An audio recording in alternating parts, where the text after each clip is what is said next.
that prioritize the health of our oceans, ecosystems, our communities, and our people. We cannot let these trawlers continue to destroy our resources and communities. We must hold them accountable for their actions and demand change. We owe it to ourselves, our children, and our future to protect our resources and ensure a sustainable future. All while trawlers reap profits, destroy the very fabric of our ecosystem, is a tale of David vs. Goliath. There, the mighty trawlers crush the livelihoods of the weak. The once thriving fishing villages are now ghost towns, a haunting reminder of trawlers' destructive power. I implore you, council members, to put an end to this ecological and social injustice. We demand accountability, sustainable fishing practices, and a future where our children can still find fish in the ocean. We cannot let the pursuit of profit push people to the brink of starvation. Let us rise up this destruction and reclaim our oceans, our livelihoods, and our future. Tears of sorrow must turn to tears of triumph. We will not be silenced. We will not be ignored. We demand justice for our communities and our oceans. Thank you for your time. Thank you for your testimony, Mr. Basarjan. See if there are any questions. Yes, Mr. Mesereau. Thank you, Madam Chair. Thank you, Mr. Basarjan. You've been participating in this process for as long as I have. Today before us, the C2 agenda item is to review the chum salmon bycatch initial review analysis, a genetics report, pollock IPA reports. Then we have a motion from the advisory panel that advises some structural changes to this document. The way this council works is we're going to take the recommendations from the SSC and the AP and come up with a motion a little bit later today that describes some changes to this document so that they can be analyzed and come back in the fall as an initial review. Do you have any comment that you want to make to us on those changes to the document or the AP motion or any aspect of the issue before us today? Yes, I actually would. The Magnuson-Stevens Fishery Conservation and Management Act is a comprehensive law that aims to manage the conservation of marine fisheries in the United States. It was enacted in 1976, and it has been ongoing, several amendments since then. I think they had amendments last year. I'm not sure if they had any this year. Most of them were due to the trawl fleet's exports. We would strongly ask the council and AP or whoever's on the board to implement the Magnuson-Stevens Act as written, prohibits foreign buyers from purchasing our fish, creating a monopoly for American canneries. These canneries exploit this opportunity, buying only what they need and leaving small fishermen stranded. Meanwhile, trawlers continue to fish as unsustainably, destroying the industry. We need to open up a market to the buyers who will support small fishermen. Additionally, Alaskan diverse regions require separate management approaches rather than being controlled by a blanket policy for the entire US. It's time to reform the Magnuson-Stevens Act to support sustainable fishing practice and fair market competition. Mr.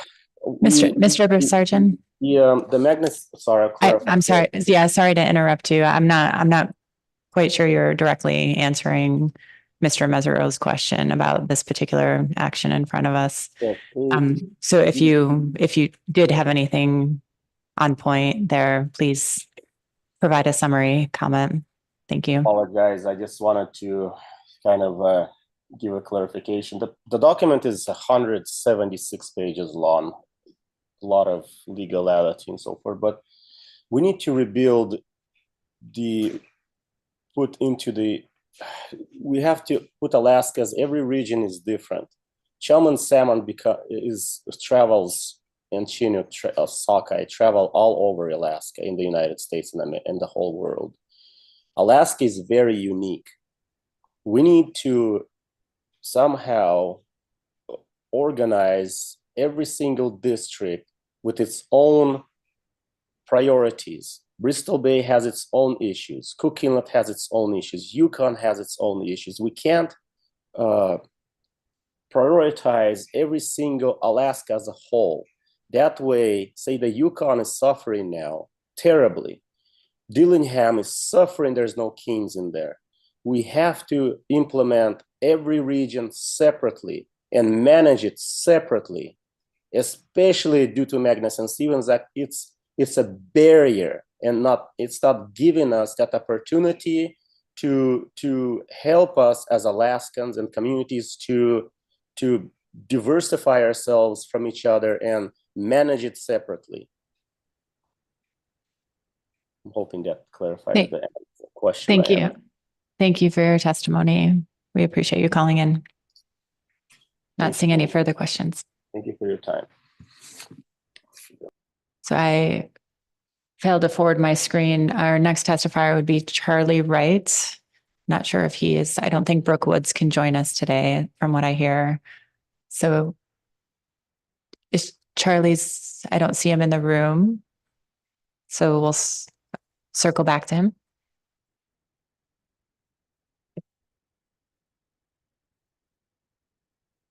So Mackenzie Engleshoe.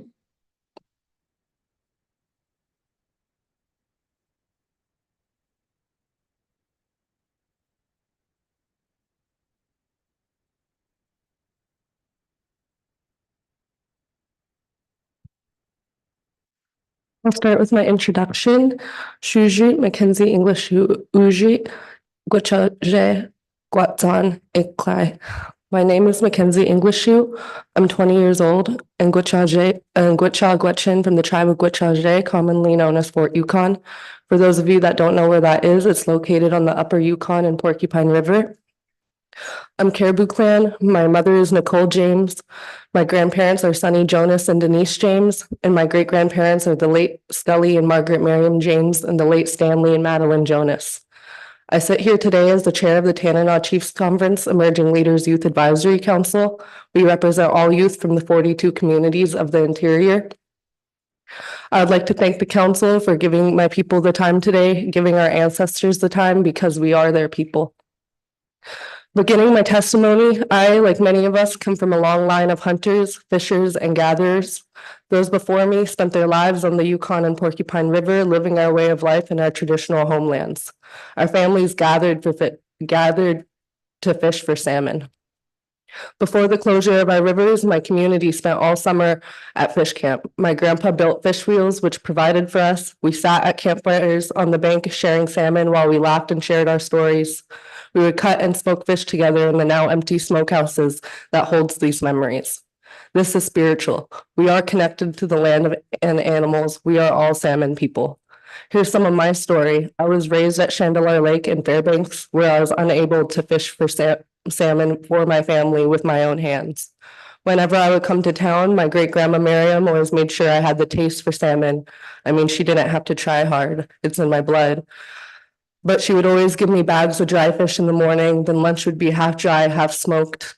And for dinner, it would be baked salmon. She would share her stories with me about when we went to fish camp and how it healed her. The same story that all our people share, that traditions heal us. When I turned 17, I started going home to Gwachaje more and more often. And last year, I moved back to my community for good. I wanted to go home sooner, but I had to live in Fairbanks to finish my Western education. By the time I came back to my community, we no longer had the ability to go to fish camp and to fish for our traditional foods. And I always thought I would have time to be able to follow in my ancestors' footsteps to practice my traditions. And these traditions with fish are no longer something I can be a part of without significant action to conserve the salmon. I'm an older sister to four siblings. My youngest sister is now 8 years old. She lives in Gwachaje too. She, along with all the other young kids along the river, already have our culture threatened. They might not get to know the spiritual connection to be on the river traditionally harvesting our salmon relatives, but my mother, grandpa, and I are able to talk to her about it. Our smokehouses are empty. The physical and mental health of me and my people have been declining since we haven't had fish. But more than this grief we feel for ourselves and our culture, we feel it even more so for the salmon. If we're hurting, they're hurting. If you do not make your decisions knowing the connection between us and salmon, not when you do not consider everything in a holistic way, including the whole salmon life cycle, their migration on their way to spawn, and how Indigenous people are a part of the environment around us, you will fail us, the salmon, and history. Every salmon counts. That one salmon was caught in the bycatch could have made thousands in the future. We want to conserve not just chum that will return this year, but also immature chum, as dead fish cannot spawn in our rivers. As you know, we are not meeting the escapement goals on the Yukon or its tributaries. We are not meeting our treaty obligations with our relatives in Canada. Analyses were not provided in a timely manner for adequate feedback. Public process is prohibited due to the lengthy and technical analysis, which is not accessible to our tribal citizens. The lack of executive summary is also restrictive. The system should be protecting and providing for public interest, so it's not for us to constantly and continuously watch the council and the process. We support a hard cap as presented in alternative 2, option 1, at all levels of abundance, not just when chum are low, as the only alternative to actually reduce chum bycatch. However, proposed chum bycatch caps are still too high. Alternative 3 is not accurate because of the lack of ability to identify Western Alaska chum through in-season genetic stock identification. Alternative 4 is status quo with the industry policing themselves, which we know is not working. The incisive plans agreement process is not transparent, and there is minimal public interest and trust in the observer program. The incisive plan agreement or the industry self-regulation must include a regulatory hard cap. We support alternative 5 that creates time and area closures to develop a chum salmon conservation corridor and protect them on their migration route. We have to give them a chance. In the eyes of the governing entities of Alaska, they removed Indigenous people's power to manage our land, water, and animal relatives. It does not mean that Indigenous people have lost the responsibility of protecting the environment. You have the responsibility of carrying on conservation, not alone, but with us. You can carry the burden, we can carry the burden together, but you have to be willing to work with us. This includes getting a tribal seat on your council to accurately represent who we are as a people. In closing, I would like to invite my cousin Rochelle Adams up to the table. We have some gifts for you to remind you of our relationship with the salmon. Again, every salmon counts. Masitro, I'd like permission to come up and hand out these gifts. These were made by me and my family. These are prayer beads and they all say Sukcho, and that's the name of our salmon. And they all have orange beads which represent the fish eggs. Yes, thank you very much. What an honor.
Thank you very much for your testimony.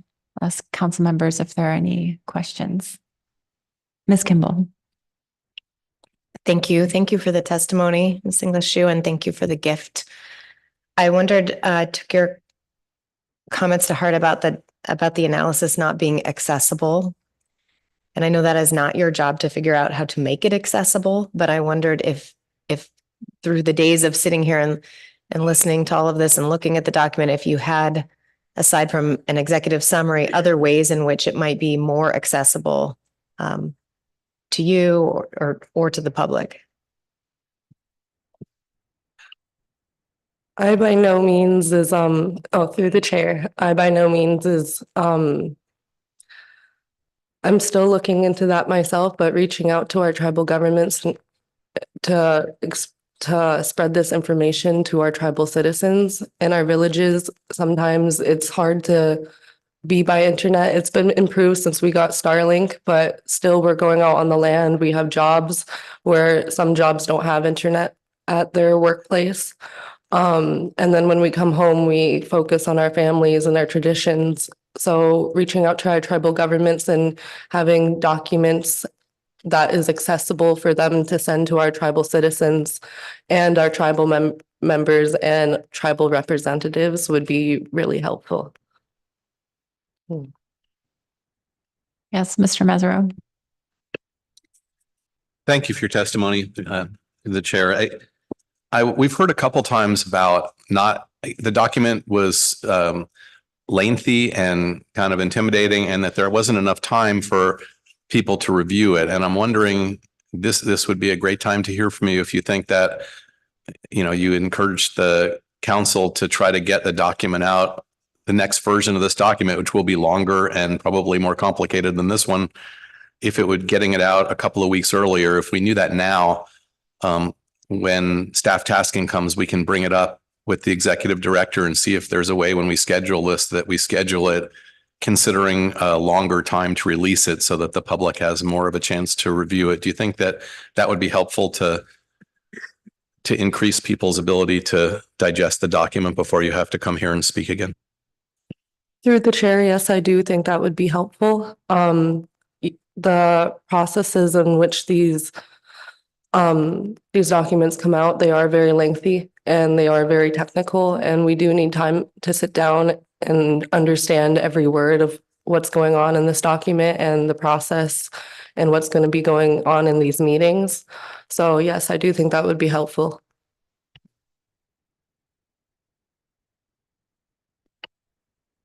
Thank you. I'm not seeing any further questions. Thank you again for the beautiful gifts. Our next testifier is Francis Thompson, followed by Max Aguirre.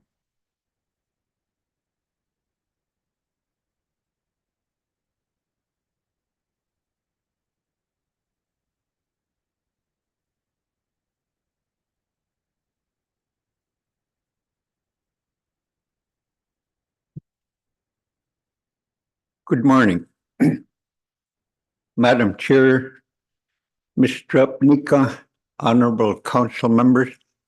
My name is Francis Thompson. I am from the city of St. Mary's, which is located 4 miles in the Andrusca River, a tributary to the Yukon, approximately 100 miles inland from the Bering Sea.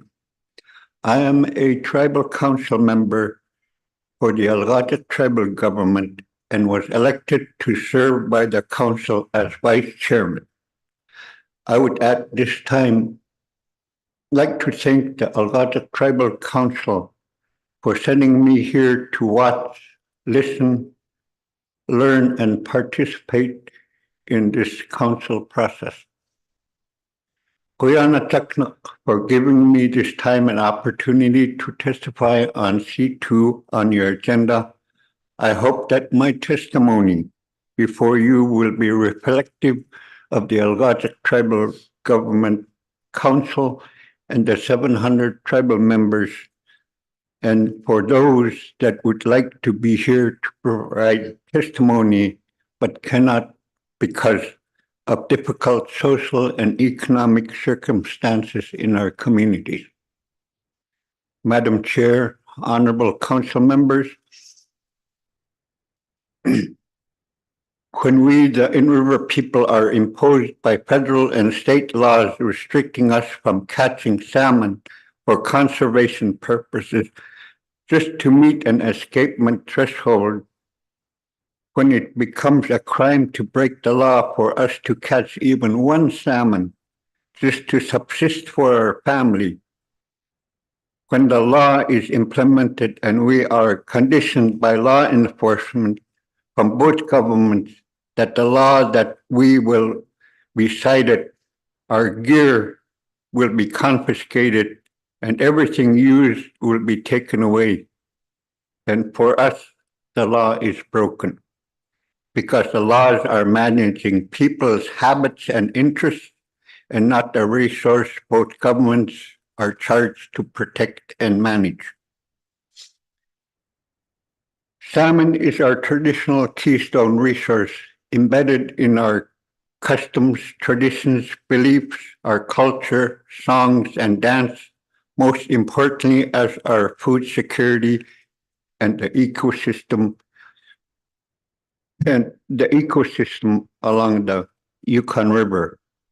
We anticipated the salmon returning to the Yukon after a long winter and the spring breakup to replenish dried fish and other means to preserve salmon for our next hard winter coming.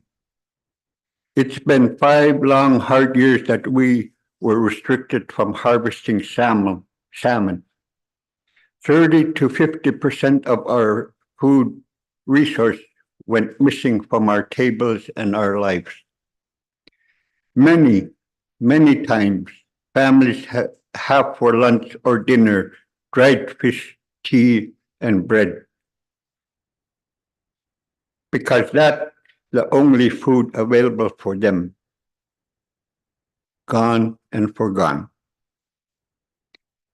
It's been 50 years since the 1970s that the in-river stakeholders have testified before this council to be good stewards for all the species in the Pacific Ocean and the Bering Sea, so that other fisheries and communities on the mainland of Alaska maintain and continue to have cultural, social, and economic benefits from a healthy marine ecosystem.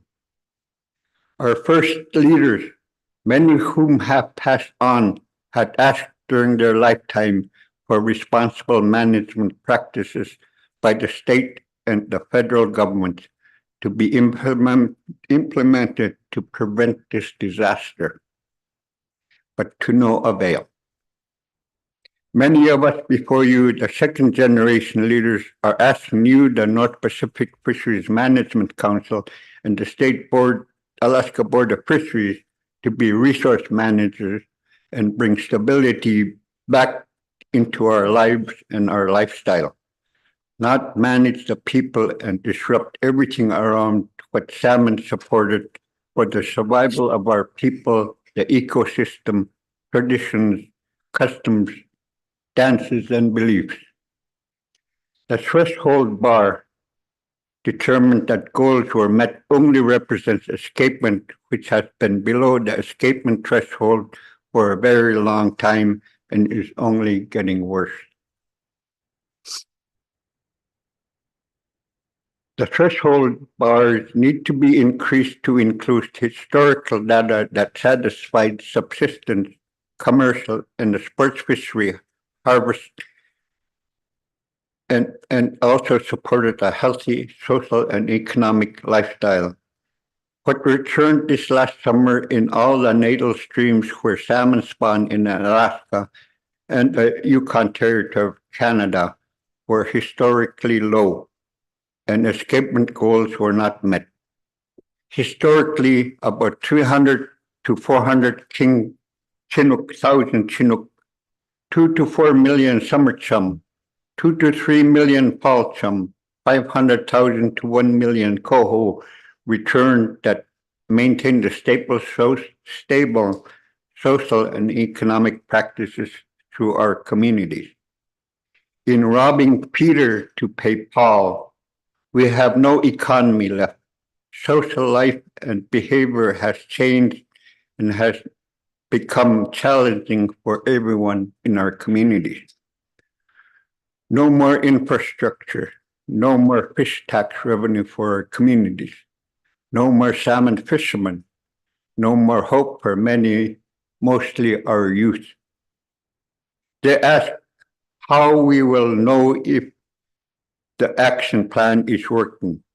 The short-term answer is we will, on the river system, immediately notice if more salmon return by their abundance entering the Yukon.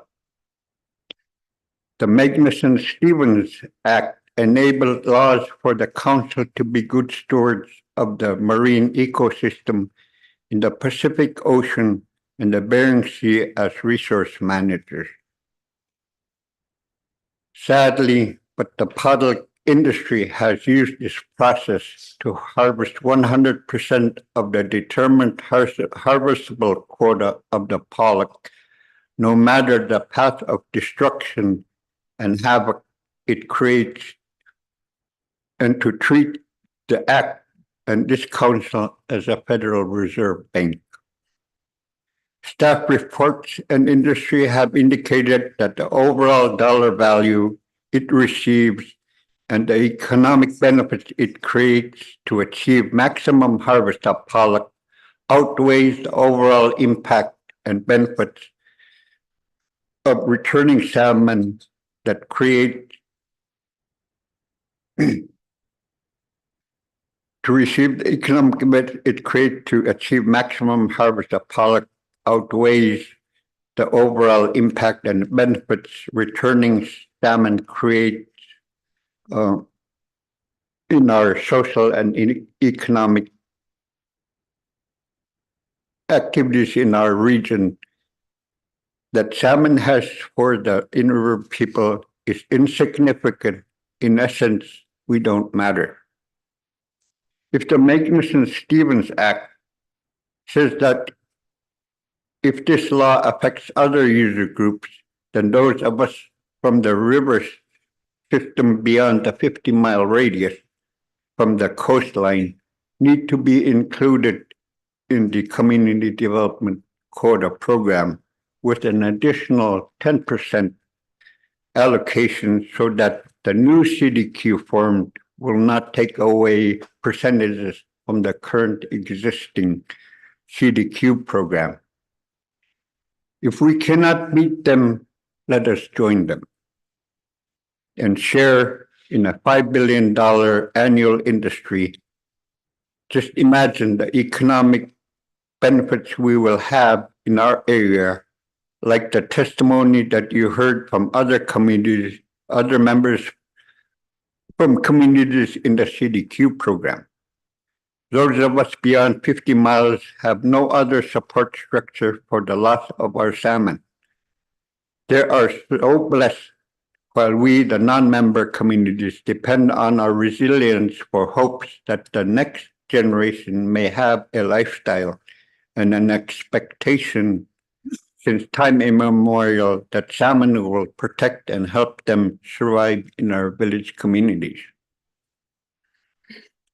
We wish there was more meaningful alternatives presented to you. We support Alternative 5 only as a starting point for discussion. Alternatives 1 and 2 are all or nothing kind of talking points when you talk about them individually. But when you look at alternatives 1 to 3 together, they each have good ideas that we are blind to see and use for sound research management purposes. Alternative 4, we set aside because for us, as I stated a year and a half ago, it is like a reindeer herder trusting the wolves to protect their reindeer herd and to see it grow and flourish. Considerations need to include increasing the threshold so that salmon can return and rebuild Managing for just escapement is detrimental to our social and economic lifestyles in our communities. Co-manage with the state of Alaska to determine what is allowable for interception and bycatch in their fisheries to maintain normalcy in the river system, namely the Area M, South and North Peninsula fisheries, and the pollock industry. When divided, what deems adequate for an interception of bycatch fisheries, a combined harvest of bycatch and interception of 500,000 to 1 million fish is detrimental to the AOIK salmon returns. Create safe corridors for the state of Alaska, within the state of Alaska, namely the Shumigan, Umanak, and False Pass as salmon migratory route sanctuaries. Exclude the pollock fleet from fishing 50 to 100 miles from the shoreline on the north side of the peninsula. We kept the foreign fleet 200 miles out and had some kind of normalcy. Close sections 1, 2, 3, because those areas are historically high salmon bycatch areas, and keep an eye on section 4. Continue and expand an on-deck observation coverage and an annual harvest sampling program to compare with the 1-year wash-up study the state and the federal managers heavily rely on to calculate AYK percentage composition in the pollock salmon bycatch. The further out you fish, the composition of salmon will change, becoming more Asian and Russian chum stocks. Mandatory use of excluders in the trawl industry. Continue a proposed management strategy for 4 to 5 years for chum and 5 to 7 years for Chinook, because the effects of allowing one more salmon to return, the benefits derived, we will not see for 3 to 7 years, depending on the species. We support a chum cap of 200,000, which is approximately 10,000 more fish than the overall bycatch harvest of salmon since the inception of the pollock industry, with a caveat that industry will be allowed to manage their fishery under alternative for proposed by them, challenge them to mean what they say. If they forego pollock because the cap was reached and is forced to close, then they failed their promise and they will reduce and avoid and they will fail their promise to reduce and avoid salmon bycatch. Thus, they impose closures on themselves. Allowing one chum to spawn will lay approximately 2,000 to 3,000 eggs. For one Chinook, they lay approximately 2,000 to 4,000. Imagine 10 female salmon returning. That is the benefit for allowing one salmon returning. Madam Chair, members of the Council, we humbly ask that you be managers for the resource that we depend on and protect them for us to rebuild and maintain a healthy ecosystem, a healthy social and economic lifestyle through common sense resource management, and not decide because making it a financial and economic decision. If we adopt regulations in that regard to not affect the finance and the economies of the industry, then a common sense management. And then common sense management for the resources will fail. Your action today, I will not see if I can be able to harvest salmon 3 to 7 years from now when they return and spawn. But we will see immediate effects for the more salmon returns in terms of numbers entering the rivers next summer. Our tribal council, when convened and has a quorum to conduct a meeting, they follow the Roberts Rules of Order to govern its meeting process.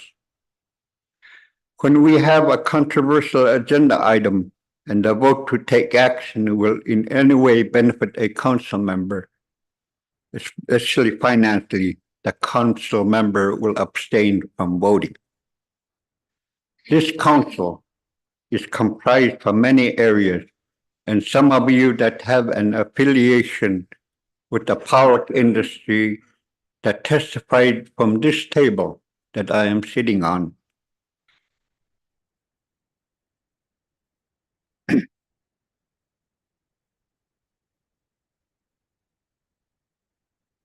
Should abstain from voting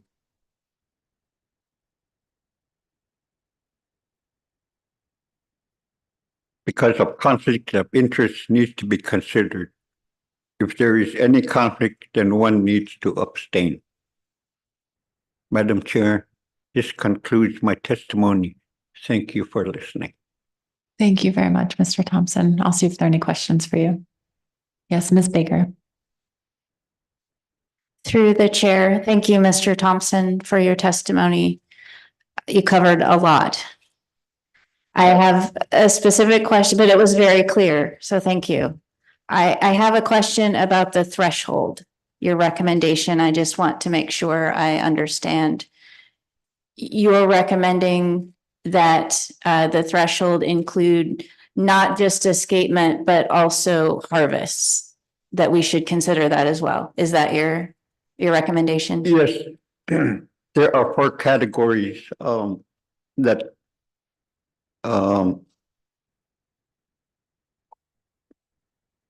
manage for, or I don't know how to put it, but escapement is one, first priority. Subsistence is second.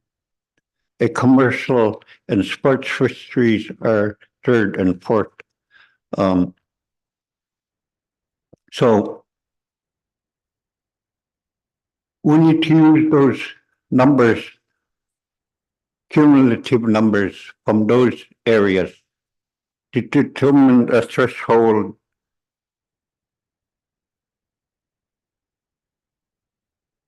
that salmon can return in those numbers to support those areas. Right now,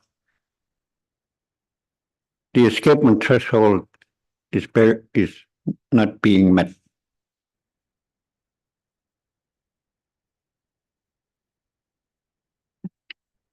Any other questions for Mr. Thompson? Appreciate your time. Thank you, Madam Chair. Thank you. Honorable members of the council.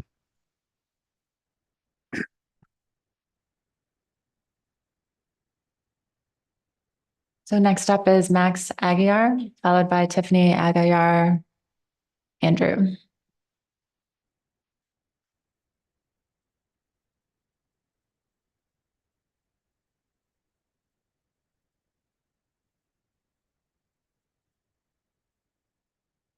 Morning.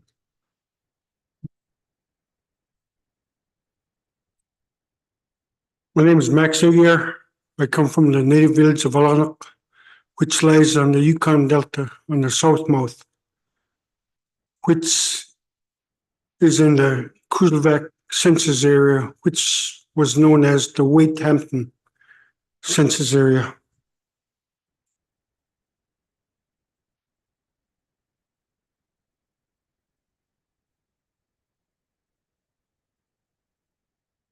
Unlike the other CDQ communities, the Yukon Delta is a unique part of the Yukon River to live in. The Bering Sea affects us 2 ways, being a CDQ community and depending on the returning salmon to feed us. we are torn between two different ways to live.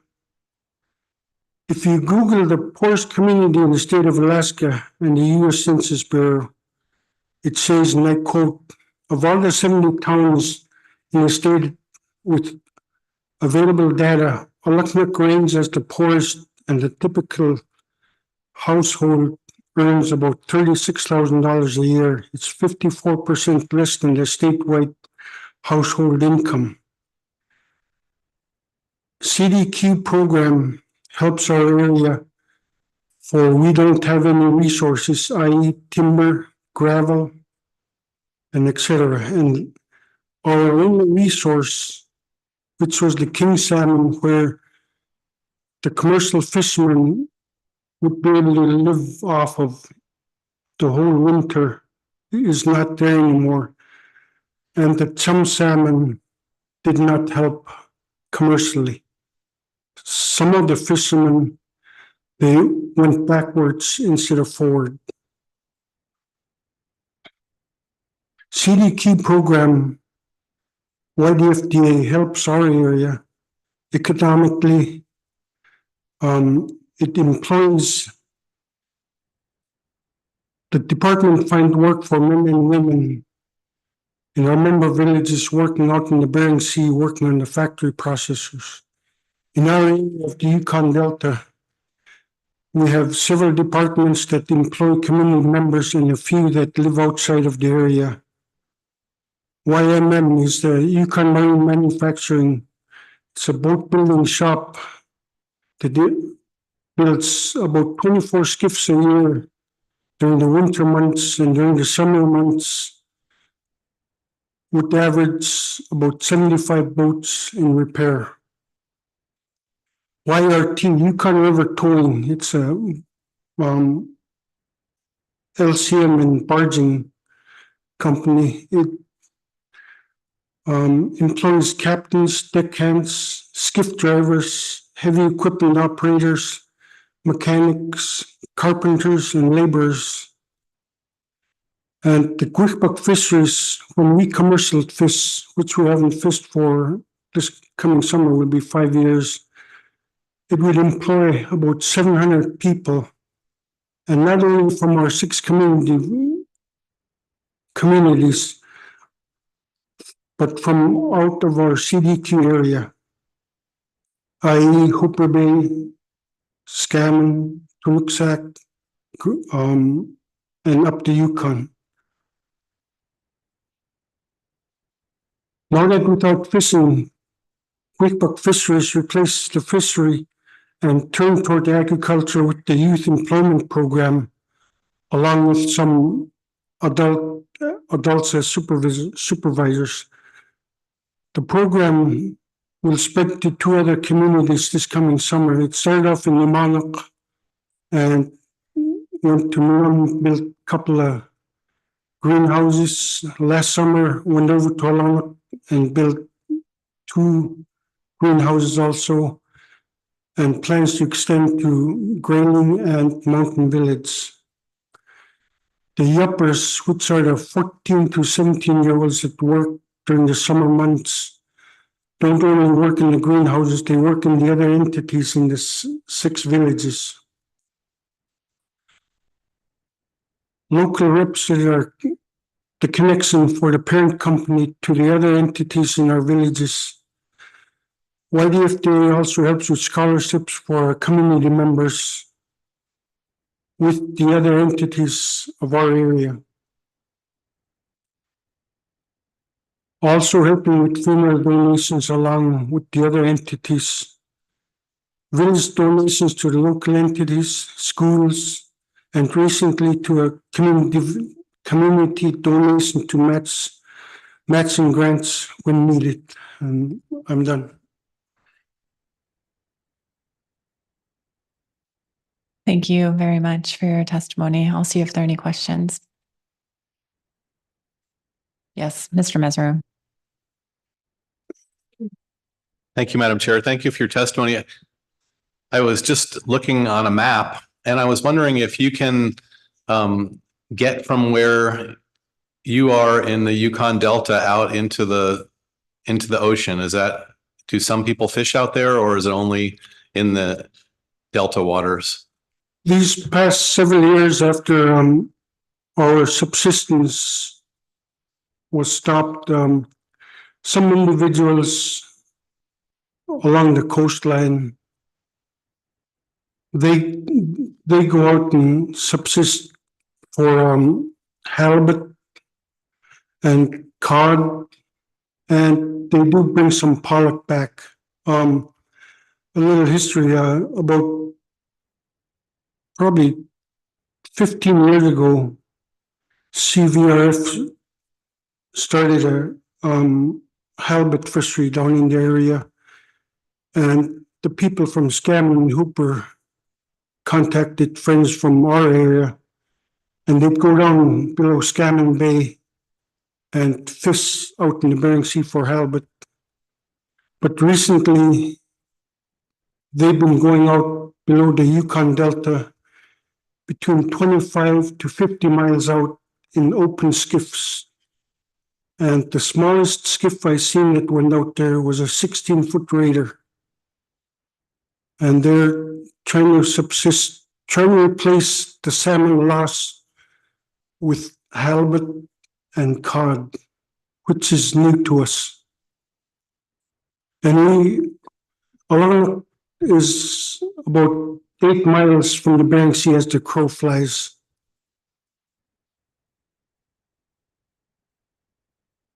Thank you. And Mr. Toit, did you have a question?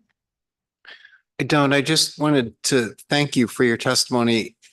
We've heard a lot of testimony from a lot of residents of CDQ communities, and somehow your testimony just put it all together in a way that I hadn't heard, and I just wanted to thank you for that. You know, I feel for rest of the Yukon River, like the individual Francis Thompson that was in front of us. They're just about 92 miles from where I live, and they're not in the CDQ program. And you know, in the CDQ villages down along the delta, including Mountain Village, there's some that are against trawling, and they'd like to see zero bycatch, but we do appreciate the CDQ program.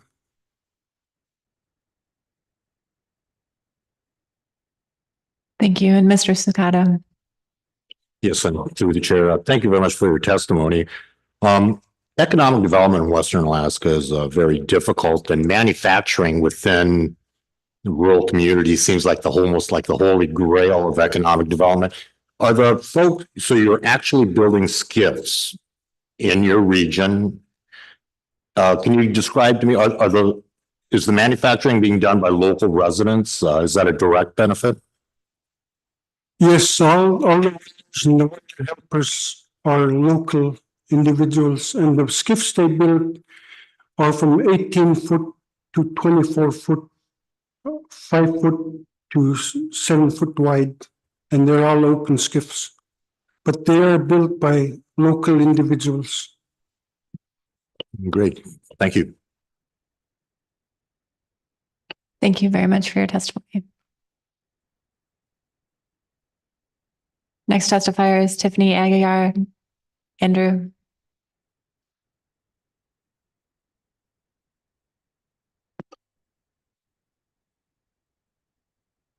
Good morning. Huinayukdun Apka Alawil Ngurok. That's my Yupik name from when I was born. And then a one that I recently earned or received was an Inuk name from Manakodak area, Baduli. And he often tells me a lot of stories of that area too, but that's a whole different area. I am from Alakanak. Alakanak, it's on the mountain.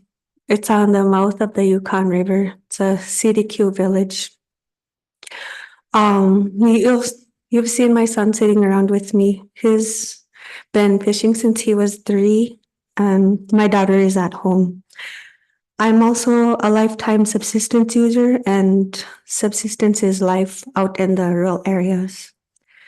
I'm here to talk about the importance of the CDQ group, YDFDA, that has impacted me personally. The first one was like jobs. I first time worked with them with the fish processing plant, Quick Pack. And I had the opportunity to work with people from different villages, including outlying areas such as Tuluksak and Kasigalok. They're from Kuskokwim, and Hooper Bay too, which is a part of CVRF. And other non-CDQ villages were Marshall, Russian Mission, and St. Mary's. And further up the river, Holy Cross and Shagaluk, just to name a few. And I also got to sell fish to them because they're a salmon buyer and fish processor, which I haven't commercial fished probably less than 10 times the last 2 years that they were open for commercial fishing. And it's been a lot of work and it's a lot of hardship.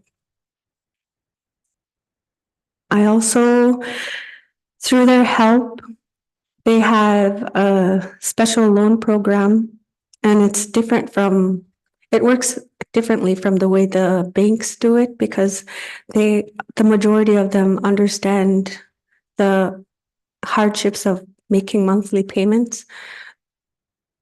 And a lot of people, or everybody has to have half down first.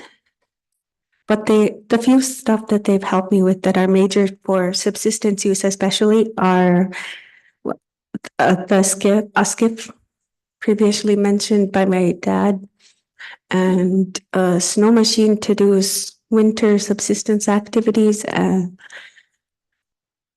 as well as an outboard motor to be able to commercial fish and do subsistence activities such as berry picking. And the furthest we went up north to do any kind of subsistence was between St. Michael and Unalakleet, and the furthest south my dad took my boat was around Scammon Bay area.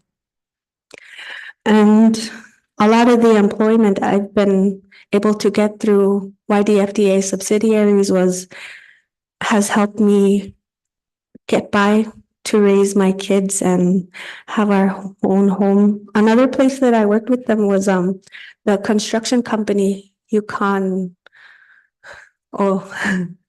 YRT, Yukon River Towing Construction. And when I first started with them, they helped with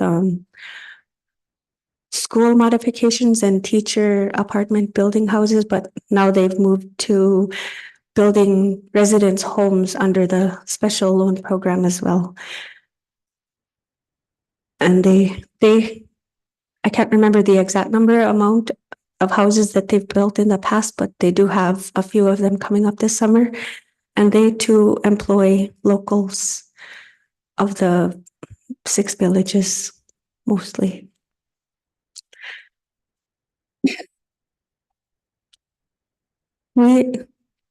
We as CDQ residents and tribal citizens sit in an awkward situation. We get the best and the worst of both worlds, and it's kind of hard to articulate everything that goes on, but it's a whole crazy amount of good and bad emotions in one sitting and each and every meeting. And I know that this area isn't the only place that's being asked to lower bycatch of salmon, Western Alaska salmon numbers. But we also all have to look at wherever the salmon, Western Alaska salmon fish swim. It's just a small part of the whole big picture. But I'm sure we can all do what it takes, just as our CDQ groups do, to try to catch the least amount of salmon bycatch, which was previously testified by Jerry Davis.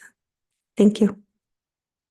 Oh, I just wish that we could tell people that YDFDA acts in a good faith and do what we say we are going to do. We want to work with the tribes and not against them, as we are tribal citizens as well. Thank you. Thank you so much for your testimony, Ms. Andrew. I'll see if there are any questions for you. Ms. Kimball. Thank you. Thank you so much for your testimony and your service on the advisory panel. And I just had a question about the special loan programs that you mentioned. I think you mentioned how they affected you. Are those loan programs all situated toward funding fisheries related investments in gear or permits or other things, or do they go toward other types of things as well? They go towards other things as well. Like I said, as long as it is tied directly to subsistence activities and they have the 50% down, they'll be able to be assisted. And it's a major help. And I've seen people that could not normally get approved for a bank loan that would be helped with no problem because by YDFDA and their subsidiaries, because they all personally understand that not everybody is employed year-round, but they do get dividends and tax refunds and other amounts like that. Yes, Mr. Mesereau. Thank you, Madam Chair, and thank you for your service on the AP and the work you've done. And you are living in two worlds, and it's got to be a difficult position dealing with an issue like this to balance those things out. And I think you've done a good job of doing it. So a lot of the testimony we received today, particularly over the last 3 days, particularly from tribal members, is coming up here and asking us that this situation is urgent and to do something now. And the position that we're in right now is we're reviewing an initial document that's not ready for public review. We've gotten that from the SSC. So we're trying to do what you did in the AP, provide options to expand the scope of the document. That document's not going to come back till fall, and likely final action on this issue isn't going to occur until this time next year. That's just how this process works. It's nothing that this council is doing. It's just that there has to be time to do the work, which you know because you're on the AP. The problem is, how do we do a better job of explaining that to everybody that isn't as familiar with this process? Because the situation is urgent.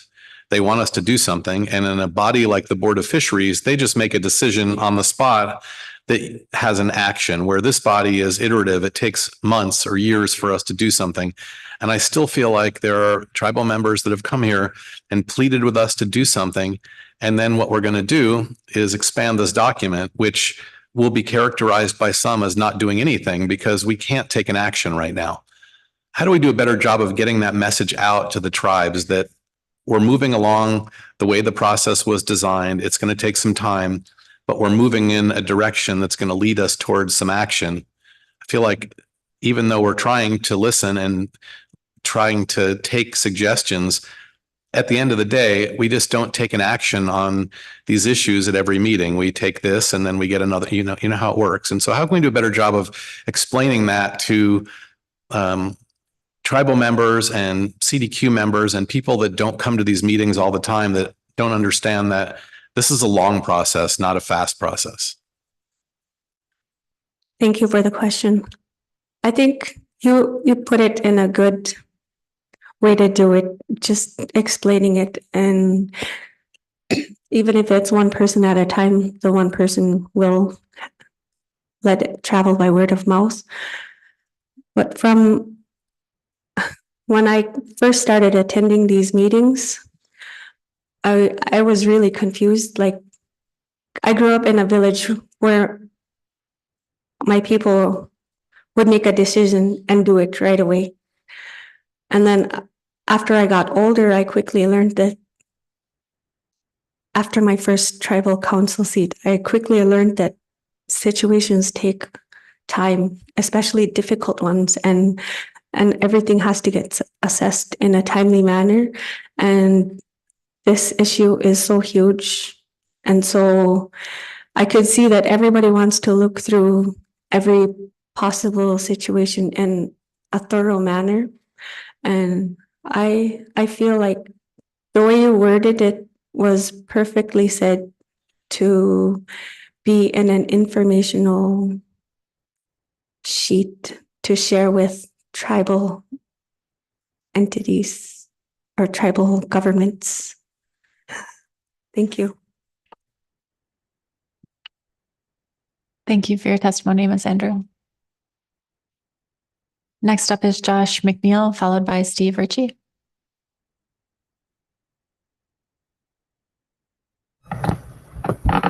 Good morning, Madam Chair and members of the council. Thank you for taking the time to hear my testimony. My name is Josh McNeil. I'm a 29-year-old first-generation Alaskan who has called Alaska home for the last 11 years. My wife, Joby, and I own and operate Crooked Creek Kennel, a professional sled dog racing in Esther, Alaska. Mr. McNeil, sorry, I hate to interrupt, but I think we're having a little trouble hearing you. So if you can get closer to your speaker. Is this better? Yes, thank you. All right. Good morning, Madam Chair and members of the council. Thank you for taking the time to hear my testimony. My name is Josh McNeil. I'm a 29-year-old first-generation Alaskan who has called Alaska home for the last 11 years. My wife, Joby, and I own and operate Crooked Creek Kennel, a professional sled dog racing kennel in Esther, Alaska, just south of Fairbanks and the Tanana River drainage. We have 40 sled dogs and focus on racing the Iditarod and the Kuskokwim 300 in Bethel, Alaska. As well as being dog mushers, I work on the North Slope of Alaska, and my wife is a flight attendant. Today, I'm here to provide testimony not only on behalf of myself, but also on behalf of my friends who live up and down the Yukon and Kuskokwim rivers, and their grave concerns and stories that I've heard traveling through these regions by dog team. My kennel was initially started on the Kenai Peninsula, and I had easy access to fish for my dogs. 4 years ago, I moved back to Fairbanks and was counting on chum salmon in order to support my dog team. As you all know, this has not been the case. Most of my dogs, just like children throughout western and interior Alaska, have never tasted a chum, and most of my dogs will most likely never taste a Tanana River chum in their life. However, this doesn't have to be the case for the children along the rivers in western and interior Alaska. The decisions you make today can help reverse this course, or you can continue to kick the can down the road until these salmon completely disappear. Dog teams have disappeared all throughout Alaska due to lack of salmon for people to feed their teams, effectively erasing thousands of years of native culture. The teams that are left continue to struggle on fishing for resident species in the rivers, putting additional pressure on those stocks, and spending thousands of additional dollars just so that they continue to maintain their culture and identity. With the lack of fish available for my team, I have resorted to spending thousands of dollars buying and transporting fish from Valdez to help supplement my team's diet. However, I consider this a luxury. As for my friends in remote Alaska, this is not an option. I currently do not support any of the alternatives currently proposed or any alternative that allows bycatch greater than 0. Even at the lower end of the hard cap proposed in alternative 2 of 200,000 fish, this would result in approximately 30 to 40,000 Alaska origin chum being wasted as bycatch. When we are at a time when every single fish matters, this is simply unacceptable. I also do not support alternative 4. Self-policing is not working, and it fails to build public trust as the fox is watching the hen house. Hence why every trawl group that has testified has supported this measure. If subsistence fishermen must sit out the season as they have for the last several years and will continue to do so, then the trawl fleet should too. Continuing to allow the trawl fleet to waste this precious resource is just wrong and one of the worst examples of greed I've ever seen. It is easy for the trawl fleet to tout that they are lowering their salmon bycatch. However, this is at a time when salmon levels are at historic lows. I may not be a fisheries biologist, but I know if there are less salmon in the ecosystem, you're going to encounter less fish. It's just common sense. The way I see it is the council's at a crossroad of what to do. You can either side with the trawl fleet or you can side with the people who are against trawl. At this time of critically low fish numbers, I do not believe there's an alternative that can satisfy both groups. People, both Alaskans and non-Alaskans, rural and non-rural, native and non-native, we are all watching and we are all united and will continue to fight to save this precious resource. Thank you. Thank you for your testimony. see if there are any questions. Seeing none, thank you for joining us. So next up is Steve Ritchie, and after Mr. Ritchie, we will take our mid-morning break.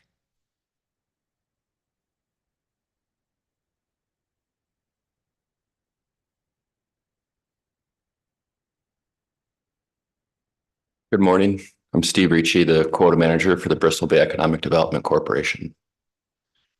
Madam Chair and members of the council, I appreciate the opportunity to provide testimony on behalf of the Bristol Bay Economic Development Corporation.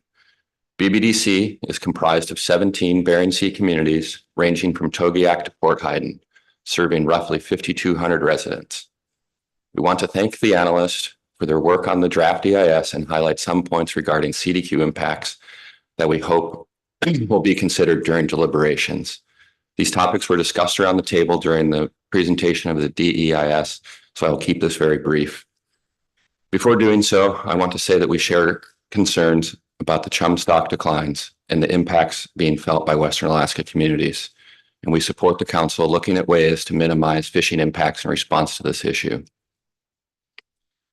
The draft EIS underscores the CDQ program's profound reliance on the pollock fishery, a fact that cannot be overstated. The CDQ program has a huge dependence on this fishery, which has only grown in recent years, especially as climate impacts have reduced the crab fishery. The pollock fishery alone contributes 55 to 65% of the sector's revenue, funding the lion's share of its economic development and social programs. In fulfillment of their statutory investment mandate, groups have managed to elevate Alaska community ownership to over 30% of the pollock fishery, a testament to the program's significance. Over the past 25 years, BBDC has used revenues generated from leasing pollock to make direct investments in the pollock fishery to grow its community programs. One of those benefits programs is the Bristol Bay Science and Research Institute, which has returned benefits to the scientific and research community, as well as fishermen throughout the region. BBSRI is actively involved in developing solutions by piloting expanded genetics work, which may have some important applications relevant to this action, which you'll hear about more in upcoming testimony. A nuance that does not seem to be captured in the draft EIS is that under certain alternatives, if harvesting platforms are constrained and efficiencies are lost, CDQ harvest and lease values could be significantly and disproportionately devalued relative to AFA quota. Most CDQ groups, except for one, lack operational control and instead work with harvest partners. Most CDQ pollock is leased, and there is a royalty cost to the harvester. If a cap constrains a platform, this could strand a portion of the CDQ quota. Basically, it should not be assumed that AFA and CDQ revenue would be proportional.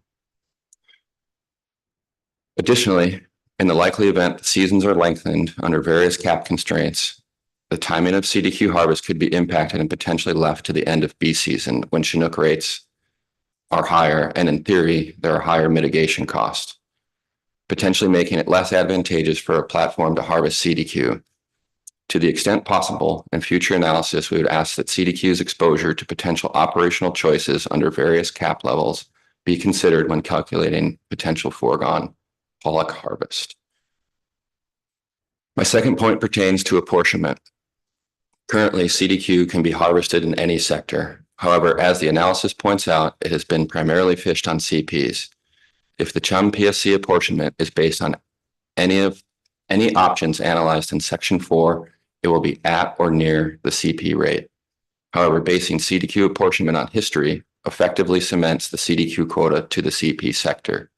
This could pose challenges and a disproportionate impact in the event of further reduced harvest capacity in the CP sector, investment choices, or other dynamics that could adversely affect the value of CDQ. We respectfully request that the next iteration of the analysis attempt to identify some of these potential disproportionate impacts specific to the sector.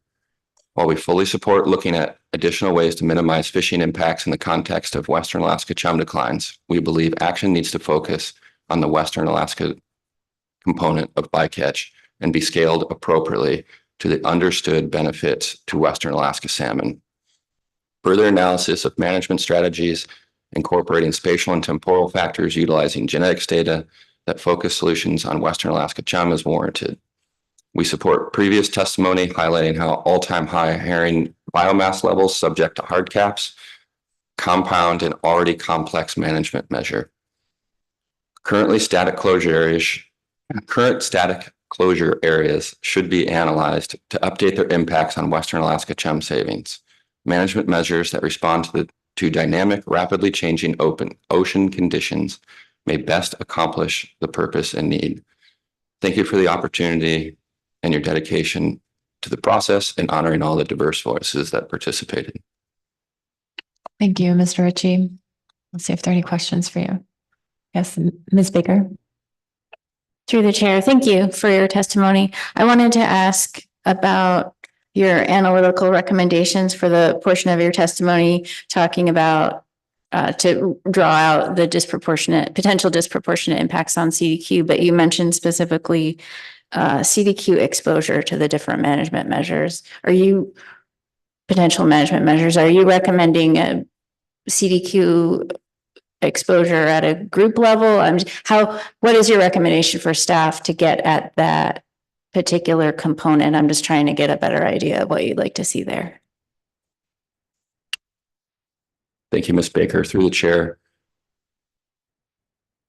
This was brought up at the SSC as well, and there was some discussion. And while it may be difficult to model, and I think the analysis does highlight some of those difficulties currently, at least an expanded discussion of some of those choices and what is possible under what essentially could be a very new dynamic in the fishery.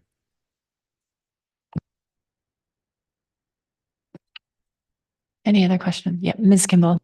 Thank you. Thank you, Mr. Ritchie, for your testimony. And I heard a couple times, and I've heard from other testifiers, the focus should be on Western Alaska chum. We have very little in the analysis right now that really analyzes like how well each of the alternatives would meet our purpose and need to focus on Western Alaska chum. I think that's an outgrowth of the short time period, and we would see that in the next draft. But I wanted to make sure I wasn't interpreting your testimony in the wrong way. Are you supportive of all of these alternatives going forward for further analysis? Ms. Kimball, through the chair, thank you for the question. We look forward to seeing the next iteration of the analysis and seeing what the analysts come up with before we weigh in on judgment on any one particular alternative. I think there's still a lot of issues that need to be worked through and better understood to best solve the Western Alaska component. Yes, and Mr. Down. Thank you, Madam Chair. Thank you, Mr. Ritchie. My question might be a little bit of a difficult one, but I'll articulate this the best that I can. Is that currently in your region, at the Coastal Villages region and the communities that it serves, you're doing some really great work, and we heard from folks that live in that region that just to maintain a subsistence lifestyle requires skiff and gasoline and snow machine and gas for that, and a furnace and a house and all of those things. And so whether somebody is benefiting from the CDQ program or not, those are still the requirements of people that live not just in the Coastal Villages Regional Fund area, but people that live upriver as well. So I've been pondering this for a long time. It seems to me at some point there may be a point where there's a discussion that happens. I'm not sure it's under this agenda item, but there might be something, and we've heard a lot of testimony on this. That I don't want to put this in the conjecture of haves and have-nots, but what kind of solutions do you see to this issue that you're helping to serve these people who have the lowest poverty rate in the area, that have the most people in the area. I mean, it's really remarkable, all the things that you're doing when you're serving that kind of a population. So I just wondered if you had any ideas on that issue. Mr. Down, through the chair, thank you for the question. One thing I'll say that the CDQ program does very well is respond quickly. Our boards are involved in designing and implementing programs that address specific needs in a very timely manner. So as things come up, whether it can rotate by community very easily, and just get right to the heart of an issue. So in that way, I think we function very well now, and there's certainly more needs than there are resources. And that's why, we certainly want to protect the resources that are there now and ensure that we can continue to deliver those benefits to our communities and continue some of those long-term sustainable programs that rely on a solid revenue resource. Thank you. Thank you, Madam Chair. Thank you, Mr. Ritchie. And if I'm going to try to follow up with you on this idea over time, because I think there's probably something there. Thanks you. Thank you. Thank you for your testimony, Ms. Ritchie. So we will take our mid-morning break, reconvene at 10:40 and begin testimony with Margaret Tarrant at that point. So we will see you all in about 15 minutes. Thank you.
Council members, please come back to order.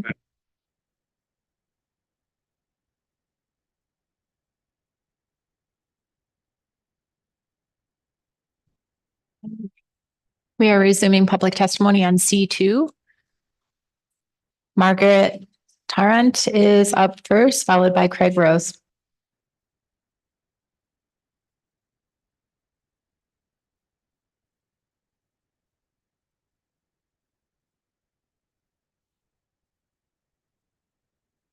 Mi doshadzi, mi Margaret Yellow Wolf Tarrant heads, mi aduaga nuchbaga heads, mi metzinoga heads, mi ichka adunuet sigish, mi magu ishabadish. Hello, my name is Margaret Yellow Wolf Tarrant. I am nuchbaga, meaning from the land. I come from the Flint Knife Clan of Mandaree, North Dakota. I am Mandan, Hidatsa, and a tribal citizen of the 3 affiliated tribes. My mother was Victoria Yellow Wolf. Her parents were Thelma Young Bear and John Yellow Wolf of Elbow Woods, North Dakota.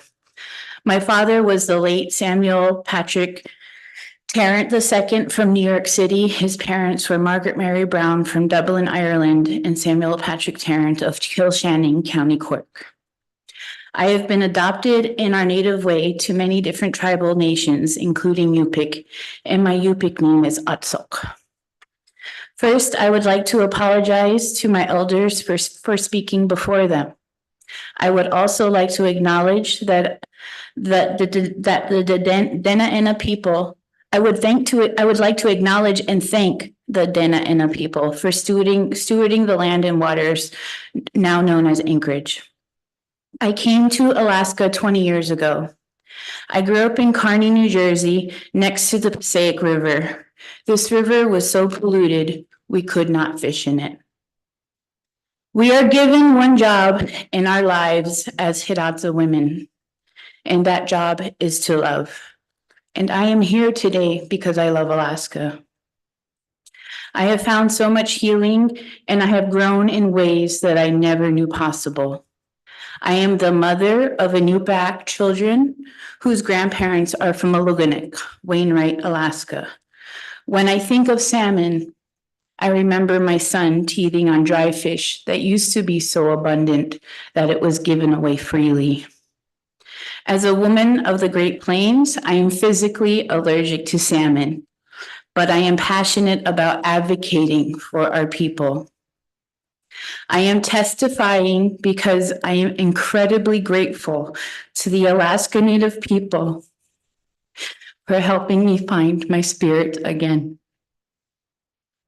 I am testifying on behalf of my family in Grayling on the Yukon River, who rely on the salmon to live.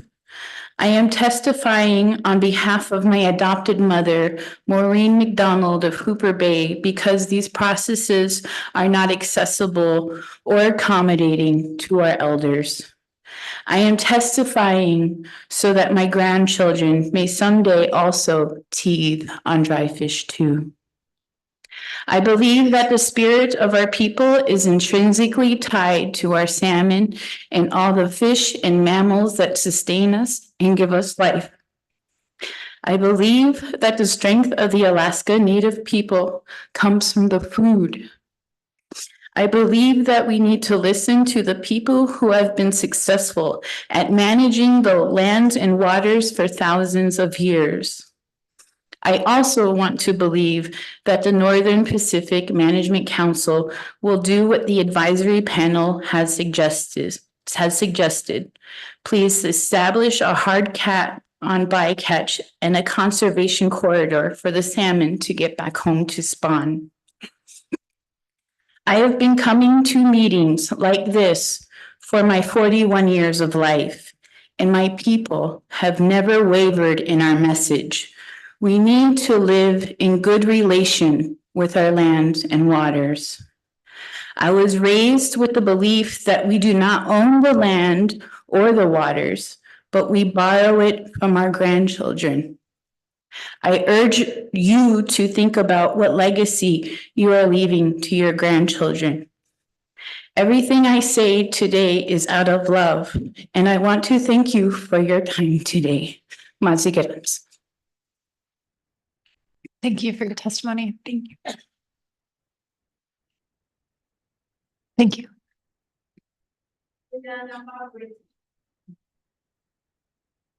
Our next testifier is Craig Rose, followed by Sinclair Wilt.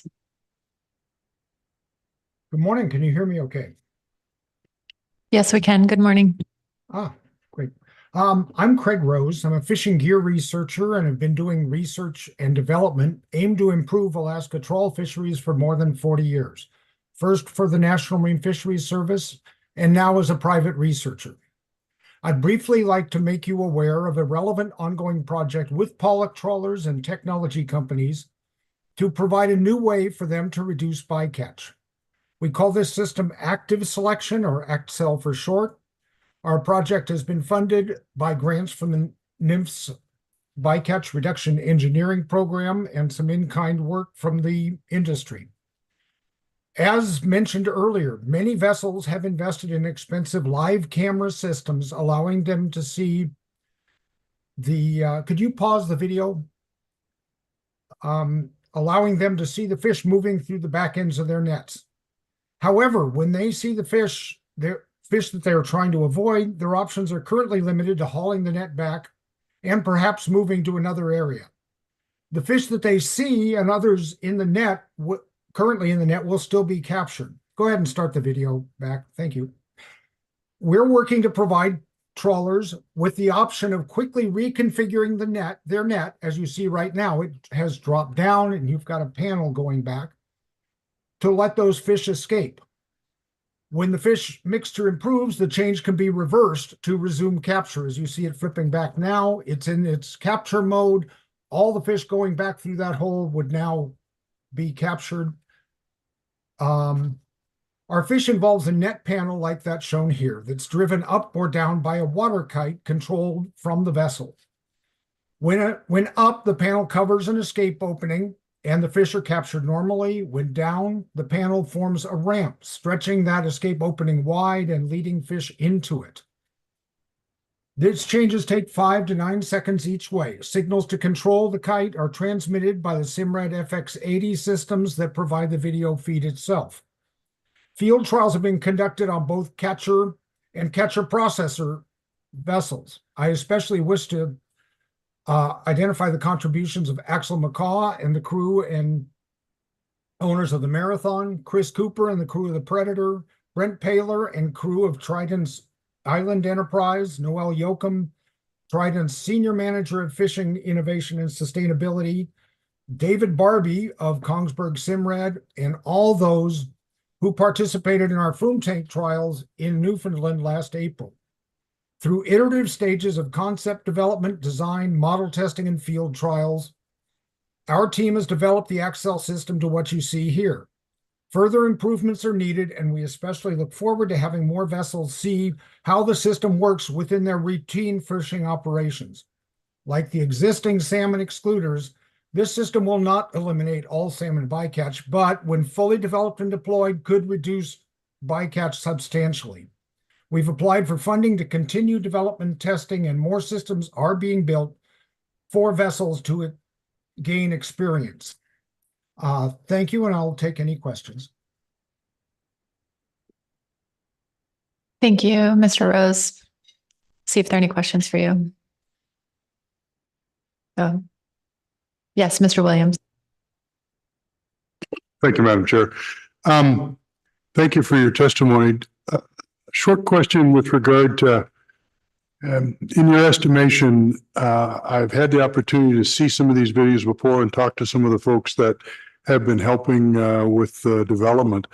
How far away do you believe you are from being able to, shall we say, a full field test from being able to use these kinds of nets? In the short term, the next thing that needs to happen is getting them onto the vessels. It is in a state that they can do fishing with it, but we need to learn from those experiences in terms of what needs to be improved to make it a really functional system. Yeah, I mean, we may hit it right the first time and it will be functioning in 6 months. we may need a whole other round and it might be a year and 6 months. But hopefully by the next time this subject comes up, we'll have a better idea on what that time frame looks like. Thank you.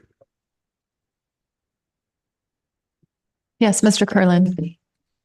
Thanks, Madam Chair. Dr. Rose, for those of us who are not gear design people, I wonder if you could just explain in general terms how this ACT cell system differs from the salmon excluders that have been used to date.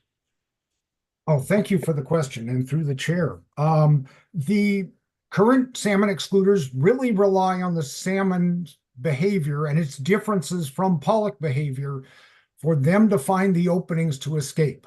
That in itself was unique in terms of, as opposed to other bycatch reduction devices, which were more like sieves. So it actually used salmon bycatch. Here we're actually allowing the fishermen on the boat to change their nets in real time, which is a big advance. And of course, it relies on the camera system so they can see what they're making choices on. And so it had to kind of wait till that was developed. And now we're taking the next step of, if they see the wrong fish, flip it over, let them go by, make sure that you've got clean fish going through, and then put it back into capture mode. So it's a different concept. But thank you for the question. Yes, and Mr. Sakata. Yes, and thank you to the chair. Thank you very much for your testimony. Just recently, I was fortunate enough to be able to view these live feed cameras as they were fishing. Got to spend a few hundred hours in front of one. What currently, I think in order for something like this to work, it may have to be teamed up with some mechanism that it was very difficult to always ascertain fish other than pollock, although it may be easier with chum with lightning strikes. Is this method currently triggered manually? And if so, is there any advancements being considered for using, for example, video AI technology to help assess the different species coming through the camera? Thank you for the question through the chair.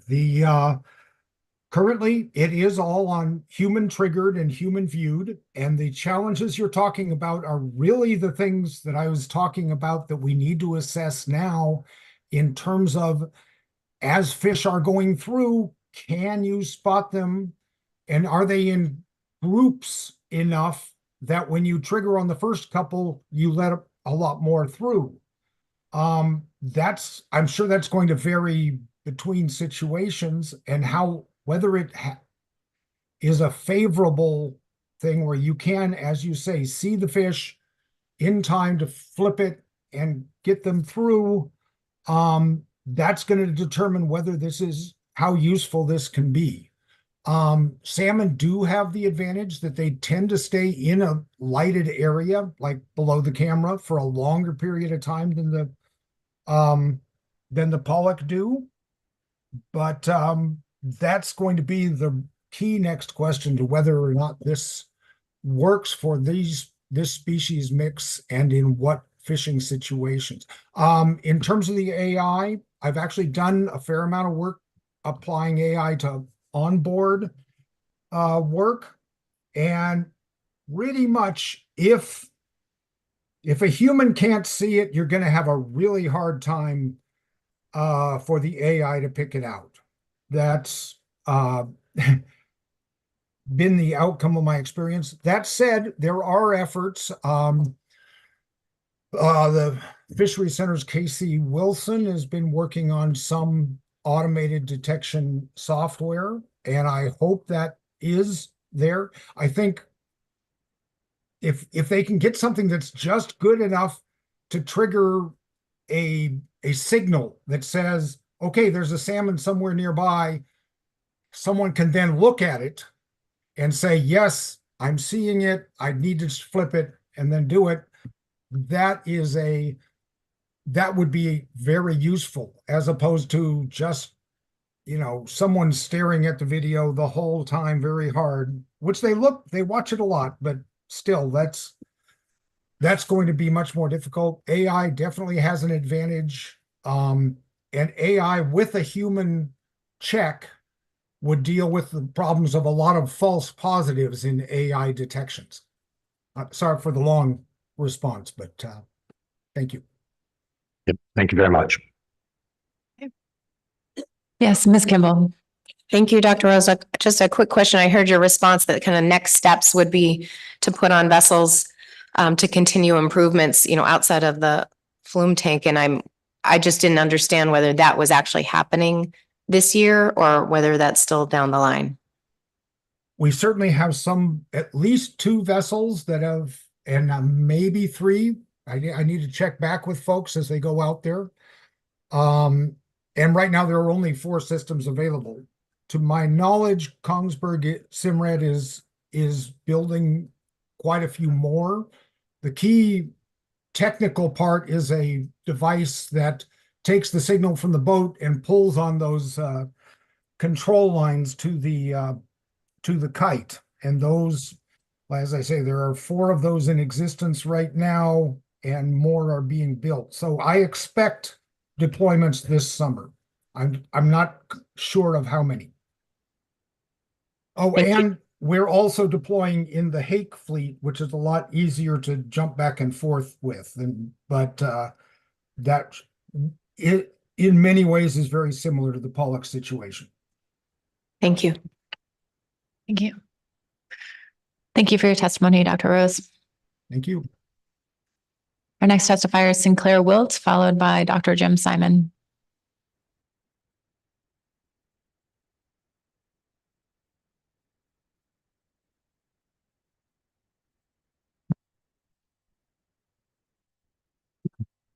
Madam Chair, members of the council, my name is Sinclair Wilt, and I'm commenting on C2 on behalf of Alyeska Seafoods and Westward Seafoods. We operate 3 processing facilities in Unalaska Dutch Harbor. We process pollock, cod, crab, halibut, and black cod. We fear a cap, especially a very restrictive cap, would hinder our ability to provide adequate markets for other species. We hope adequate attention is devoted to, in the final analysis, to the negative economic impact of a restrictive chum cap on our operations, our fishing fleet, and the coast community we operate in. A severe cap would lead to very hard decisions to be made prior to a bee season. How many employees to bring in, how much supplies to buy. A severe cap is essentially essentially a zero cap in those respects. Alyeska Seafoods was formed in 1985 for the purpose of establishing a shore-based processing plant. Alyeska purchased a shuttered existing crab salmon plant that had closed after the collapse of the king crab fishery in the early 80s. Construction started in 86 on our pollock processing building while we processed cod and opilio. We processed our first pollock in the January of 87, and we have been processing pollock ever since. Alyeska was the second pollock plant built in our community. And that was the era where we were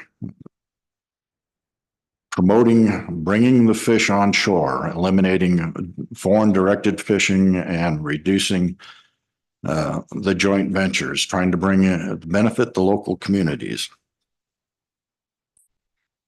And over the many years we have operated, we've spent many millions into plant upgrades and product diversification. Westward Seafoods was the 3rd plant built, commencing operations in 1991. When the king crab fisheries collapsed in the 80s, the community of Unalaska Dutch Harbor suffered greatly. Numerous processing plants ceased operating, even though there were other species to process. Others struggled to remain viable. Other fisheries did not provide sufficient revenue King crab was the primary species, providing the economic stability to the industry in the 70s. When the king crab fisheries collapsed in the 80s, other species we operated on were insufficient to sustain the processing industry. The building of pollock plants later in the 80s revitalized the economy of our town, as king crab was the primary economic driver for the plants in Alaska Dutch Harbor in the 70s. Pollock is the primary species for us now. It is the economic driver, essentially so now that the collapse of the paleo, especially so now that the collapse of the paleo fishery and limited, if any, king crab fisheries. It is the pollock operation that helps support our processing of other species. It is no secret that the seafood industry is currently suffering due to poor market and trade conditions.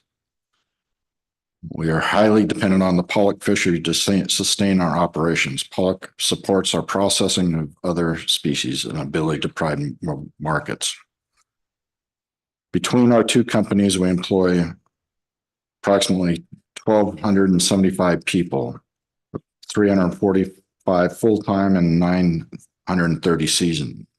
These jobs are reliant on a healthy and predictable fishery. We believe the best path forward is through further developments of Alternative 4. Thank you. Thank you, Mr. Wilt. I'll see if there are any questions for you. Yes, Ms. Baker. Through the chair. Thank you, Mr. Wilt, for your testimony. I wanted to ask if you could expand on, from a shoreside processor perspective, your point that a restrictive hard cap on chum salmon bycatch in the B season could effectively be a zero cap. And can you talk a little bit, you mentioned the decisions that would have to be made for the B season, but can you really help me from the processor perspective about that comment? Well, pre-season, we have to decide how many people we bring in. The ingredients we have to buy, the packaging material we have to buy, all the things to gear up. We have to outlay that before we process fish one. If we're facing a very restrictive cap, we have to make a judgment of how long will we actually be able to operate. Is it worth spending millions of dollars flying in the crew, buying all the ingredients? It's a it starts to become a real gamble as to how long we will be able to operate during a bee season, and how much what are we facing? So it's very it makes for some tough decisions for individual plants and the industry as a whole. Thank you, Mr. Wilt. So our next testifier is Dr. Jim Simon, followed by Heather Mann. Through the chair, thank you, members of the council. I'll begin my introduction. My name is Jim Simon. I'm with Tanana Chiefs Conference, but these comments are my own. Also, in my context of my introduction, I'd like to acknowledge the various tribal leaders and that have been teaching me for the past 3 decades about salmon and salmon management. And particularly, I'd like to acknowledge the late Dr. John White, who I served as his vice chairman on the Arctic Yukon Kuskokwim Sustainable Salmon Initiative Steering Committee for 10 years, and who I benefited greatly from learning from his experience, as well as other staff at the Bering Sea Fishermen's Association. And when I first began to learn about the Arctic Yukon Kuskokwim Tribal Consortium that initiated that Sustainable Salmon Initiative. I'm from originally my multi-generational non-native family from the traditional territories of the Atnahotane in the Copper River Basin, but for the past 35 years, I've lived on the Tanana River. And actually from my house, I can see the archaeological site where the oldest documented use of chum salmon in North America is located at the Upward Sun River site in the traditional territories of the Solchaga Dene. I live right downriver from their fall chum camp, and right above upriver from their winter village site location. So I have been pleased to be part of the cooperating agency team with the Kuskokwim River Intertribal Fish Commission. Tanana Chiefs Conference is a signatory to the Federal Tribal Co-Management Partnership of the Kuskokwim River. And I've really enjoyed getting to know Sarah and Diana and Kate in working on the social impact analysis and the preliminary draft EIS before you. I think there are I'm pleased to see that there are efforts to revisit some of the alternatives. As Tanana Chiefs Conference testified in October, we wanted to see a more reasonable range of alternatives. I think the purpose and need statement could have been benefited by tribal consultation before the publication of your purpose and need statement, focusing on Western Alaska chum, given the challenges before you. I'd like to suggest that your genetic sampling design for a chum salmon assessment of 1 every 30, which turns out to be like 1 out of every 31 chum salmon, get genetic stock identification analysis. I think the confidence interval around that data demands some precautionary principles in place with how that is being used to diminish the importance of chum salmon and bycatch.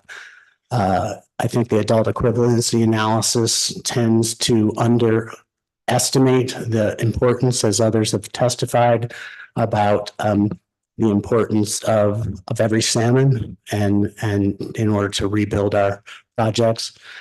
My time is running quickly, so I do want to give you some information about the abundance thresholds. But prior to that, I want to point out that my 14 years as the regional supervisor for the Department of Fish and Game's Division of Subsistence for the Arctic Yukon Kuskokwim Marine, I did have staff that were working when my children were toddlers on assessing subsistence chum salmon information for previous council efforts to reduce chum bycatch, and I am now a grandfather. So this has been before you for a long time. I think a lot of the impact assessment is suffering from shifting baseline syndrome, and I think that is something that you should take seriously. I have seen excluder presentations more than 10 years ago, and the rolling hotspot closure has been in place for quite some time, but yet we have still seen historic levels of chum bycatch during that time. And I'd be happy to entertain any questions about abundance indices in the AP motion. Thank you. Thank you very much for your testimony, Dr. Simon. Yes, Ms. Baker. Through the chair, thank you for your testimony. I will ask you about the abundance indices, and do you support the AP recommendations for that particular option, those options? Yes, I do. And I just thought it important to be able to speak to, based on some conversations with department staff, with Carla, given that, the Department of Fish and Game is a very large organization, and some of the salmon management information may not be really readily available to you, Deputy Commissioner Baker and Carla, but the Yukon River AP motion information has added to it the commercial guideline harvest limits that the Board of Fish adopted in regulation, in addition to the amount necessary for the midpoint of the commercial guideline harvest limits, as well as the midpoint of the Board of Fish established amounts necessary for subsistence, and the midpoint of the drainage-wide escapement goals recognized by the Board of Fish in both the Yukon River Summer Chum Management Plan and the Fall Chum Management Plan. So those are very hard regulatory indices, but I think would be a fair place because we want not only escapement to be met and subsistence needs to be met in rebuilding, we also want to see the return of our commercial chum salmon fisheries, which in the upper Yukon have been absent for decades. And I think that answers the question. Thank you. And Ms. Kimball. Thank you. Thank you, Dr. Simon. And thanks for recognizing your work with Dr. Hapala and Dr. Stram and Ms. Marinin. I appreciate that. I also had a question on the thresholds because I really came into this meeting in a different place, looking at the analysis on leaning towards a recommendation in the analysis almost that said that the Yukon River summer chum salmon would be representative enough, I guess. You know, they did that analysis to show it's not supposed to be replacing other systems, but the trend would be enough and have very robust data behind it that it could be fairly simple to pursue. And I see the AP has not recommended that even continue to be analyzed. And I wondered if you could provide some comments on that. Yeah, thank you through the chair. Thank you very much, Ms. Kimball, for that question, because more than 20 years ago, when I was hired by the Department of Fish and Game, I began learning a lot of the department's institutional knowledge. And in the past, the Yukon Summer Chum run and outlook has been a very good indicator also for fall chum. But we've seen that sort of that correlation somewhat fall apart. It also used to be institutional knowledge within the department that what we saw on the Yukon River, we would end up seeing on the Kuskokwim River 4 to 5 years later. That trend also does not seem to be consistent in these days. And just as you know, through through our presence here, we have a very strong coalition with our regional partners in Queric and Association of Village Council Presidents. And because the chum salmon situation in Norton Sound has been decades longer than what we've experienced on the Yukon, we collectively felt that it was very important to have all three regions represented. And frankly, you know, the chum salmon goals in the Bristol Bay, there's one escapement goal in Bristol Bay, the Nushagak River, and escapement is not being met for those chum salmon either. And so I think it's really important that we take a multi-regional approach for the whole of coastal Western and interior Alaska. I implore you to not forget that we are talking about an ecosystem that extends into Canada. And you know, you cannot call the native village of Eagle a coastal Western Alaska community, but they are highly dependent. 68% of their total subsistence economy is dependent on Chinook and fall chum salmon. At least it used to be. And so hopefully that answered your question about that. It does. Thank you. Yes, Mr. Mesereau. Thank you, Madam Chair, and thank you for your service when we had the bycatch committee. It was helpful, and it's been helpful here. And I think it's useful because I think you're well-versed in issues in your area, but you also are well-versed in Western science. So your participation has been really important. And I hope my question for you is, I know you're busy and you have other things going on in that area. Are we going to be able to count on your continued participation on this issue for the coming iterations here? I would like to say yes. It is unclear. I mean, I am also supposed to be at the Yukon panel meeting that's started Saturday and goes through Thursday, as well as prepare for the statewide Alaska Migratory Bird Co-Management Council that starts next Monday, where Tanana Chiefs Conference houses the chair of the Alaska Native Caucus for that co-management body. So I will endeavor to do my best, but I have had 3 days off since I saw you all in Seattle. So there are limits. Thank you. Thank you. Thank you, Dr. Simon. So next up is Heather Mann, followed by Teresa Clark.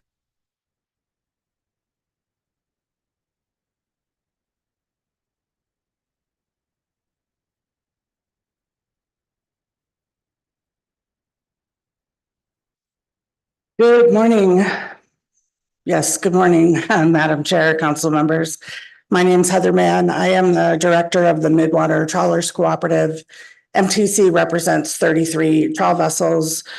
We fish for whiting on the West Coast, as well as cod and pollock in the Bering Sea and the Gulf of Alaska. Our vessels are home ported from Newport, Oregon, up to Kodiak. And the majority of MTC vessels are independently owned, and they're operated by multi-generational fishing families. I do also have processor-owned vessels in MTC, and even those vessels are oftentimes operated by longtime fishing families. And finally, MTC has 2 vessels that are majority owned by CDQ organizations. Our vessels are probably the smallest trawlers in the Bering Sea, and probably in the North Pacifics, except for the Super 8s. And that's important moving forward. Our size does depend or limits where we can and can't fish. Our vessels were allocated 10.6% of the pollock resource under AFA, and pollock is a critical component of many MTC member business plans. You can see this clearly in the SIA, where you can see the dependence on pollock for the community of Newport is very high. Whenever you see Newport, whether it's in the DEIS or in the SIA, those are always about MTC boats, the component of MTC that comes from Newport. Pollock accounts for 1/4 of the annual revenue of many MTC members. I did want to say that I and my members acknowledge that the situation in Western Alaska is dire. And I, like many of you, have been very moved by the testimony and the stories that have been shared this week. I want to start by saying that no fisherman wants incidental catch of any kind. A fisherman wants to target his species and only his target species. And our members work really hard to minimize all bycatch all the time. This is evidenced by our very low bycatch rates in the pollock fishery. I did attach a written public comment to the agenda, and at the end of that comment is a weekly report that I received from Sea State. It's specific to MTC vessels, but what it shows you is that through March 28th of this year, our vessels caught 40.5 million pounds of pollock and intercepted 136 Chinook and 2 chum salmon. And I realize this is A season and chum is an issue in the B season, but I believe it's important to share the information and remind the council that whatever decisions you make and recommendations for regulatory programs you do, they impact family businesses at the individual vessel level. I have boats that were allocated millions of pounds of pollock, and they have only 24 Chinook with which to catch that pollock. The ironic thing is a lot of folks in the public will say, well, you have a hard cap for Chinook and you make it work.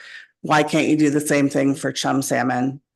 And of course, one of the colossal differences is the Asian hatchery fish, which is released in the billions each year, which we have no control over, and which make up the majority of the bycatch in the pollock fishery. So you've heard from captains this week about how they go about minimizing their interactions with PSC, and MTC captains are no different. What I do want to emphasize, though, are the efforts above and beyond what is required. So far, 8 MTC vessels, so 1/4 of our membership, have purchased live feed cameras.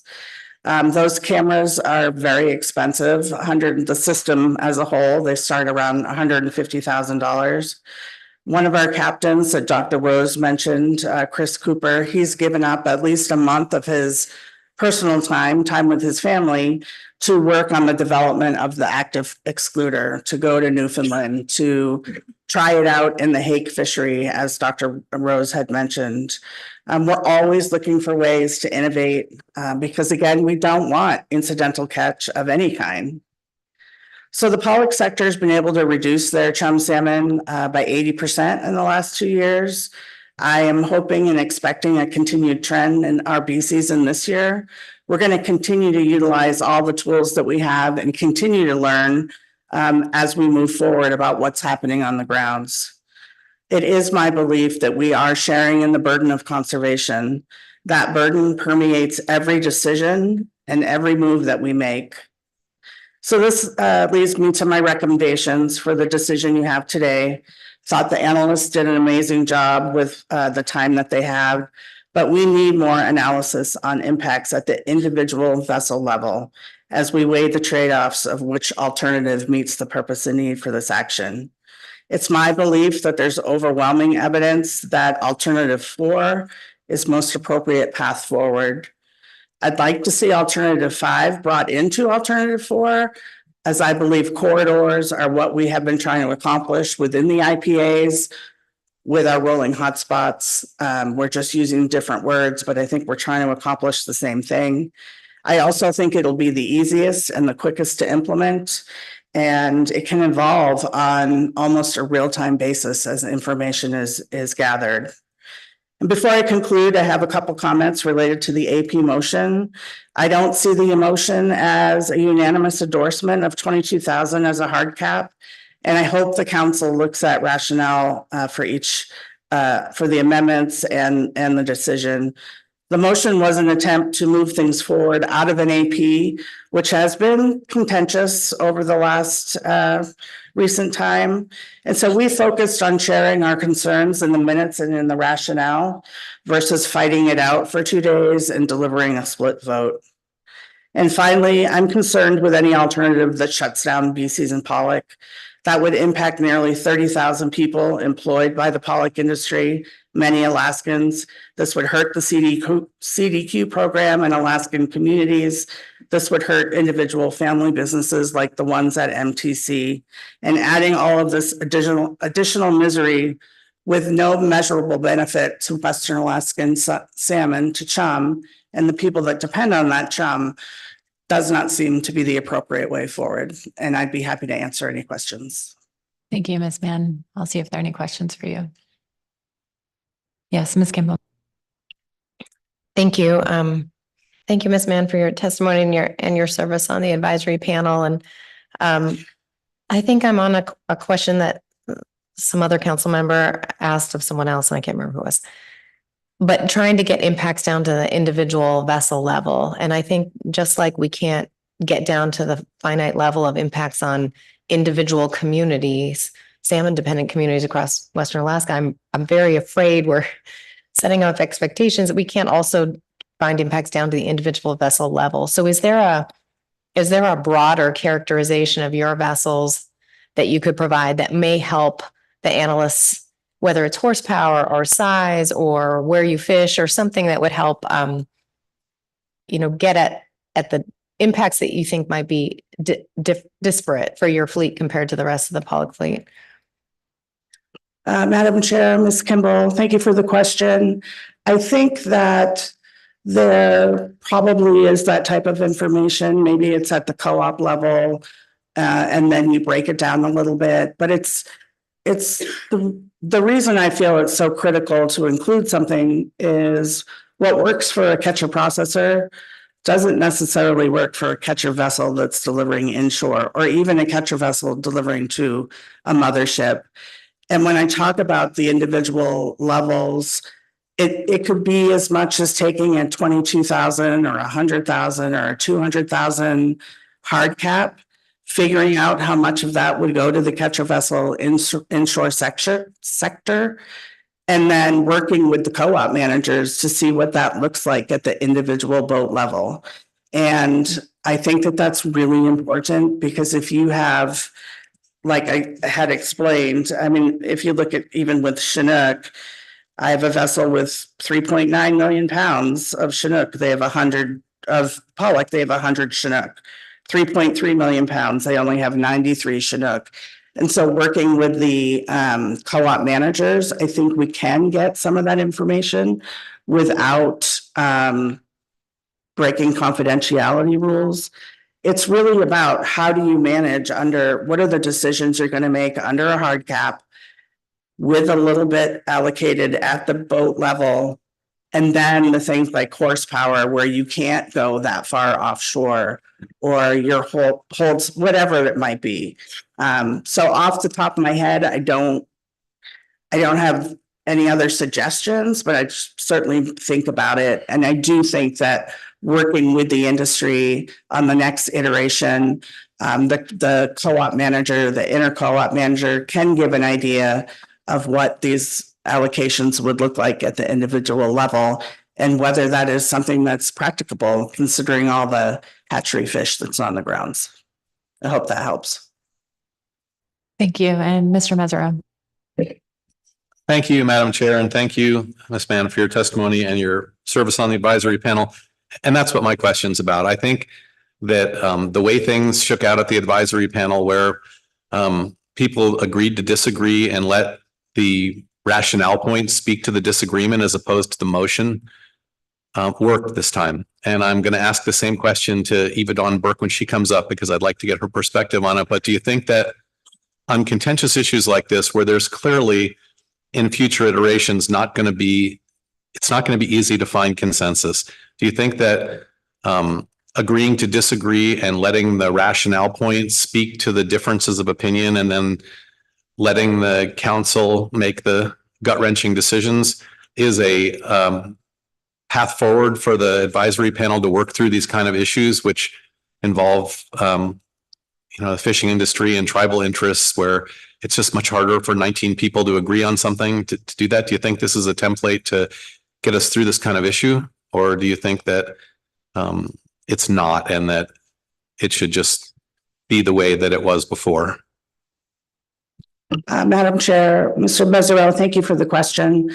For those people that know me, know that I'm fairly competitive and really like to win at everything. That doesn't work here at all. In fact, it fails spectacularly. So I think that where we're at right now in the advisory panel is this place of, especially with our new members, we're learning things that we didn't know. We're also educating. And if it's helpful to the council to have that dialogue in the rationale with the concerns, with what we support, our job is to advise you. So it's really, if you find that way of reporting helpful, then I think it works. I think from my perspective as an AP member and as a co-vice chair, it certainly was a much more pleasant way to interact with my fellow AP members and the public.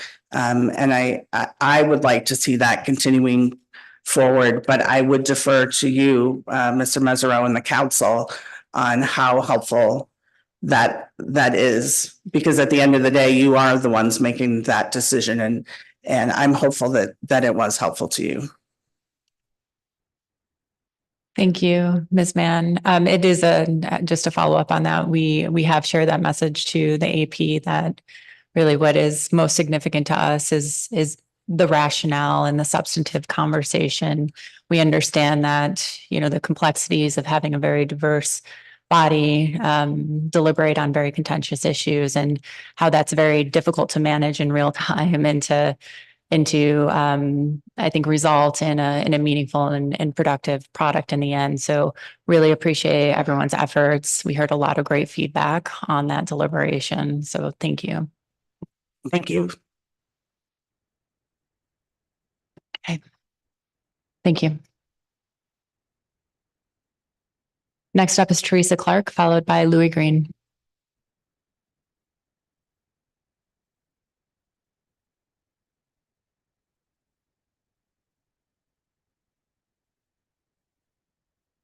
Thank you, Madam Chair, and council members. My name is Teresa Clark. I'm from Galena, Alaska on the Yukon River and a Loudoun Tribal Council member, or Tribal Council member, not on the council. We've had a long-standing motto for our tribe, and it's Nieltskanits Idini. It means we live together, we work together, we live together. And our tribe has always been willing to do that. As I sat here for the last 3 days listening to all the testimony, and wanted to come up and support an alternative.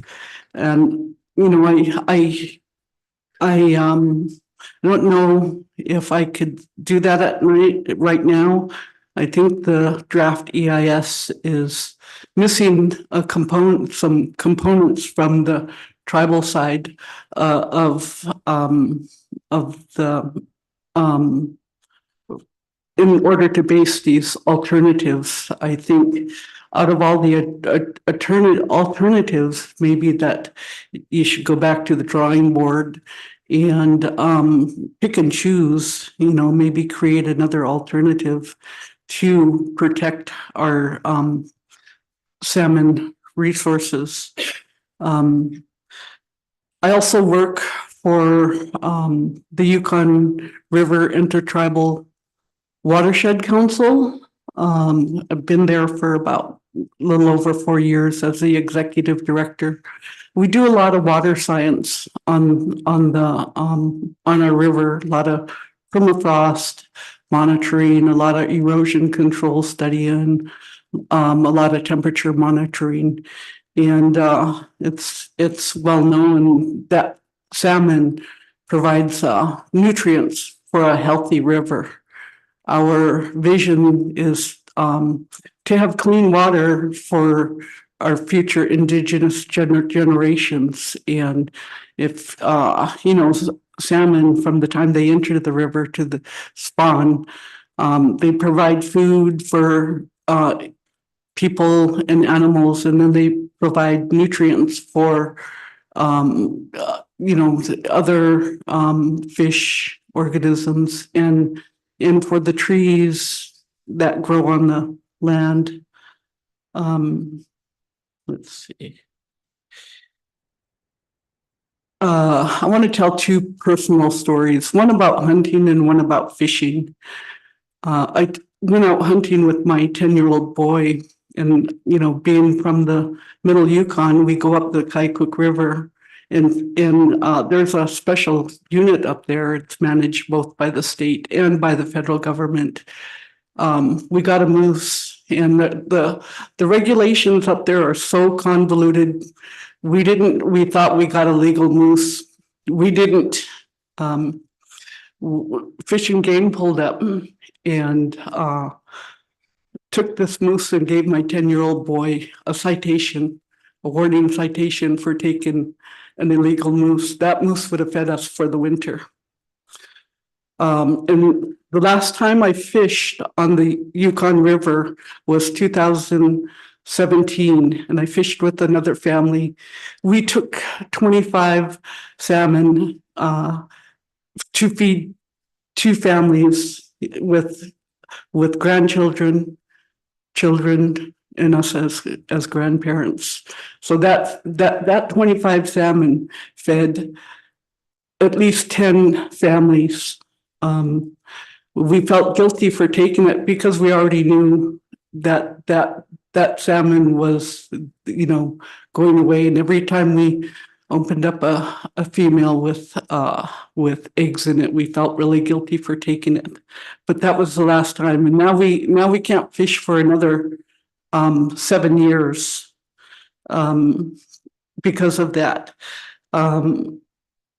If you know, I was appreciative of Max Aguilar, I think it was his name, that informed you that Alakanuk was the most impoverished community in the nation. If you look at continue to do research on the US Census Bureau, you'll see that the whole Yukon, the Western Alaska rivers live in poverty. We don't live in a borough.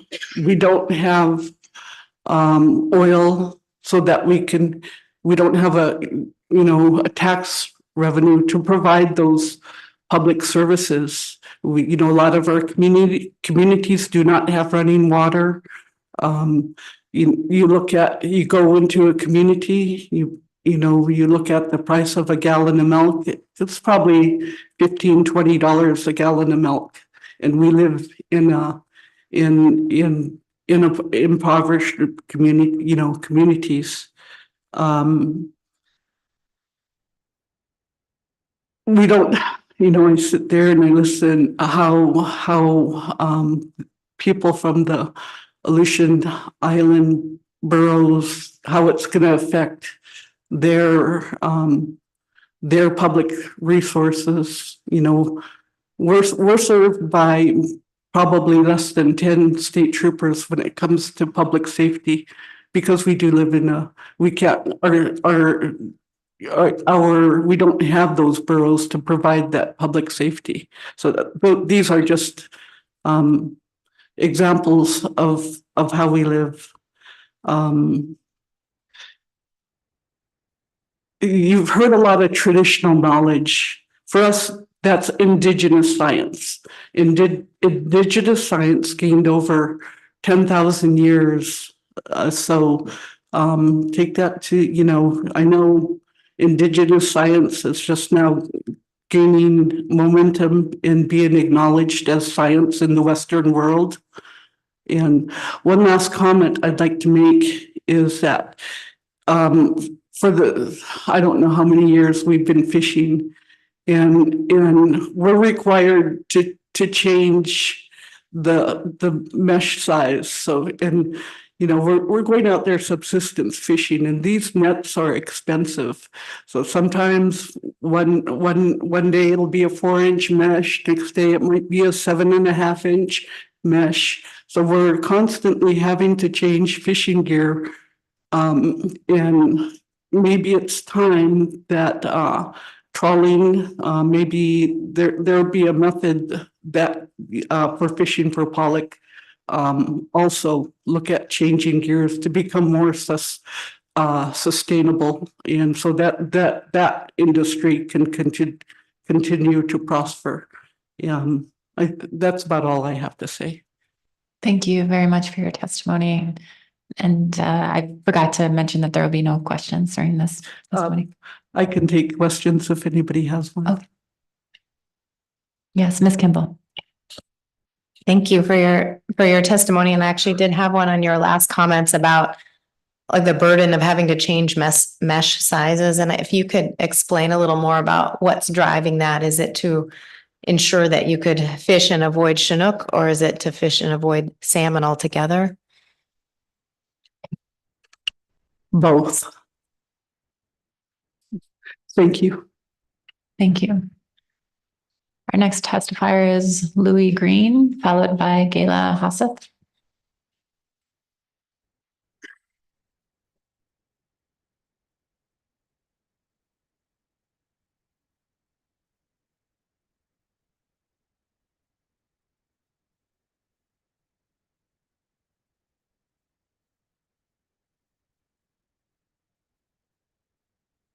Good morning. Morning, Madam Chair and the rest of the council. I've been around the block a time or two, but it's been at the Board of Fish, but it's been some time. So this is kind of a new setting for me. And like many have sat up in front of you, that's been probably 3 minutes of uncomfortable feeling to a lot. So my name is Louis Green. I'm from Nome, Alaska. I have the history of taking part in process that goes back 30 years. And what I've heard here in the last few days is the stories of the past from the 80s, 90s, 2000s at a state level, and there have been some at this federal level. So what I wanted to do is have a look at this flyer that I was told that you supplied this out to the table. And it talks about references what the council does, and the council is working with experts, stakeholders. We're here. Glad to be, and the staff and the public's here. And it's required to balance conservation, economic and social concerns with the intent of managing sustainable fisheries for the greatest benefit to the nation. I got into the Magnuson-Stevens Act and I didn't get the right number down, but I do have a definition in section 3 and to reference.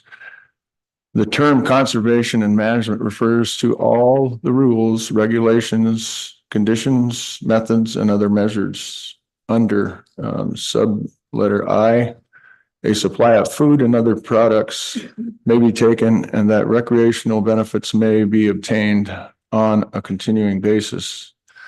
Sub letter II, irreversible or long-term effects on fishery resources and marine environment are avoided. So hearing or mentioning that, we're in a time where probably the last decade, if the numbers are correct, 141 million pounds of wanton waste bycatch has been continuously happening, for a decade, 10 years or more that's been recorded. So I find that to be a hard thing to take, because if we're talking about conservation, why are we taking fish out of the water, removing life out of the water that will never be there again, and think that we're conserving and we're operating a sustainable fishery? It's hard for people to understand that are on the outside here, like, in the public or the stakeholders are saying, well, how can they do that? I can't even catch a fish and waste it on the beach without getting cited if I get caught. How can they do this with millions of pounds? There was a comparison about this 141 million pounds of you're talking about halibut, cod, crab, marine mammals. The comparison was F-150 pickup trucks parked bumper to bumper with the back end of the truck loaded to the top of the back end, that went from Anchorage to Soldotna. And when you think about that, that's a really, really horrible looking picture of what we're doing with our life out there in the ocean. I know this is about salmon. We're talking about chum salmon, but those fish can't live out there without their meat, their vegetables, potatoes. They have to have a balanced diet. And apparently something is missing. One of the other things is the Marine Mammal Protection Act is, to me, is being violated. I mean, nobody outside the Native community can be taking these animals. Yet the trawler industry is allowed to do this, and everybody knows it's wasteful. And there was several orca that were taken in this last year. I think 9 or 10. And it makes you wonder how those extruders that are working there for salmon, how come they don't work for an intelligent, powerful animal such as the orca?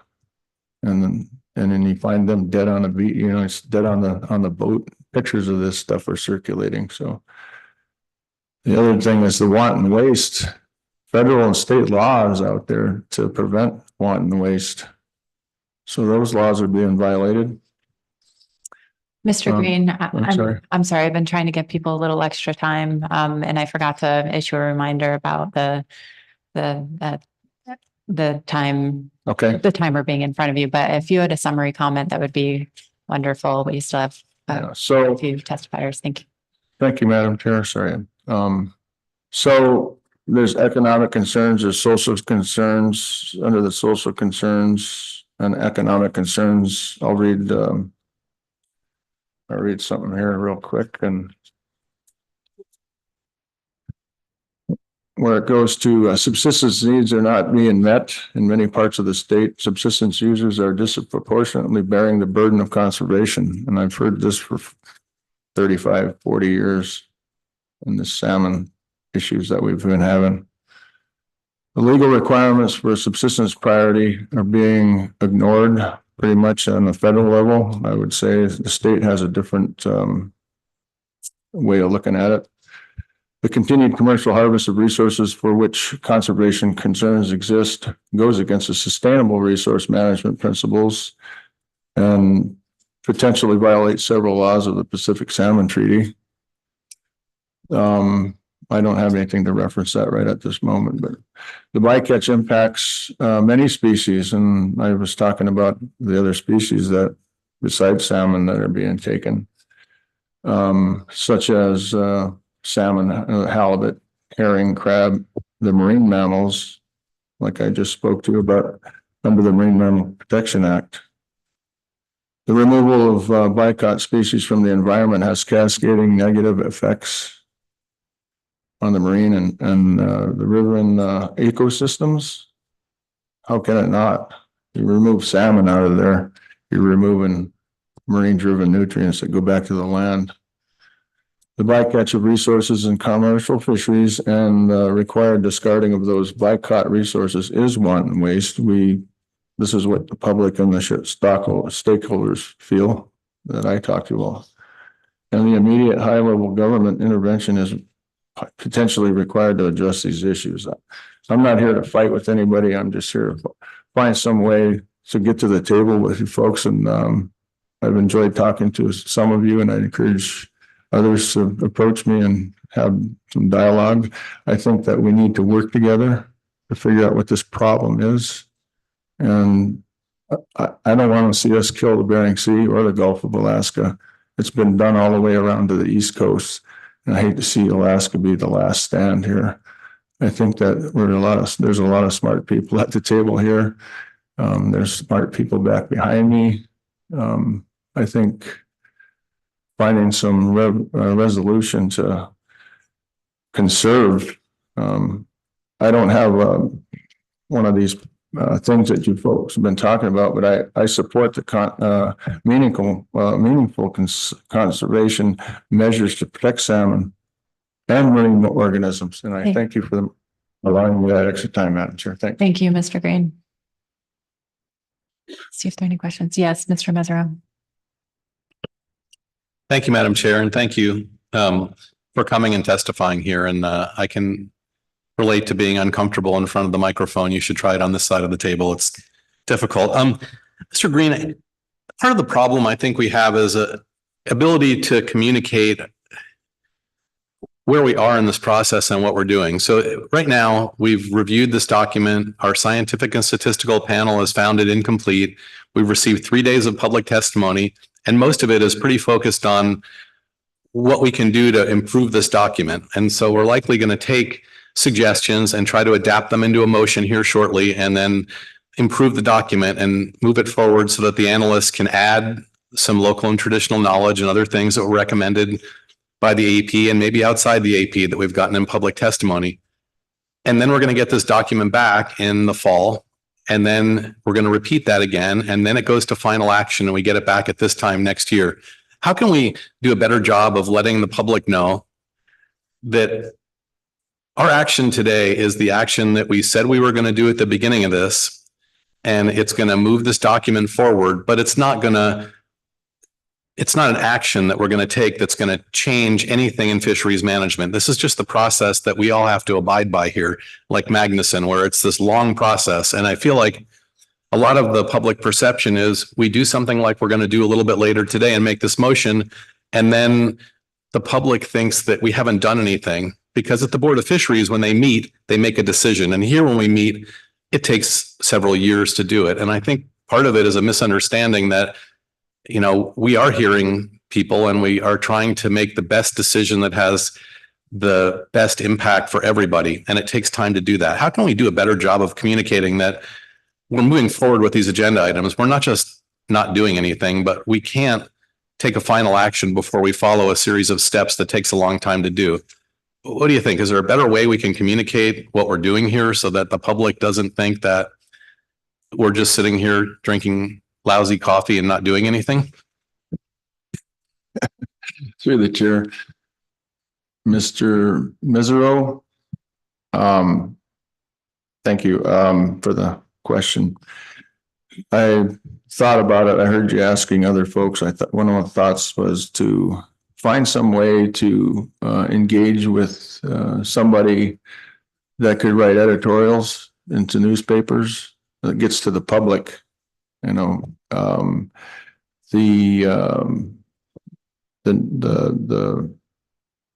Facebook. I mean, you can, the internet is another way to educate people, because I know that dealing with stuff at home and trying to bring people to the table, you have to get to the point where you are educating people to bring them in. And so that's one of the things I think is really important, is to make sure that the public gets informed well enough to where they do want to participate, because there's people that don't know anything about what's going on here, and they don't have anything to do with it because they think it doesn't have anything to do with them. But until they do see something that triggers their interest, they won't participate. So trying to get the interest up. I know at the federal subsistence level, I'm the RAC chair for the Seward Peninsula, which is the Bering Straits region. And, there's publications that go out, but people don't really engage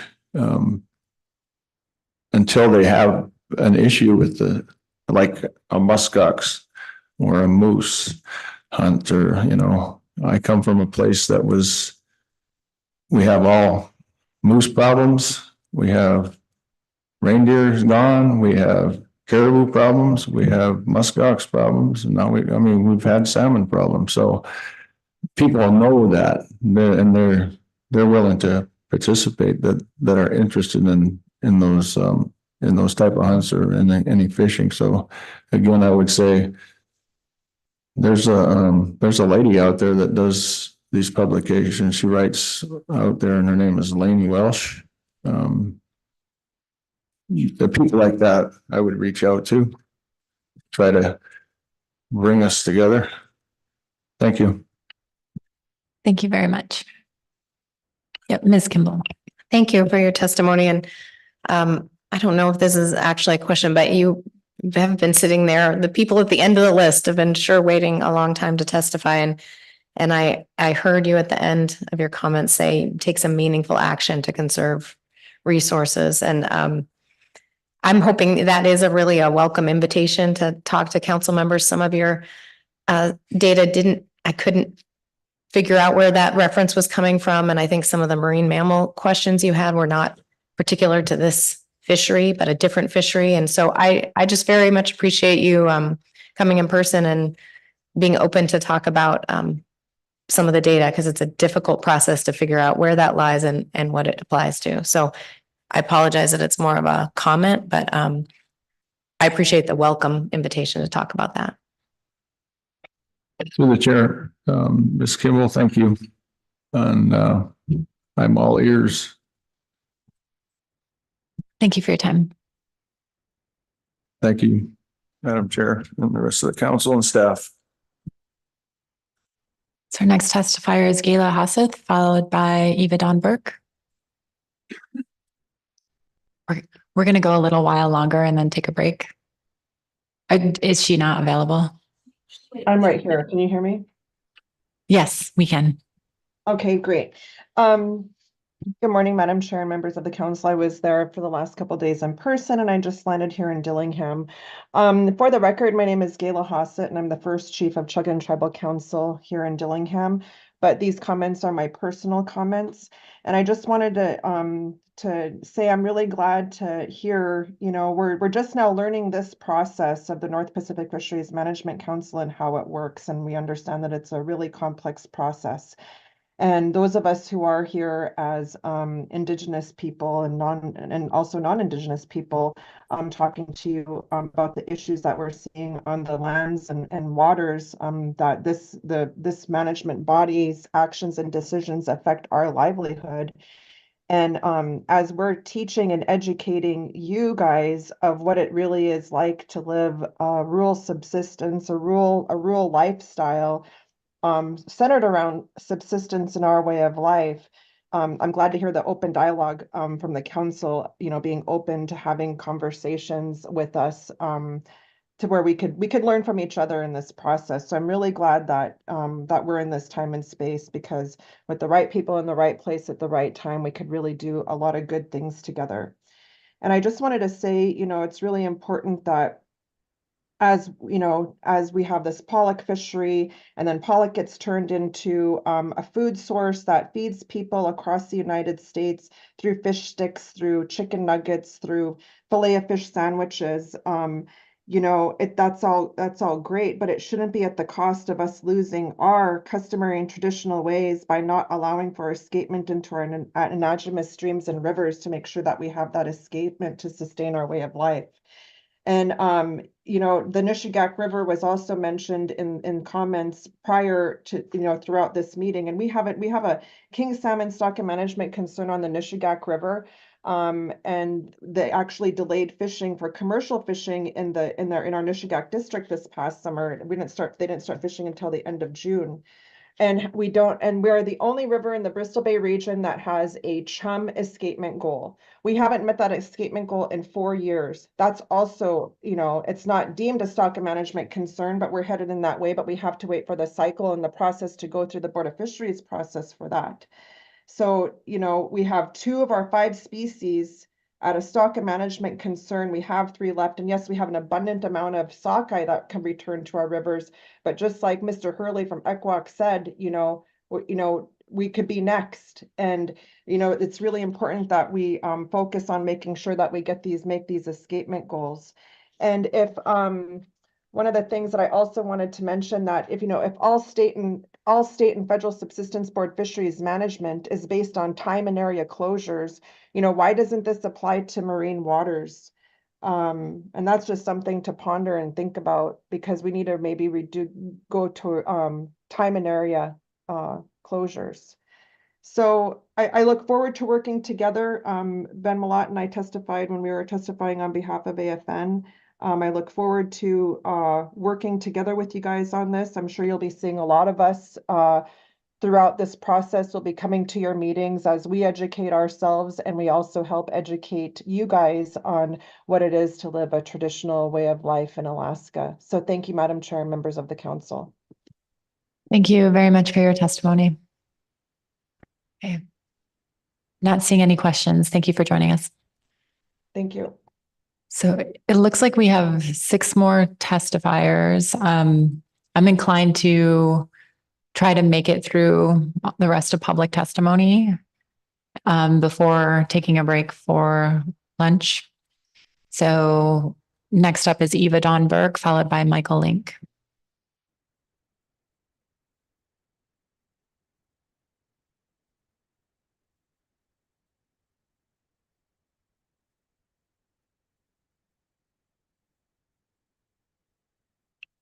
Thank you, Madam Chair, members of the board.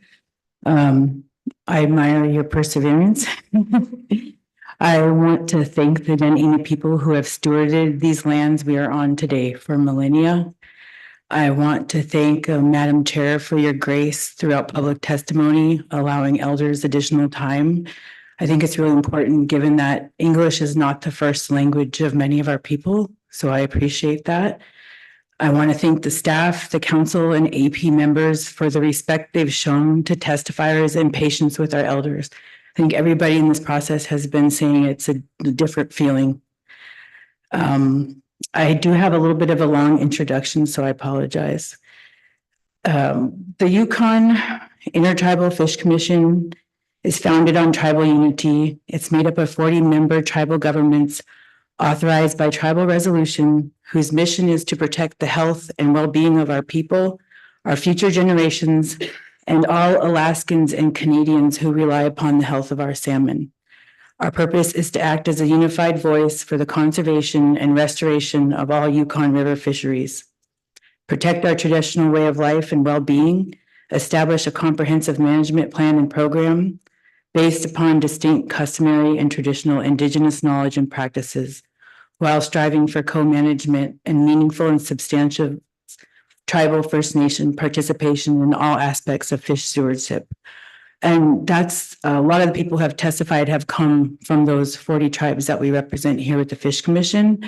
And I also think I'd like to take a couple of minutes to introduce myself formally to the board members, because the council members, I've not really had the opportunity. I think about the chair of the AP asked me, what does salmon mean to me?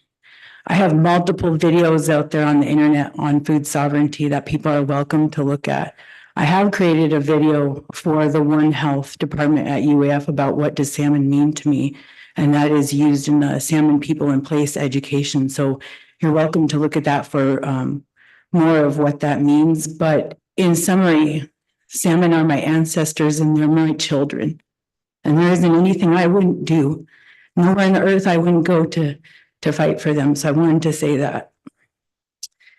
I think about myself and in the similarities of salmon and what my people and myself have gone through since colonization and commodification of this beautiful resource. And those of us that stand here today are survivors of colonization and intergenerational trauma. The salmon that stand here and the salmon that swim in the waters today are climate survivors. They have learned to adapt to big industrial war machines that are fishing on them. So we are the most resilient, and we're the ones that are here to try to protect our relationship going on to future generations. My own life, I grew up on the trap line in that fish camp. We were very seasonal and nomadic, and we lived in a one-room cabin, both on the trap line and at fish camp. People in those days could live off the land. You could sell furs and you could sell fish and you could make it. You didn't even have to go into a village. Unfortunately, in the 90s, we had to make that choice. So from the 90s to the 2000s, I used to remember beautiful elders speaking our language. When we had potlatch, the hall would be full of people singing and dancing. You could hear it for a mile around. We don't hear that anymore. We don't have those jobs where people touch salmon and process fish anymore. We've lost it. We do understand what shoreside processors, catcher vessels, everybody, we understand. We've been there. We sympathize.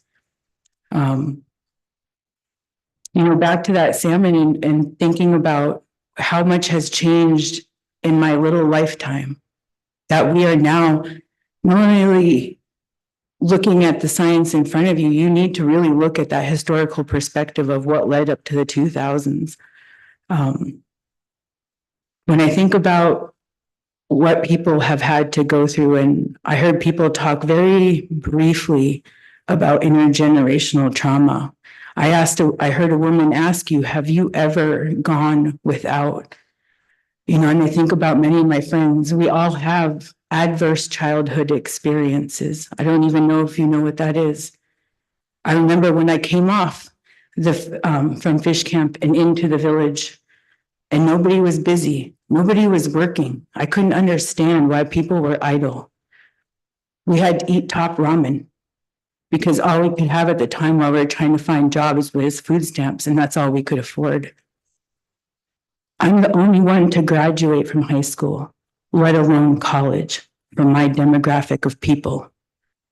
When I go to my village, those same people they're not homeless because nobody in our villages are ever homeless, but they are living in very, very rough conditions. I used to hear beautiful people singing and dancing. Now sometimes I hear gunshots and people driving around my village high on drugs. I think about all the friends I had to bury in my journey to get here, all the friends and family that couldn't deal with the burden that was put upon our people. I often say I had to colonize myself to heal. I had to colonize myself to survive, and I had to decolonize myself to heal. And what I mean by that is I was able to go to college. I was the first engineer from my village. I worked in oil and gas till oil and gas was no more. So I had plenty of experience in doing environmental impact statements. And what's interesting is those environmental impact statements that I have participated in were all focused around subsistence whaling because it was an endangered species. So I wonder if those are the type of environmental impact statements we need to be looking at for the future. I hear a lot about third-party contractors. I was a third-party contractor. I know exactly that everybody is still making money. Everybody that's a third-party contractor wants to keep their client happy, and they present data in a way that sounds very good and makes them sound good. I did the same thing. I was a token native, went into communities and said, this project will be good for you. This will be good for your people. You are going to have improved livelihoods. That was short-lived and was not the truth. I've since worked really hard to decolonize myself and go to graduate school. I'm working on a Master of Science in Natural Resources, investigating healing through food and culture, how reconnecting to the land helps our people. For the 30 years, I wasn't able to be on my fish camp because I had to go to school and go to work. That's all I talked about. I finally built fish wheels. I finally made it back home to my dad to start trying to correct and use and understand his Indigenous knowledge. We built some fish wheels. We ran those fish wheels. There was no fish. And that's when I began to get involved in advocacy for salmon.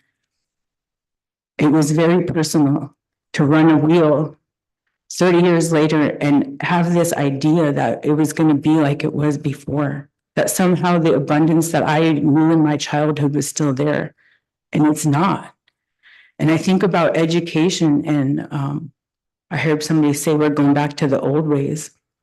I think about how a person knows how to tan a moose hide or tan any hide. That is brilliant Indigenous science. Those are the type of things that we're working on reclaiming. I've been prolonging my graduate studies because I had to master the smokehouse. I had to master tanning moose hide because that was more important to me, because I don't believe when you study natural resources and sustainability, we're going down. We've seen it in COVID. I watched the economy collapse in 2008 up here. I watched a 75-year-old man lose 2/3 of his retirement. We're living in a bubble. Natural resource management, the way it's done right now, the economy is all based on infinite natural resources, which we do not have. So we really need to be looking at sustainability and leading with love. We need to lead with love.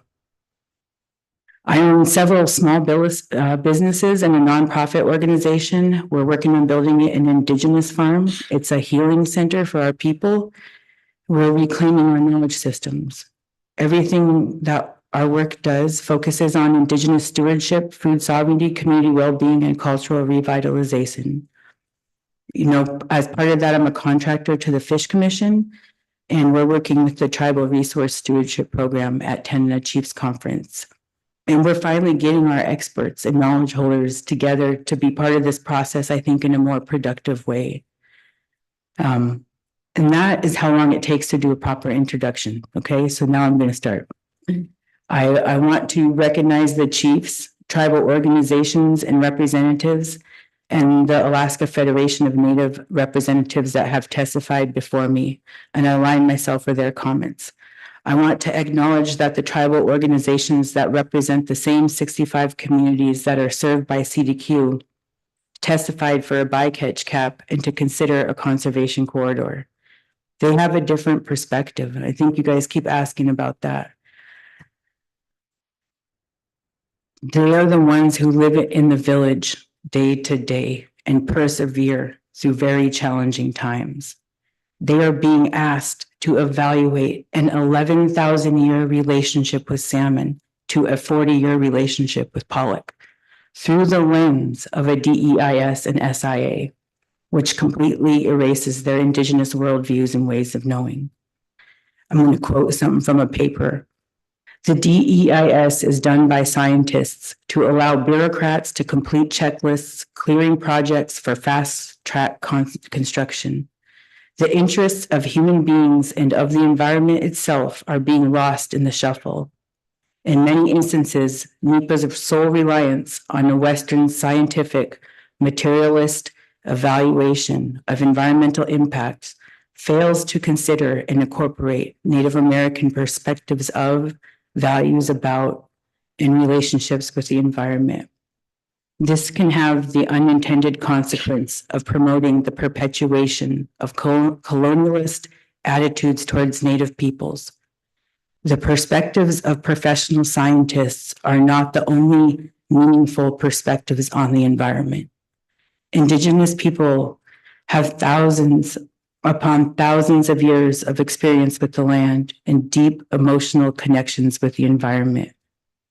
In terms of really understanding the environment and the stressors placed on it by modern human activities, NEPA analysis would benefit from a more thoughtful, mindful engagement with Indian tribes and other Indigenous peoples.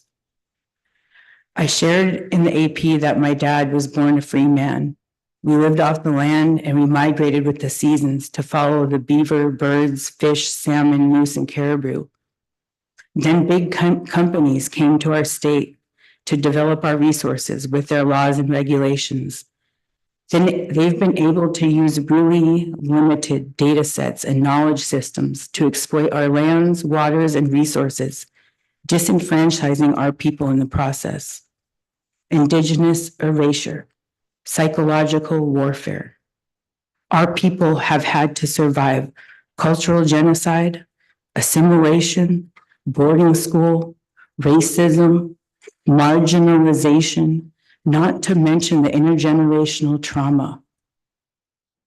That looks like child abuse and neglect, sexual assault, domestic violence, mental health issues, substance abuse, suicide, and so on. The health disparities are real. I know, I've lived all of them firsthand. Our Indigenous knowledge had to survive all of these things. We are in the process of healing and reclaiming those knowledge systems. So when people are asking to include our Indigenous knowledge, they must realize we are in the process of repairing those systems. They have to acknowledge their part in those harms. We have to reclaim our language to unlock our original instructions. There are specific ways of understanding the natural world that are within our language. We're simple people. We only take what we need. We're asking for a chance. We are asking for our experts to work more closely with your experts to paint a more holistic picture of our current situation. Alaska is very unique. We are one of the last places in the world to be developed. Our people are still able to maintain traditions that are centuries old. This entire way of life and way of knowing is being steadily eroded. Ever since the state and federal management systems that came after statehood, we've been impacted the most. That's what the environmental justice is about. Everything is commodified. Our relatives that provide life become dollars, commas, and zeros. Oil and gas may have built this state, but they tried to take our self-sufficiency. Here we are today, salmon have crashed, caribou and sheep are disappearing, moose are smaller and hard to find. We are in a disaster. Not only is the Bering Sea ecosystem in a disaster, onshore is in a disaster as well. And because we are so desperate, we're at risk of repeating some mistakes. We've had some really amazing testimony, but I really want to highlight and appreciate the testimony of Craig Chyfluk and Josh Wisniewski. One thing I can't help but think about is history. When I read that the impacts to Seattle are going to be great, I can't help but wonder what happened to the salmon people there. Are we yet again repeating history here? How have we learned? I keep thinking about diversity. Fishermen and processors need stability, But I'm not sure how you can calculate with any certainty stability in a changing environment. That's literally defining instability. We need to have diversity to be able to weather the impacts from market fluctuations and from compound extreme climate events. When I think of stability, I think of diversity, flexibility, and scalability. Diversity in knowledge systems, flexibility in considering scenarios and solutions, and scalability to deal with changes in abundance and constraints. I wanted to follow up with what Mr. Louis Green was saying. The points that he highlighted, and I'm not going to repeat them here, but they were very important. Because about a month ago, all of the regional advisory councils in Alaska met. Several of our interior and western groups have been sending letters to ask for reductions in both Chinook and Chum bycatch.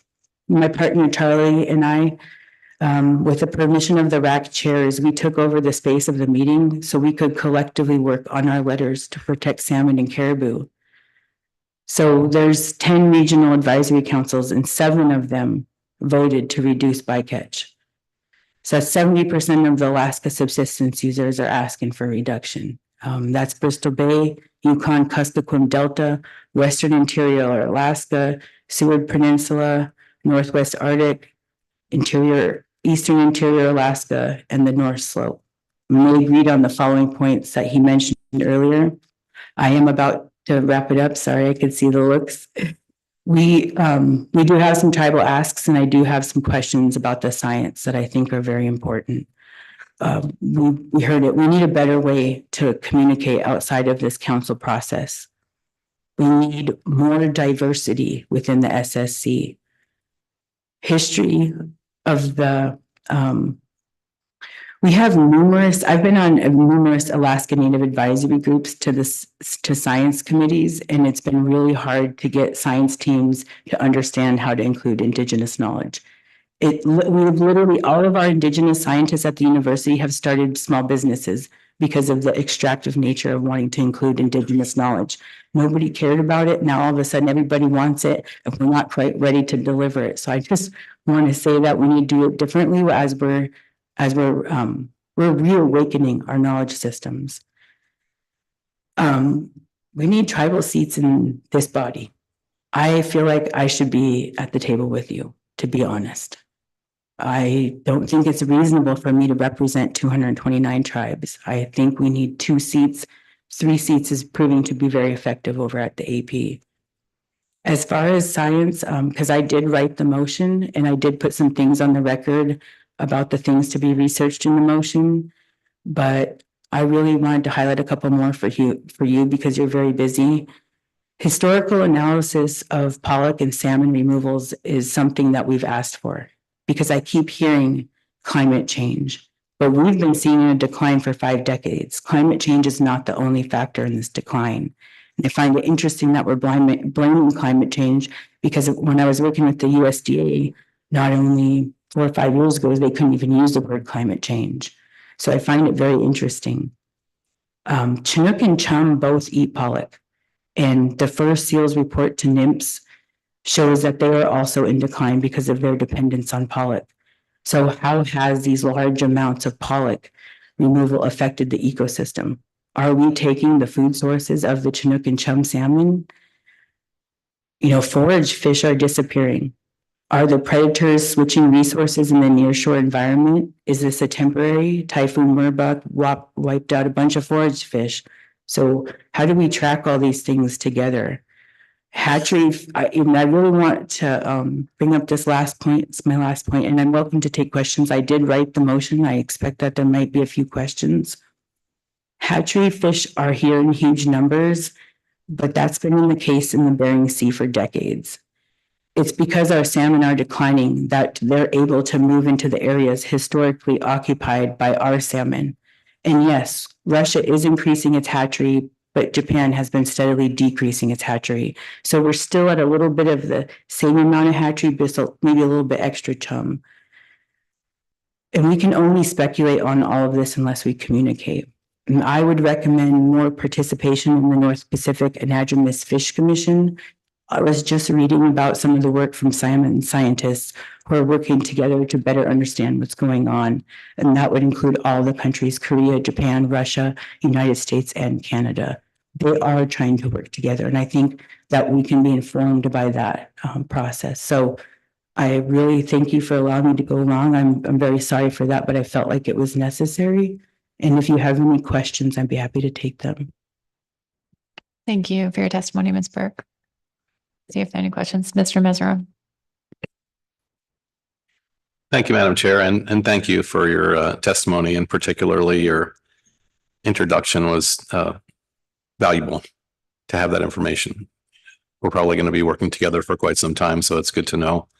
I'm going to ask you the same question I asked Ms. Mann, and we're trying to improve the process and not make it be that it's a battle for all we want to know is rationale points. What makes you think that the way you want it is the way we should do it? And I'm just wondering if you think that the way it was done this time is a reasonable model for the future, where we focus our weight on not the overall vote, but the motion and the rationale points. And that way we can make a decision at this table that's consistent without having it be that contentious over there. Do you think we can continue to try that model, or do you think that there's going to be a point where this is just not possible to sit down and agree to disagree? Thank you through the chair. Mr. Mesereau, that's a great question. I think that we can continue to disagree. I think that's how to act professionally and to be human. We need to lead with love. Everybody in this room is facing a lot of uncertainty. We have a lot in common. And I think that if people were to look to Indigenous people and seek them out a little bit more, that we could come to have some really great discussions and reimagine a future that works for all of us. And to be honest, that was my second AP meeting. And the first AP meeting that I had went to was very contentious on the Bristol Bay red king crab issue.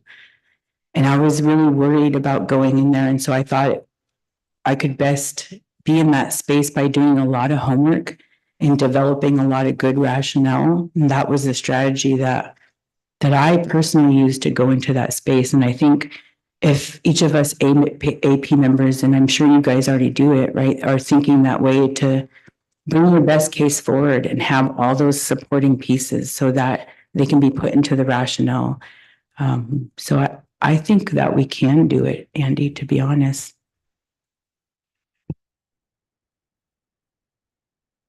Thank you, Ms. Baker. Through the chair, thank you, Ms. Burke, for your testimony, and I won't repeat all of the appreciation for your participation in the AP. My question is about the AP motion itself, since you were the maker of the motion, and we're only allowed one question, so I had to choose carefully. I was wondering if you could describe a little bit. It appears to me that the alternative 5, the time and area closure alternative, was a part of your original motion. And so I just wondered if you could provide some thoughts. The group obviously supported that in the end. Can you please give me a little bit of your perspective on that alternative and how it might interact with some of the other alternatives, like the alternative to hard cap, and just a sense of your perspective as an AP member on that particular, where the time and area closure fits in with all of the other measures we're looking at. Yes, thank you for that question. With the time and area closure, and I think with the hard cap, I recognize that we have a lot of hatchery chum, and that's why I tried to point out, well, we've always had a lot of hatchery chum, but what if our salmon rebound? What if they start to come back? Are those high bycatch rates outside of the area? That's why we want a hard cap, because it's a backstop on being unsure of what we're catching outside of that genetic area. So that's why we want a hard cap, because we're still uncertain, and there still is Western stock outside of it.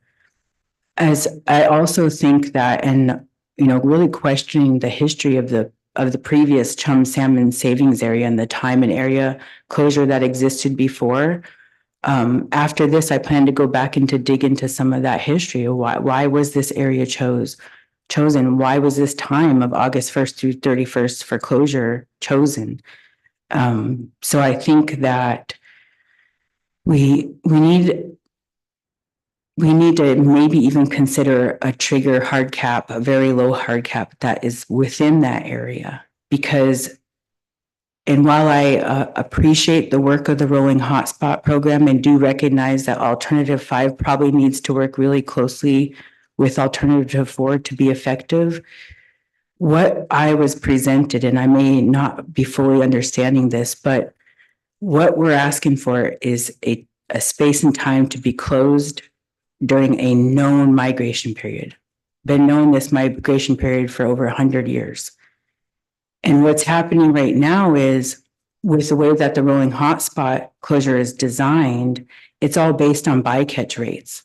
So if you're in this area that's on the migratory path, but you have a low abundance of salmon and you still have a high abundance of pollock, you're going to have a low bycatch rate and still be in that area where the Western Alaska chum are migrating. And so what's happening too is vessels know how to perform well and they have a tier structure. So from what was presented to me, I never saw a spatial closure because they could perform well and still fish in that spatial area. So therefore, that area needs to exist outside of the IPA from what I can see and tell. And I think that's where I think there's a lot of solutions in there. And I would also highlight the testimony of the man from Area M Seiners Association who explained what they're doing for chum. And this is why it is really important for our teams and experts to communicate, because it was really contentious at Board of Fish. I was in that battle with those guys. It was a very racist environment. It was hurtful to our people. And we thought, when we asked for a 60% reduction in fishing time, and we got a 12%, and we were thinking that they weren't going to end up, that they were only going to fish 12% of the time, lessen their fishing for 12% of the time. But he stated yesterday that it ended up being 40% of the time. So to me, the regulation that got passed might have actually been, it's actually working. And I didn't think it was the right one at the time when it was passed. So he ended up having to step down more. And so like those communication and learning from each other is really important to getting it right. Because like we're not going away. We need to see this work, and we're learning about how can we bring this up again and keep track of it if it's not actually effective. So I hope, does that answer everything, Rachel? Okay, thank you. Thank you, Ms. Kimball. Thank you. Thank you, Madam Chair, and thank you, Ms. Burke. And maybe you've already answered this in your response to Ms. Baker, but I was focused also on your letter. I'm talking about alternative 5, and there wasn't any detail around that in the AP motion, which I think was actually a productive way to move forward. You didn't have data to help you deal with that, and I think it's the concept that was important to get moving forward. In your letter, you talk specifically about 2 ADFNG stat areas that we should be focused on in terms of focusing avoidance measures on predominant areas with Western Alaska chum. I guess my question is, if the council can try to move a little bit forward on the concept that the AP went forward with on alternative 5, and we can receive some data and some more public testimony on what that should look like, does that seem like a place the AP could further develop and you could further work on? I don't want people to be disappointed, but the council's trying to move things forward for analysis. And I think we have to evaluate things and readjust. And maybe I'm asking if that's a good approach for something that's coming to us that's not well defined at this point. Yes, through the chair. Thank you for that question, Ms. Kimball. I think that's a great idea. And that's something that even fellow AP members and myself are talking about, is we don't need to save all of our cards and then come up here and then we're already having to digest a lot of information. It's kind of counterproductive to do it that way. And so it seems to make sense to be getting some discussions in with each other ahead of time. And so I think we even have some ideas for Kodiak to how can we better, when we're in Kodiak, thinking about communicating better in this process and setting up some time to talk about that. And because the data, and that's the thing about the IPs and having the solution in the data, because it only leaves the people that have access to that data the ability to determine the solution. So unless I'm sitting at my computer on my GIS with all the data, I'm really limited as far as analyzing what space or time is the right one. And I know that there's confidentiality, and I think that's why if other AP members and we're able to share things in a way that feels comfortable to people that we work with, right? Then we're able to progress some of the discussion so that when we come here, we kind of know where each other are at and what to expect. And I feel like that is the way to go. And this whole thing, I feel like it's just a breakdown in communication. I've been thinking about how hard it's been for my people to try to speak your language and for you to understand what they're trying to say because you don't quite speak their language. And I kind of speak both your languages. So it's really important. And I know Craig and there's others in here. Gayla, I was on, there's a few of us that can navigate those spaces and we're starting to show up where we can. Thanks. I appreciate that very much. Thank you. Thank you so much for your testimony. And thank you for the extra time. I know it's out of order, so I really appreciate it. Thank you. Welcome. Our next testifier is Michael Link, followed by Jackie Boyer.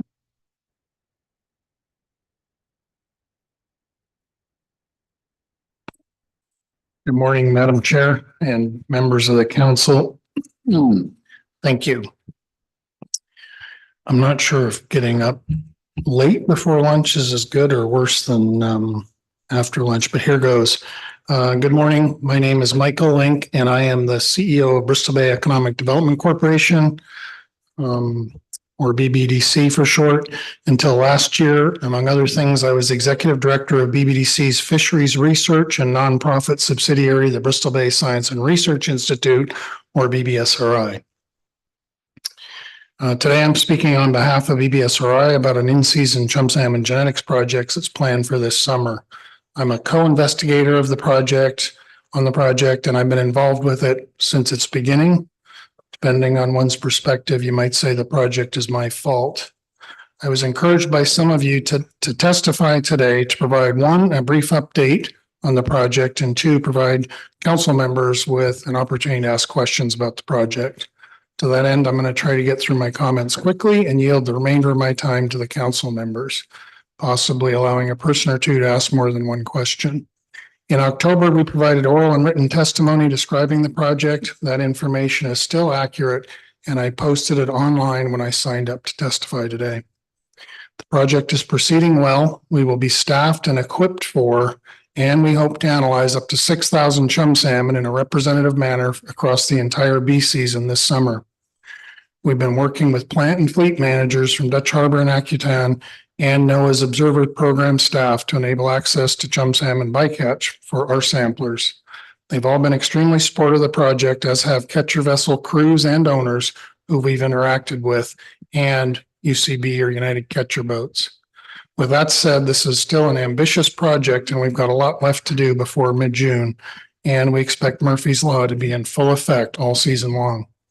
The primary purpose of this first summer is to produce weekly in-season estimates of the stock-specific chum salmon bycatch to the same reporting group resolution that's provided by NOAA. This can be, there is more that can be done with the information, but achieving this ambitious goal will demonstrate to a great extent the feasibility and utility of an in-season genetics project. In its simplest form, this project is a version of the NOAA project that you're all very familiar with, and it is additive to that project. It does not supplant the NOAA program. The differences between this and the NOAA project are, I've got 3 bullets. One, it'll be focused only on bycatch from the inshore fishery. 2, we'll sample the catch and analyze fish at a higher rate than's done for that project. And we'll estimate weekly stock specific estimates as the season progresses instead of providing annual estimates in April following the fishing season. Our goal is to sample chum at about 3 times the intensity that's currently done to support NOAA's postseason genetic analysis. We're collaborating with NOAA and they will use our in-season data to generate the weekly composition estimates. We'll work together with them to convert those composition estimates into stock-specific catches, including Western Alaska, Northeast, Southeast Asia, etc. If successful, there's more that can be done with the information from an in-season and on an in-season and postseason basis. For example, a secondary purpose will be to examine whether Western Alaska chum contributions to catch early in the season is in any way predictive of the entire season's composition, and if so, by what point in the season. Dr. Larson suspects this may be the case, and if so, it might be a useful product of an in-season genetics project. In the postseason analyses, genetics from the data from this project will be compatible with the NOAA samples. When combined with the data that we provide, Drs. Berry and Larson might have on the order of 8,000 genotyped chum salmon to work with from the inshore fishery compared with about 2,000 samples they typically have. This larger sample size will improve the collective ability to look at spatial and temporal distribution of Western Alaska chum salmon in sectors 1 and 2. As a bit of an aside, I prefer the use of the term in-season genetics results instead of real-time genetics. To some, the term real-time suggests results will be available immediately after a tow has been brought aboard. It is true that samples, once in hand, can be genotyped in about 6 hours. There is a lag introduced by a vessel traveling to inshore plants from the fishing grounds, offloading its catch, and samplers taking a fin clip. These activities introduce a few days between when fish are caught and when we might have genetic results. Regarding one point in the AP motion, BBSRI and NOAA, we're planning to bring a joint project update on this project to the council in October. Finally, I wanted to mention our longer-term goal and ultimate goal is to work with the inshore fleet to also characterize raw chum and pollock encounter rates and chum salmon stock composition in areas that are not actively fished to inform decisions as to when and or whether to move from current fishing areas to better avoid Western Alaska chum salmon. Thank you, and I'm open to questions. Over. Thank you, Mr. Link. See if there are any questions. Mr. Sakata. Yes, and through the chair, thank you very much for your testimony. I guess when I first heard about this project, I was thinking, things like, well, maybe this could inform the rolling hotspot closures and everything. And then as I read through your letter, I was at the end, I'm being told the misconceptions of the project, it may not be that. So I was wondering if you could help me out here. If this project works out the way you hope it does, how do you think that it's going to be incorporated or within the IPAs, and how useful will that be for this process? Good question. Through the chair, Mr. Sakata. It's a good question. I don't study the IPAs closely. However, I do know that the plan is to use genetic information to guide how they work, how they open and close areas, historical genetic information. And we also know that those data, when you use historical averages, they're wrong. There's a lot of interannual variability in those. And so you're using a historical number that's a mean of some, variable distribution and timing of the fish. And so this will, first of all, with all of the samples, will increase the power to characterize how that changes through the season. So on an ongoing basis, this will give you better resolution to build off the IPAs, and then it will give you some information in season as to whether you're in an unusual year. I mentioned, are you well above or well below the historical average bycatch encounter rate? Does it warrant moving? Can you expect to do better by moving into another area when you're already at extremely low bycatch rates, for example, of Western Alaska fish? So that's just having more resolution and having some information in real time. Information 3-4 days old is still better than some historical average. Anyway, I don't know if I answered your question.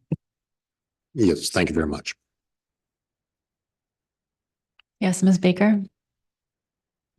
Through the chair. Thank you, Mr. Link, Dr. Link, for your testimony. And I wanted to pick up on what I thought I heard you say in terms of the sampling rate that you think you'll be able to accomplish in terms of being 3 times the intensity of the current sampling, at least for the inshore fleet. And I was especially interested in that because I noted our SSC highlighted, I can't remember. I don't know how I would characterize it. Wasn't concerned about the current sampling, but maybe interest in taking a look at that. And we also heard that in public testimony. So did I hear that correctly? And can you just expand a little bit on that for me, please? Sure. Yeah, that's come up multiple times, SSC and elsewhere. And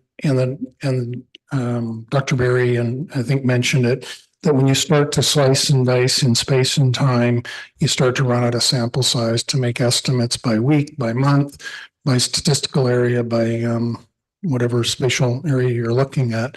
So yeah, they sample 1 in 30, and we're hoping to maintain a sampling rate of 1 in 10 for as long into the season as we can. In fact, Dr. Larson suggested we actually sample at even higher rate at the front end of the season just to make sure we get address that question, which is get enough point estimates of the composition early in the season to then compare. So we might go down to 1 in 5 fish for 2 or 3 weeks. That will depend on just how many fish are rolling in. We just need to get access to a couple 300 fish at a time. And so we don't, if there's lots of chum, we don't have to increase the sampling rate, but we're hoping to hold 1 in 10 as long as we can. And hence the 3 times. Thank you. And Ms. Kimball? I have a couple, thank you for your testimony. I have a couple questions, but I think I'll focus on the, what Mr. Sakata was focused on the trying to understand the project goal. And I want to make sure I understand, because it's evolving, that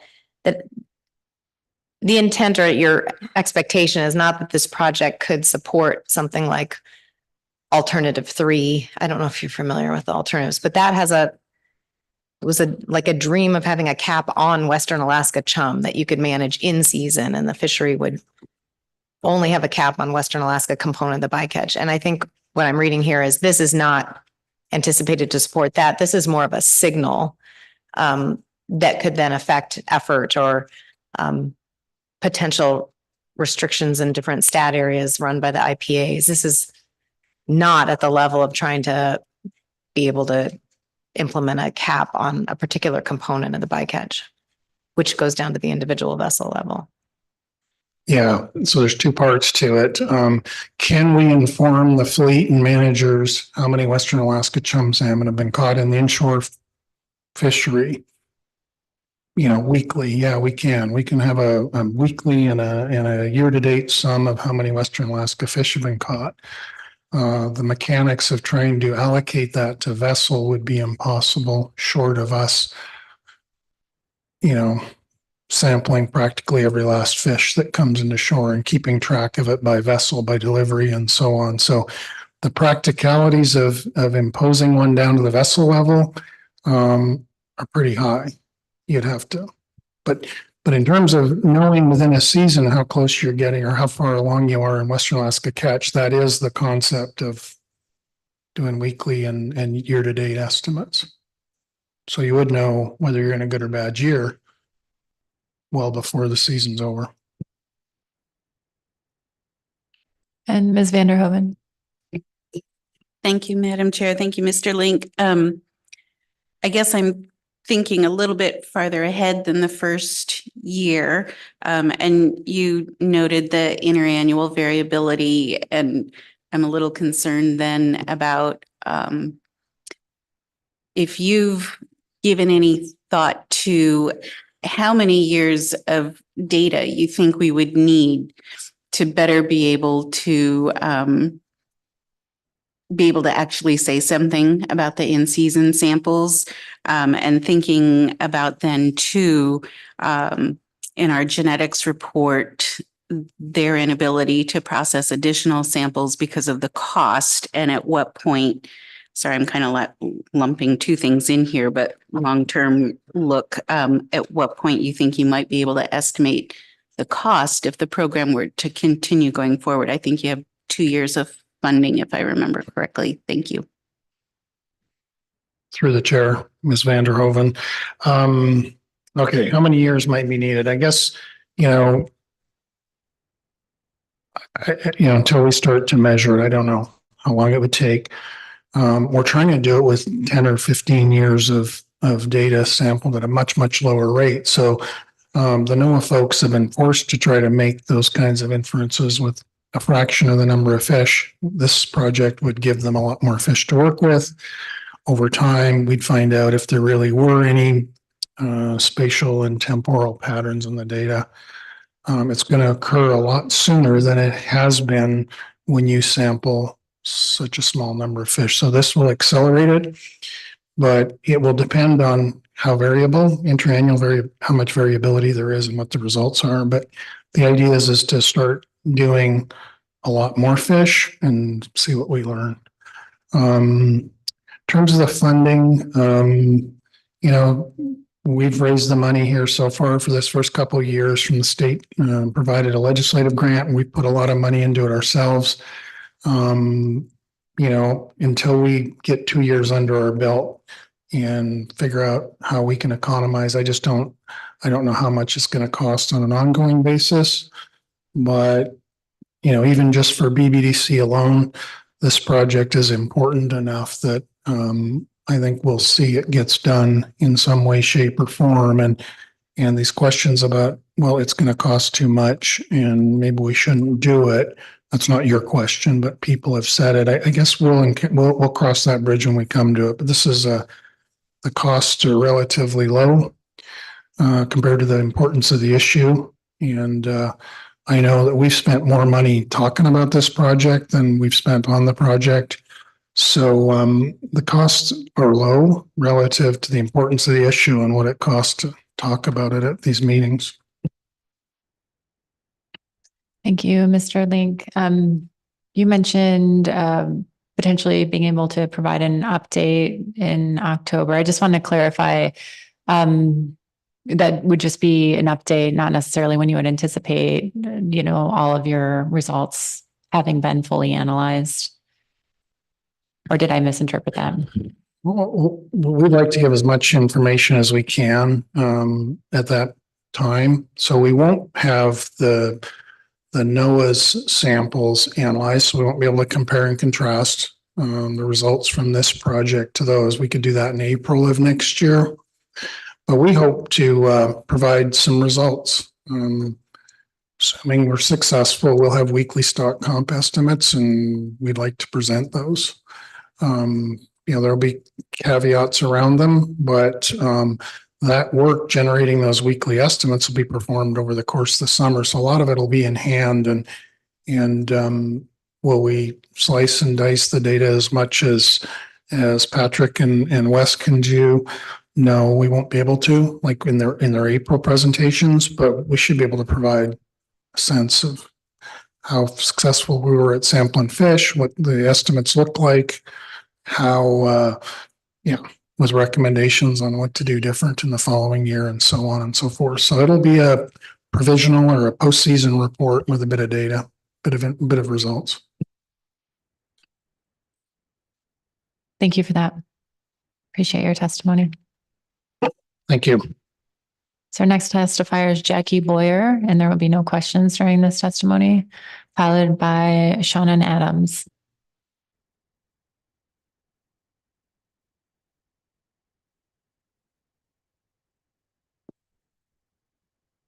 Is Jackie, I don't see her. Is she online? Hi, can you hear me? Yes. Good afternoon. Hi, apologies, I didn't make it in person. Good afternoon, Madam Chair and members of the council. For the record, my name is Uplina Jap and my tax document name is Jackie Boyer. My grandma gave me her name and she said it means beautiful woman, but as I've learned more of our language, it really translates closer to old woman, but it's close enough. My family comes from Nunavak Island in the community of Macoriac, and today I'm testifying on behalf of myself and not in my NPA capacity. But I did want to say ditto on what Craig said and really uplift Eva and all her comments and work. And I really wanted to thank the chair and the council for this meeting and the latitude and grace and really listening. So I don't feel the need to talk about alternatives or analyses and all of the acronyms that you all use to not repeat. I know I'm hangry and I'm sure you guys are too. In my brief testimony, I wanted to share a story because in my culture, most of the big lessons come from stories. Earlier this week, I was in a meeting and one of the grounding prompts was, when you think of fishing, where does your mind go? And I thought of being on the beach with my grandma when I was about 5 years old. She'd process the fish with an ulu or utluk, and she would tell me stories of her time growing up and processing fish with her grandma. And each fish that she cut, she would give me the heart. And that tangible act carried so much, that symbol of love and culture and generations of practice of our ways of life. While she kept processing, she would tell me how to respect the fish, how we don't waste, how to properly cut the salmon, how we always serve our elders first, how you need to be a good human and respect the fish and animals for them to choose you. And then she'd sprinkle in some traditional scary stories that if you don't listen and you don't obey, bad things will happen. And some of it I feel like was just to keep me in line from being azrak or mischief with her. When I was older, the stories changed. She and others told me more of what it was like growing up, being beaten for speaking our language, our Yurak or traditional dancing, mask making, or dance bands dying off, the stories of boarding schools and how Native people couldn't vote. That hurt still lingers today. She doesn't want me to get traditional markings or do certain ceremonies. She still can't talk to governing bodies like this. My grandma isn't old. This wasn't that long ago. But the stories of resistance of our cultures and our subsistence ways of life. We are whole when we have access to our traditional foods that generations have spent practicing the same thing, passing along the same stories. Not having access to our ways of life is another layer of erasure of our people. It breaks my heart that in communities, a grandma can't hand her grandchild the heart of a salmon, can't teach them how to cut, make fish strips or fish soup with seal oil or igam, half-dried. This is on top of the food security concerns that you have heard, on top of not being able to quantify in economic dollars what our ways of life mean, on top of systemic barriers, on top of everything else. And so today I'm asking you all to carry that with you when you make decisions in this process. Carry our history with you. There's no one on this council who shares that history, who has that requirement to carry it and represent it. But I'm asking you all to listen and take heart testimony. Indigenous voices, people, practices, and history and future generations matter. Guyana Jaklak for all the time you've spent listening. Thank you for your testimony, Ms. Boyer. We'll move on to Shannon Adams, followed by Carrie Stevens, and then Charlie Wright will be our last testifier.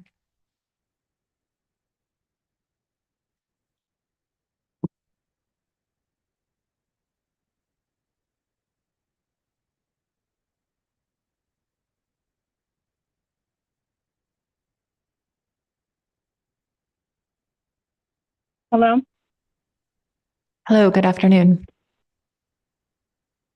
Hello, Madam Chair and Council. My name is Shannon Adams. I'm from the villages of Beaver and Fort Yukon.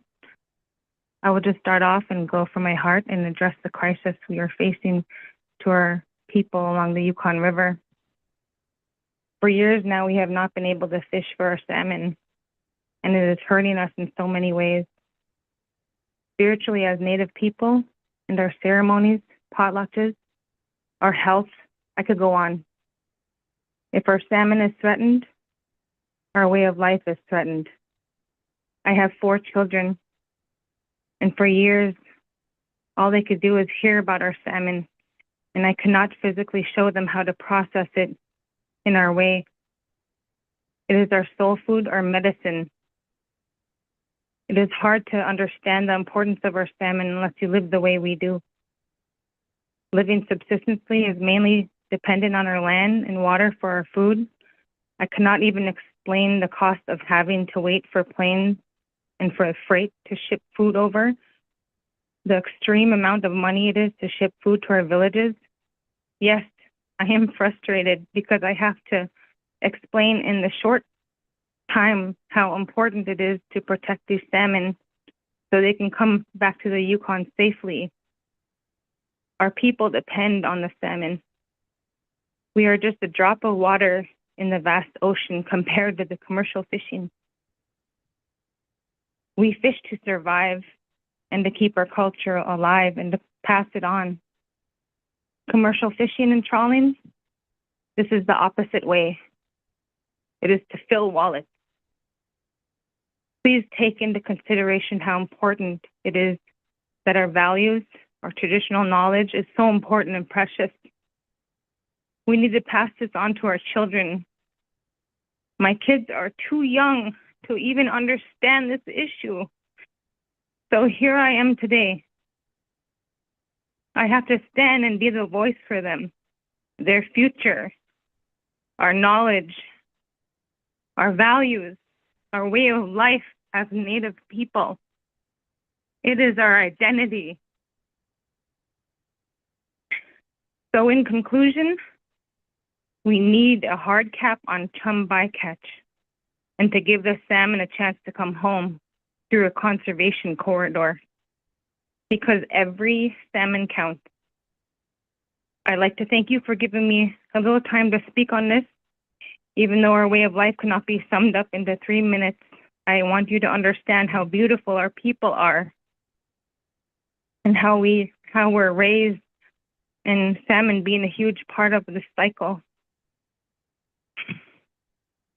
My late father once said, "We are already wealthy." And that is the truth. We take care of our land and water and our animal relatives, it will take care of us. Masicho for listening, and I encourage you all to take in everything that has been said and to feel for us and to understand us. You could be a part of something so great by doing what you can and to not have that guilt of, what if I could have done more? Our salmon need any push we can for a fighting chance. And to the trawler fishermen, as much as you say that you try to not get bycatch, it does happen. And at this dire time, while we face this crisis with our salmon, one fish is too much and so important. It isn't just the hatchery fish that are being caught. We need to save our salmon so they can return to the Yukon River. It is crucial and has been. We need to obtain this hard cap to at least start on that and to have this conservation corridor. And as much as my people are suffering without our food, as of now, we need to focus on giving them a chance to grow in numbers. This is all out of love and respect for my way of life and for the survival of the salmon. Thank you again, and Masito for listening to me today. Thank you very much for your testimony, Ms. Adams. See if there are any questions. I'm not seeing any. Thank you again. Our next testifier is Carrie Stevens, followed by Olivia Hanai Irwin, and then Charlie Wright. Good afternoon to the chair and council. Are you able to hear me? Yes, we are. Good afternoon. I would like to properly introduce myself before I begin. Carrie Stevens Sauza, Maryland Hudson, Sekunt Ben Stevens Bauza, Sedina Hechadion Drachi Bauza, Dini Hutana Hudson, Fairbanks Lesdo, Ita'a Albert Supik Bauza, Ina'a Patricia Supik Bauza, Maryland Lida, In my introduction, I shared that my name is Carrie Stevens, and I am coming to all of you with a perspective from the Upper Yukon 5D perspective on the lands of the Dini Hutana, the people of the canyon, as part of my introduction. That the place where the Dini Hutana lie is where the canyon goes into the Yukon Flats National Wildlife Refuge. This is the third largest national wildlife refuge in the nation. It is the largest waterfowl breeding ground in the nation. And now currently with the keystone species missing, it is in an ecosystem collapse. So thank you for allowing me to properly introduce myself and where I am coming from. I introduced myself in Danaka, the language of the Dini Hutana, the people of the canyon. And I see the timer, but now I would like to begin with my testimony that my introduction is complete. Thank you. We will restart that timer. Thank you. Thank you. And that is my first point of order here, is to thank you very much, Madam Chair, for allowing everyone to speak and for how you have run this meeting, as well as to Brian Ritchie, the chair of the AP. Amazing work was done at the AP, and I'd like to acknowledge all the work you are doing and carry the good work of the AP forward. We all want meaningful and effective action, and to address the purpose of the action before you within the national standards. We all share agreement on the status of the Bering Sea and the fishery, yet we diverge on the response. We all agree on hatchery, salmon abundance, climate change, species behavioral change, a crash in multiple sectors. And this reliance on a single species that's increasing. We all believe that this requires precautionary management. And while I would like to speak to multiple economic, ecological, and cultural factors, I have no time.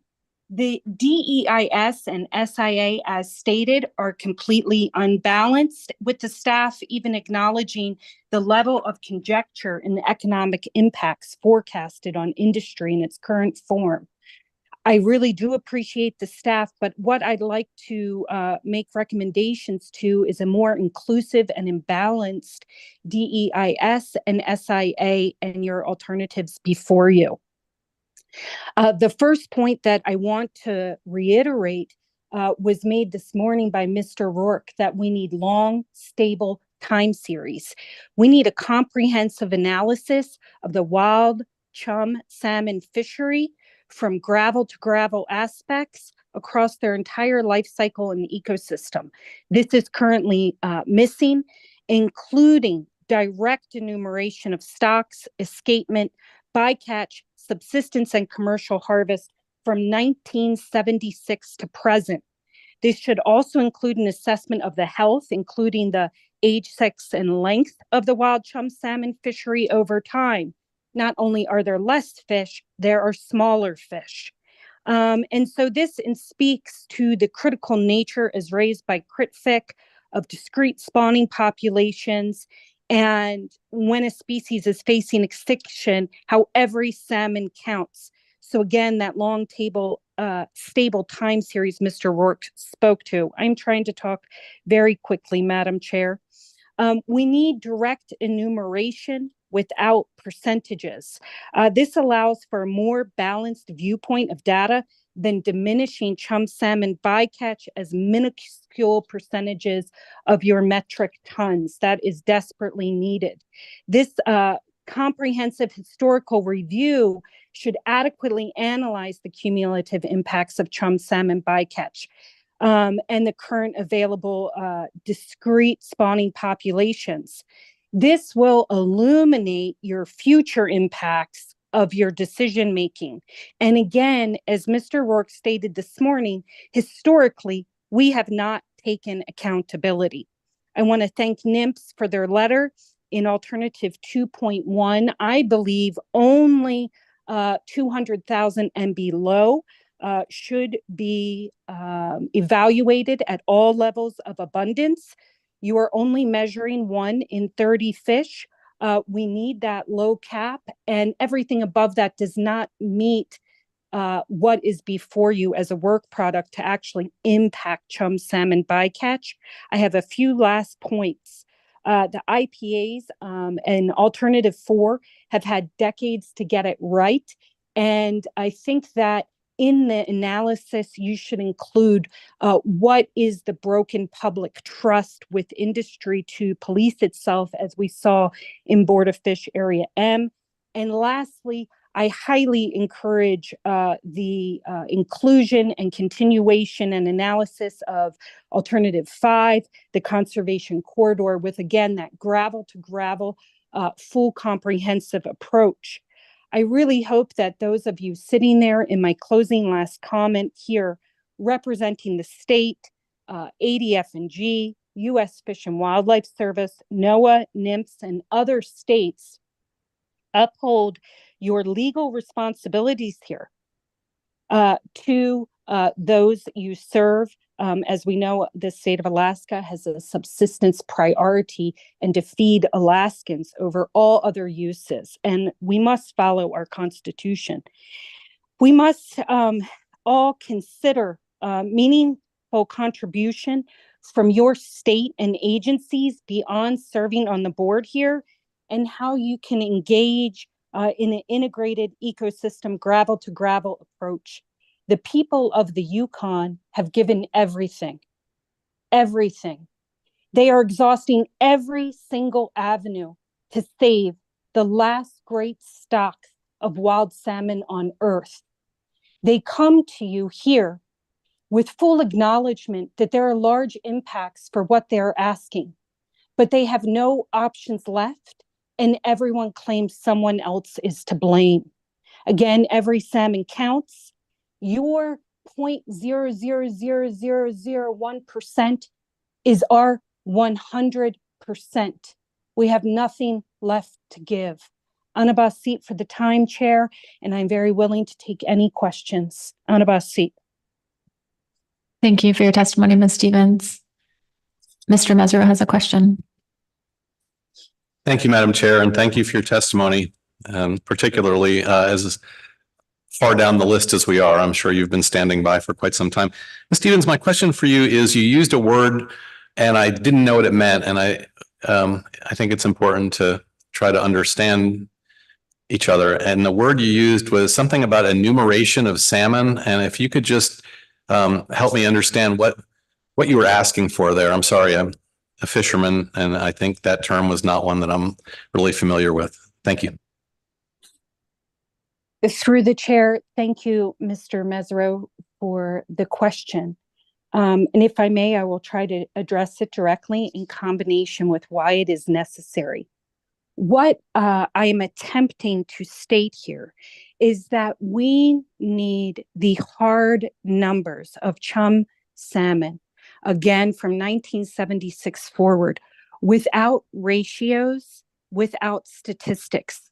Those are value-added numbers and ratios that, again, we have seen over time tend to create this concept that this is a minuscule amount of take. And I believe that is taking the analysis a step too far, that if we have the direct numbers of chum bycatch, and if we may, by genetics to Western Alaska, we see, again, over decades, over time, the amount of wild chum salmon taken out of the equation and what the future impacts of that would be. So to clarify, when I say enumeration, I am trying to create a clear and direct communication to the public, to subsistence users, to tribal governments, to trawlers, to industry, and to all of you and the AP, that illuminates a clear, solid number impact We feel that as we get lost in ratios and statistics and means, as we have heard from the gentleman just before us, we tend to lose sight of the forest through the trees or the trees through the forest. Forgive me, I shouldn't use that.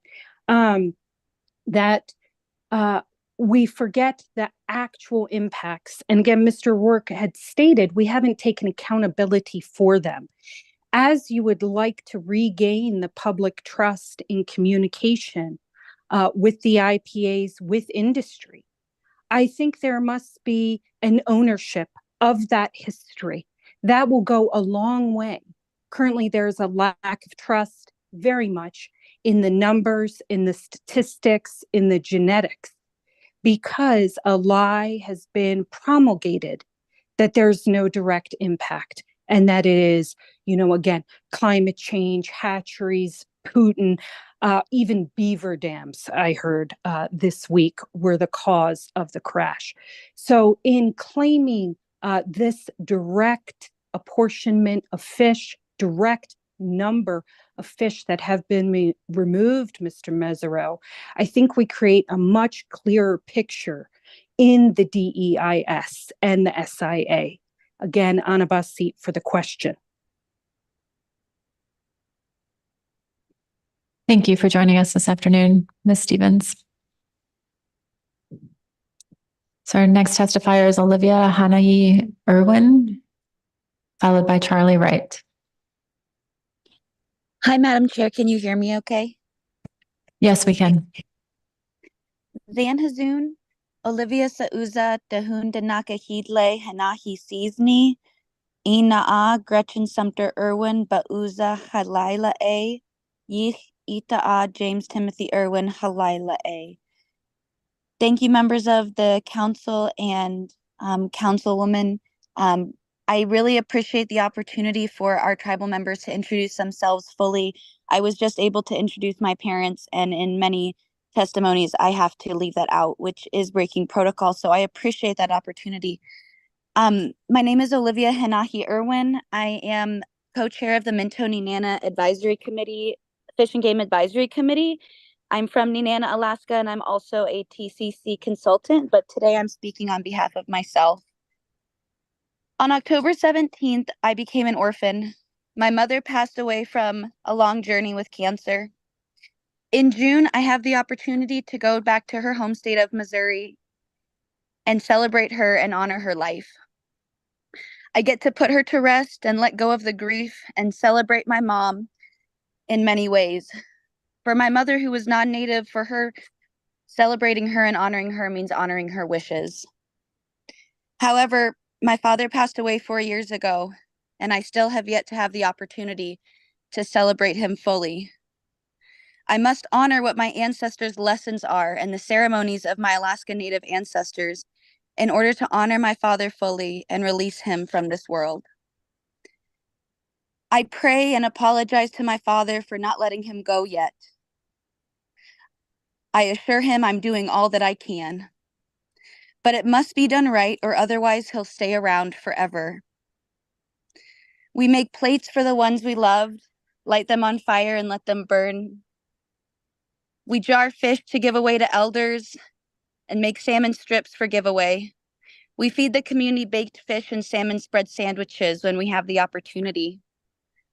There are people in this room before you, throughout the river and Alaska, who are withholding ceremony and holding on to our grief because of the low returns of our salmon numbers. Potlatch is not just to honor the loved ones that's passed away, but to give back to the community that helped with burying my father and those who took care of my family during difficult times. I have yet to be able to properly thank them. My father would be within a few years of being an elder today. His friends, siblings, and many of the community are aging, and I fear that I may never be able to honor those in his life who supported properly putting him away and supported our family through this time. Potlatch is a religious ceremony. It's protected under the Religious Freedoms Act. Today, I ask you to consider the effects of your decisions and choices of alternatives perhaps you might do staff tasking. And I ask that you consider how will these alternatives or staff tasking support or hinder the ability for Alaska Native people to put their community to rest and to practice religious freedom and ceremony. I leave you asking you, Nihutatul Nino, Nehutotun Nino, when will our people have potlatch? Thank you, and I'll take any questions. Thank you, Ms. Irwin. I'm not seeing any questions for you. I appreciate you joining us this afternoon. Thank you. Our last testifier will be Charlie Wright.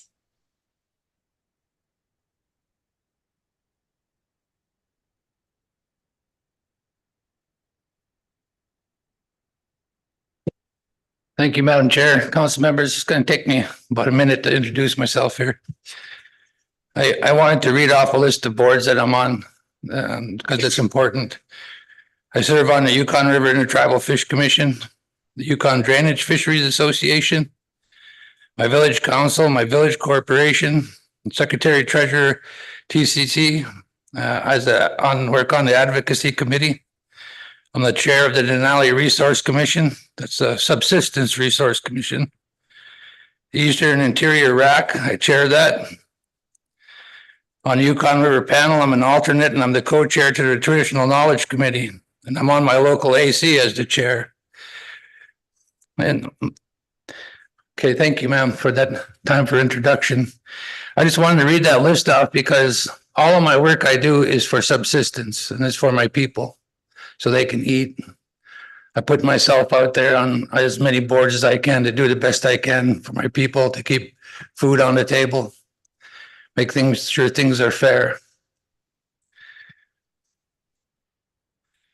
On the Yukon, we are all still carrying the burden of brunt of conservation on our shoulders, and our subsistence needs are still not being met all the way into Canada through the First Nations.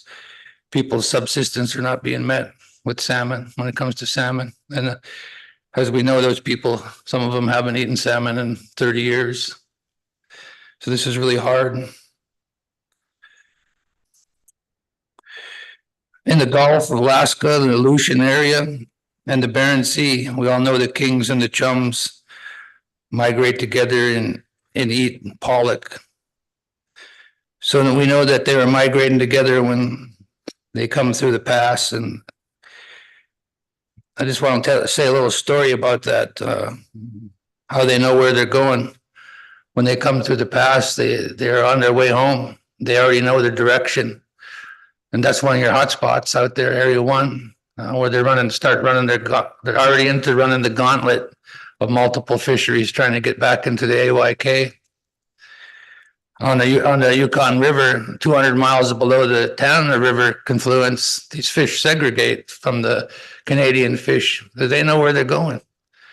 So we already know that. So we know that that's a direct fishery on that migration.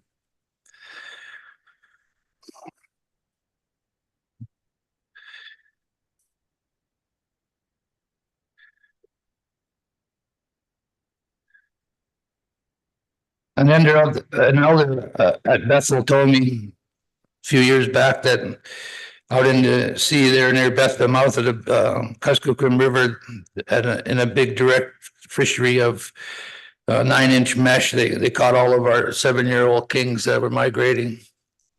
He told me he was retired, and I visited him at his house when I was there during the Kuskokwim Intertribal Fish Commission meeting. He said that he knows that those are our fish going by. He said he fished all his life there, and he was in his 80s. So he kind of knows what he was doing. I'd say he had some great traditional knowledge of that area. And yesterday I had the privilege of looking at the history of the A and B seasons and the amount of bycatch. And if you add them all up from the 90s till now, it's astronomical. And then you add think about the amount of chum chucking that happened. Really, there's a lot of fish. So they're saying that we only have maybe 1% of AYK chums going through that area M in the past now in the hot spots. That's because we're in a crash. There's not going to be none there. They're already gone. So we need to really do something soon to help them. So that's not a really good time to be doing genetics in my mind, because it's going to have an opposite effect on what we're trying to do here. But I do believe that genetics are important. So at the meeting in Seattle, where y'all seen me last, it was stated there that the pollock are thinning. So we know that there's a problem. And the last time in the Yukon River, when there was 1 million plus chums, they were thinning in there too. And we warned people, but nobody listened. Nobody would hear us because I don't have a science degree. So it just blows in one ear and out the other. But the first third of that pulse, big pulse of fall chum was really beautiful, but the last 2/3 of it, they were yellow and real skinny. When I was a kid, the chums come in like a football, 20 pounds, some of the bigger ones. And those ones were pale, and the meat was no good, and they were just big as a sandwich. And they had pale meat, and a lot of them weren't usable. The whole ecosystem is being affected all the way up the Yukon River and its contributaries.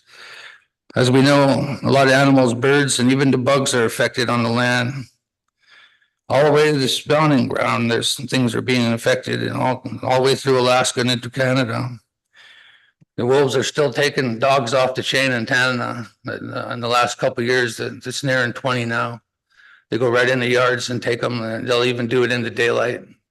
It's because of the effects of the ecosystem. And we know that in the Denali Park that they were eating 25% salmon, the wolves, after some studies were done. So it just goes to show that everything enjoys salmon and relies on it, and it's really having a bad effect. We like to eat black bears in the interior because they're a good source of meat, and the big bears are eating the little bears now. So there's not a lot of black bears left around where I live. I want you all to, or first I'll say we all need to do better as human beings. We need to think about future generations. So I really appreciate all your hard work and of the AP and all of you also. I know this is a really tough thing. It's a lot of work and it's hard work, and I try to make everybody happy. And I really appreciate your willingness to try to work with us and try to get salmon back into our spawning grounds and into our contributaries where a lot of people are not eating salmon and they're hungry. I don't think your fishery is going to last long if things don't change, because we're seeing thinning. There's no fish where there used to be. There's no halibut where there used to be. There's no crab where there used to be. To me, that's a huge sign. And the thinning, it's we got to do something. We got to scale back if we want to sustain this fishery into the future for future generations. I really believe that.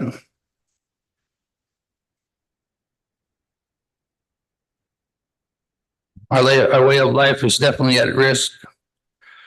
The culture along the Yukon rivers, the salmon culture along the Yukon rivers are at the risk of being lost. We can't teach our children how to catch, cut, or dry, or preserve salmon. The tradition is going away. Our elders are also going away fast. There's a huge explosion of diabetes. You guys have already heard that, I'm sure. My own mother is a lifelong fisherman. She still won't leave the village of Rampart, even though there's very few people there. She still, when I brought her fish from Bristol Bay last year, it lifted her to a point that I haven't seen in a long time. So she's got full-blown diabetes now from not eating her food. It's our well-being, and mental, physical, and spiritual to us to have salmon.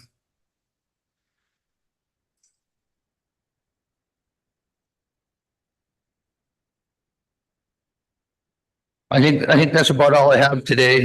I could have had scientist write some fancy stuff for you guys to hear from me, but like I said, I work for the people and the hungry people. And so that's why I have to keep saying what I said. It's mostly about the people for me and the land and the whole ecosystem that survives off of these salmon that come into our areas and decay and fall to pieces and float all the way back to sea to start the life cycle again. That's what we have to think about. Those fish going up and spawning are important to the whole ecosystem. So I think it's important for us to work together and do the best we can. And I really, really appreciate you guys' time and for listening to me today. Thank you. Thank you for your testimony, Mr. Wright. Are there any questions? Ms. Baker. Through the chair, thank you, Mr. Wright, for your testimony. I didn't catch the year that you were citing when the chum salmon were thin. I'm pretty sure it was 2017. We didn't fish too much for chums after that. That was kind of in my mind, seeing that, there wasn't much fish after that, and then went to nothing. In those years from 17 to 19, there was also the disappearance of the summer chum in our fishery in mid-river. Historically, we fish summer chums. We fished kings first, but at the end of the king run, the summer chums would come in and chuck our nets full. So that big teeth are on them by then. So it would cut our hands up, and that's what would make us stop cutting the kings, because we didn't want to deal with all the chums in the river. As we caught them, we always checked every one to make sure that we cut any kind of fish, in every fish that had enough oil in there for us to eat as human, and cut the rest for the dogs. So we get a row or two in the fish wheel of those really nice, rich summer chums. So I just wanted to state that, because a lot of people don't know that the chums are good that far up the river. Summer chums, I mean. We're used to fall chums in the fall, and they go all the way to Canada, of course. But thank you for that question. Did I answer it good enough for you? Okay, thank you. Through the chair, thank you. You did. Thank you, Mr. Wright. Thank you for your time. Appreciate it. So that concludes our public testimony on C2. I appreciate everyone's patience in allowing us to run a little over and through lunch. And just greatly appreciate the immense amount of thoughtful and informative testimony that we've received throughout the last couple of days. So we will take a lunch break and reconvene at 3:10 and take action at that time on agenda item C2.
Just a notification for members of the public. We need a few more minutes here. We're going to touch base again at 3:20.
Council members, please come back to order.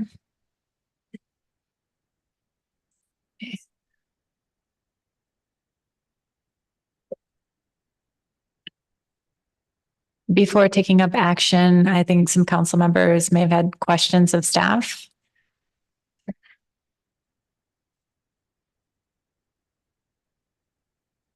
Thank you.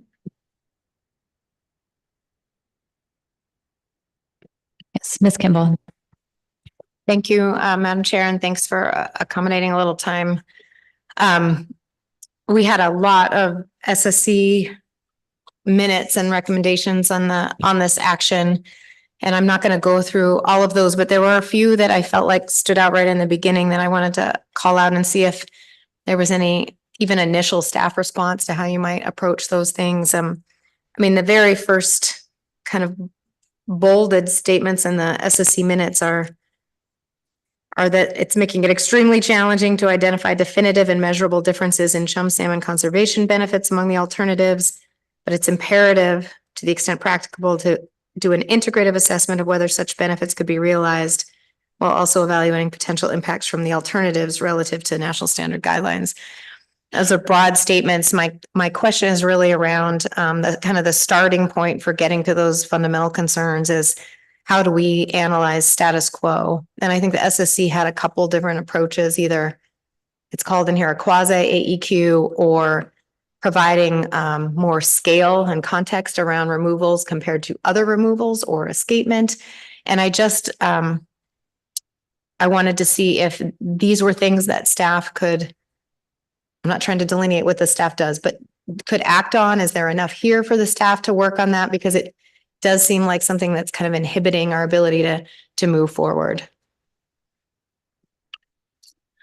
Madam Chair, Ms. Kimball, yes, we have been, thank you for the question. We've been talking about it since with the SSC as well as since that time. And so we are intending to address them in that manner. How we go about the quasi, I think we would basically be doing an AQ in a manner that is more simplified and it provides bounds on it in the similar way that the SSC had described. And then we've been trying to pull together, as you saw in our presentation, some of the scalar type arguments with all removals, and none of those made it into this round of the document, but the intention of providing them to everyone at this meeting was to show you the direction that we were going in. And we might be able to take things further. We haven't had a chance to sit back as staff and figure out once we see changes to any alternatives, and we'll begin to line out what we think we can do to help with that analysis.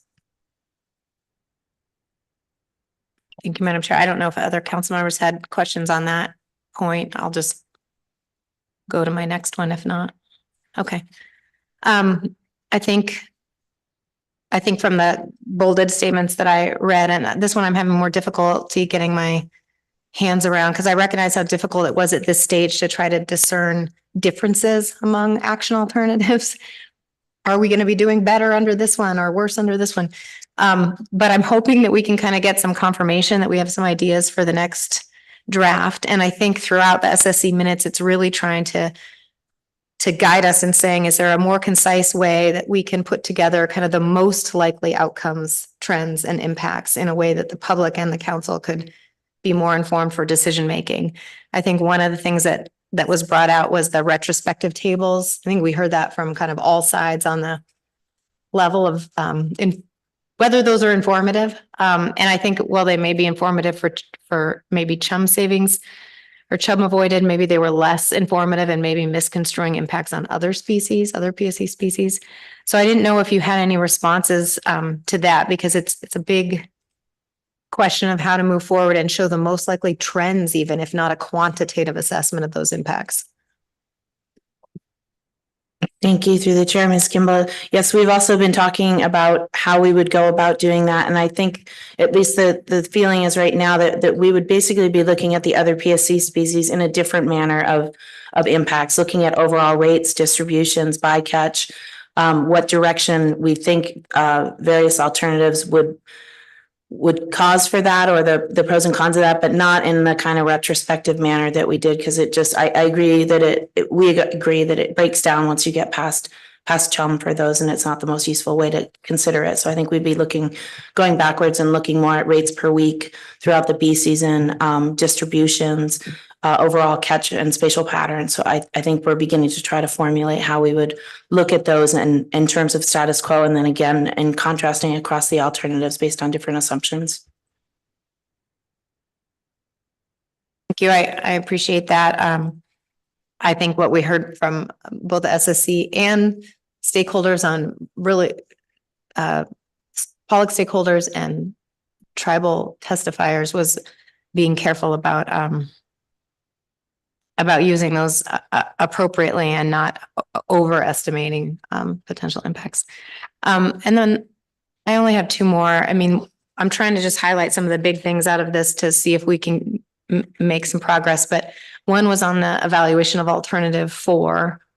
And I fully recognize that you were not able to analyze that for this version. And I'm trying to think of ways that you could provide information that would help the council evaluate that in a future version.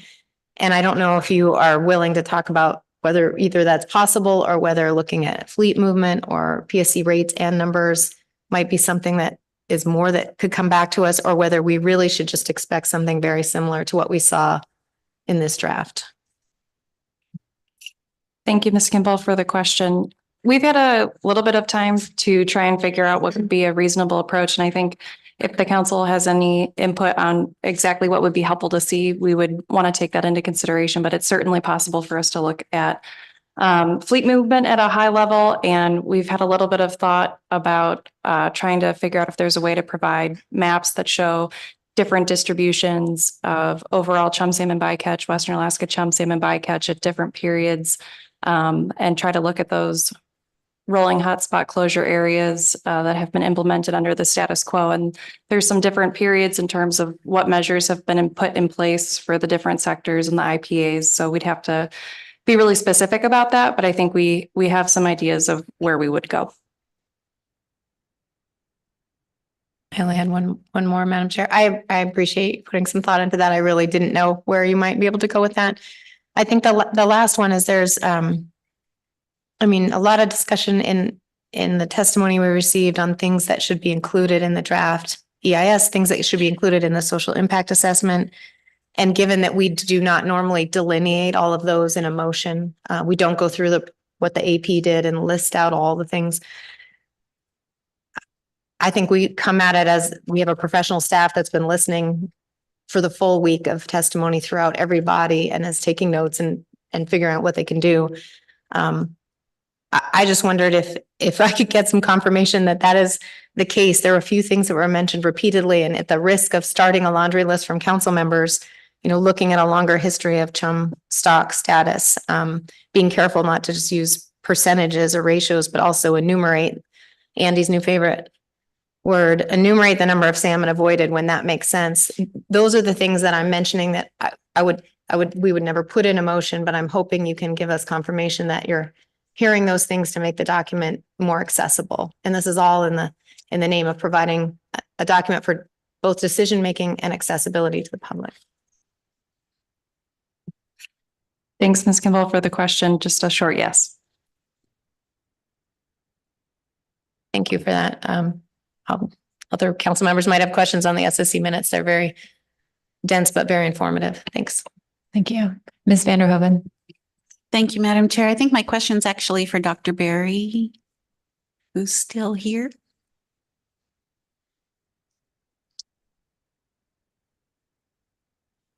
Thank you, Dr. Berry. We heard a couple of times in public comment concerns or requests or information about the sex ratio in the bycatch. Do you know if that's information that the observers collect or if it can be teased out in the genetic data that your lab works with? For the record, this is Patrick Berry, Alaska Fisheries Science Center geneticist. So the observer data does include for each individual that is sampled the sex. I think there's a very small proportion that don't have sex attributed to them.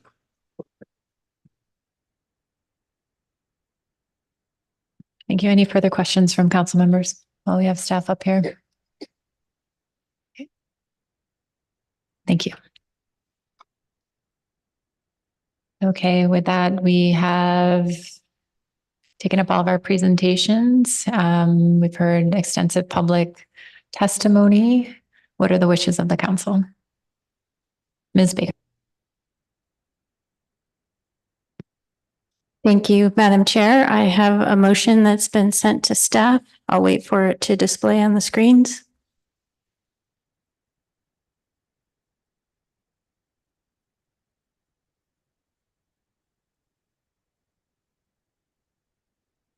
The motion reads, the council revises the alternatives for an initial review analysis as follows. Staff should include SSC recommendations in the next draft as practicable. Additions are in bold and underline, and deletions are in strikeout. Alternatives and options are not mutually exclusive unless otherwise indicated below. The council supports moving previous alternative 3 to the alternatives considered but not moved forward section of the draft EIS, given that in-season data are not available to implement this alternative. Alternative 1 is the status quo. All action alternatives apply to the entire Bering Sea pollock B season, the season in which chum salmon are taken as bycatch, also called prohibited species catch or PSC. Alternative 2, overall bycatch PSC limit for chum salmon.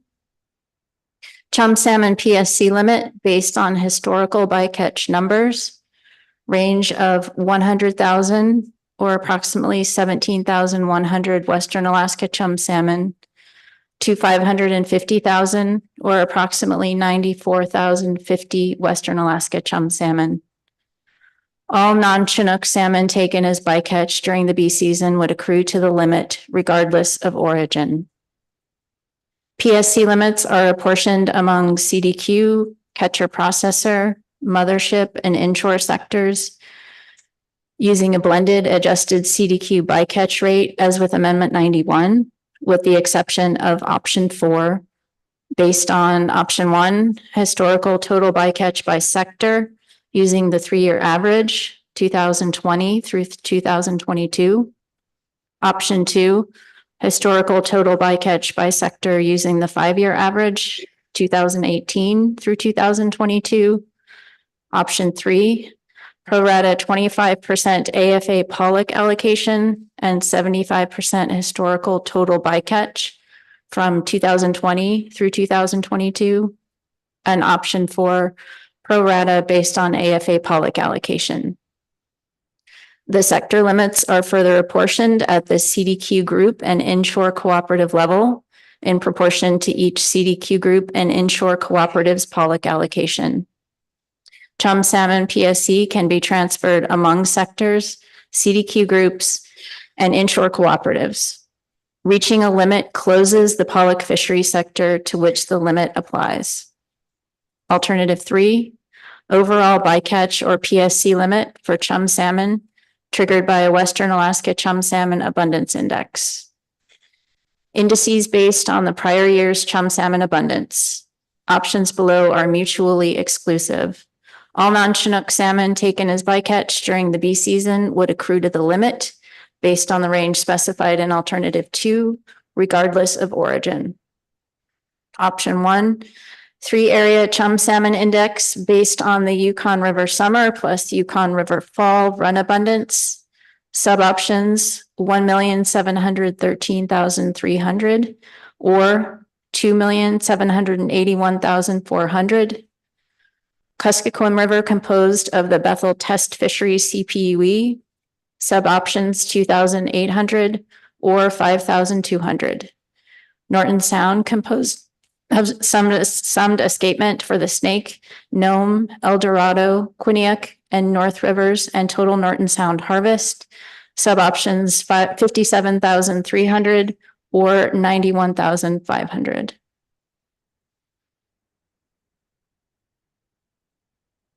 If 3 of 3 areas are above the index threshold, no chum salmon PSC limit the following year.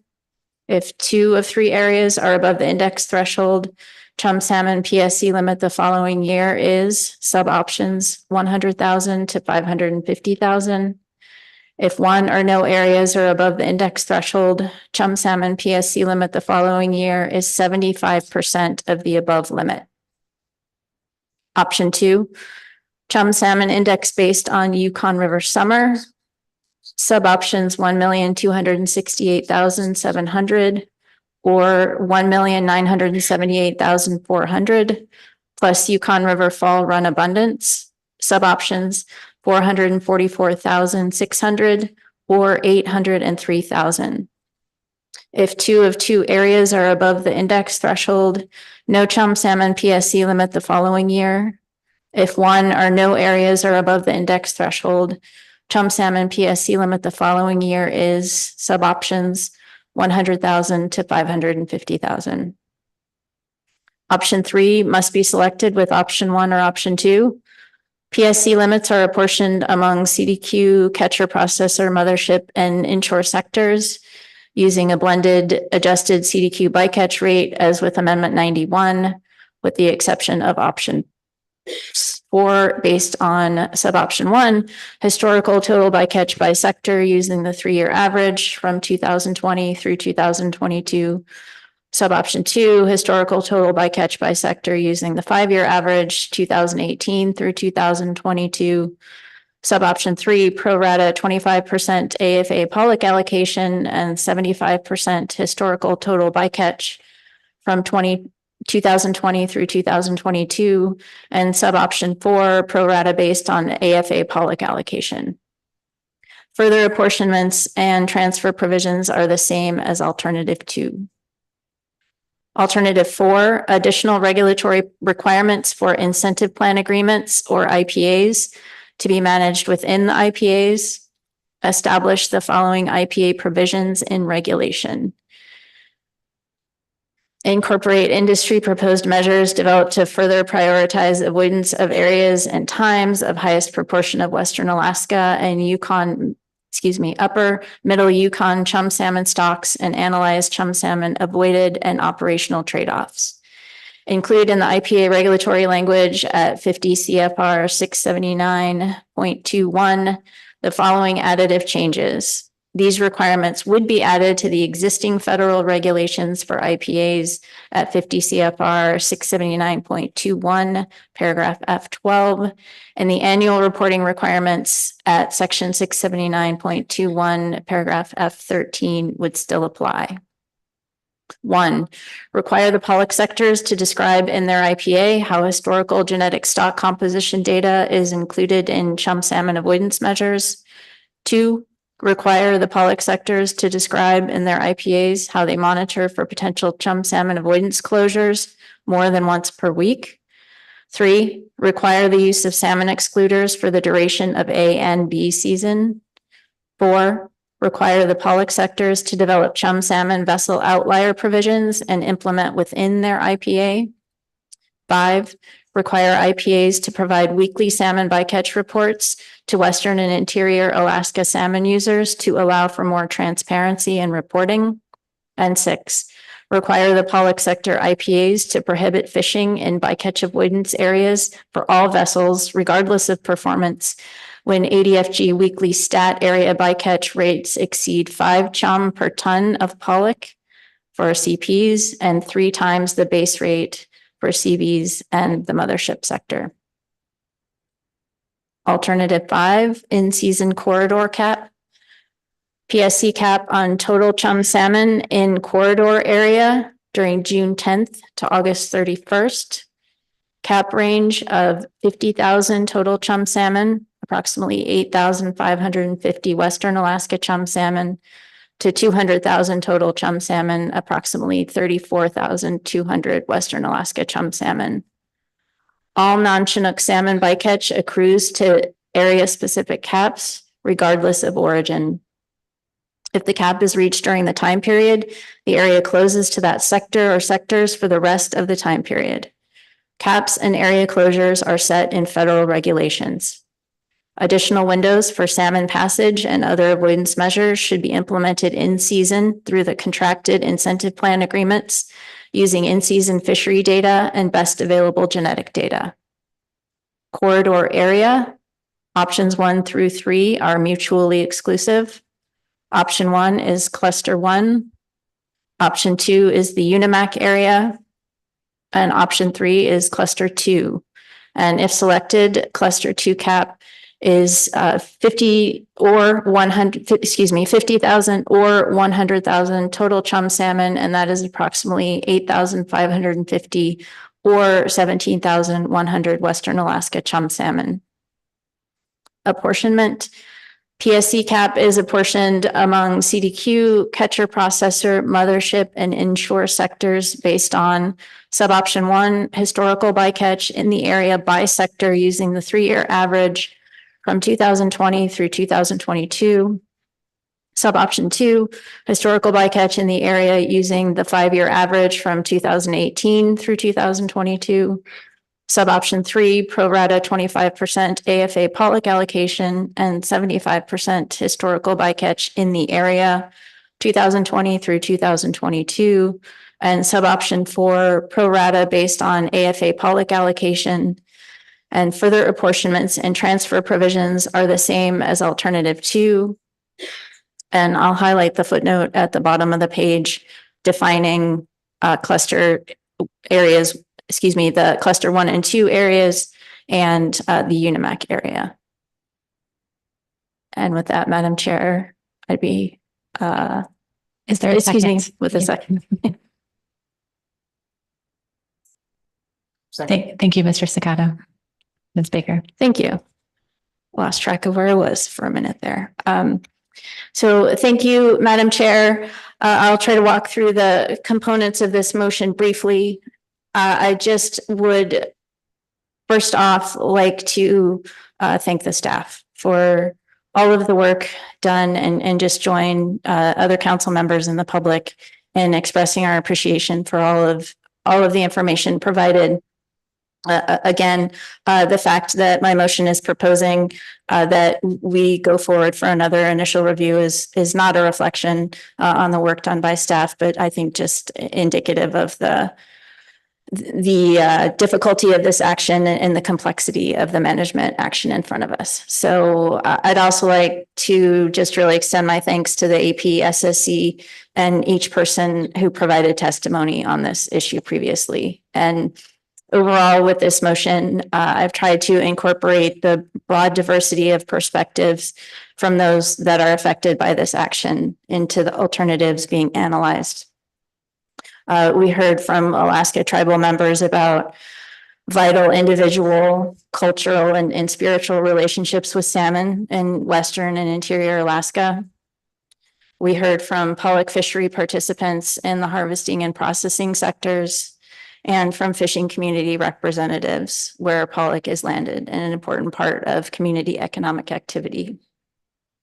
I believe the revisions to the alternatives that I'm offering in this motion are responsive to the recommendations that we've heard on a number of important topics and are consistent with what I believe is possible and reasonable for council action under the authorities provided by the Magnuson-Stevens Act and the Act's requirements to balance a number of factors under the national standards. This motion is really focused on getting the alternatives as complete as we can at this stage and moving on to the next version of the analysis to continue to move forward and make progress on this very high priority action. So, Madam Chair, a few comments on each element of the motion.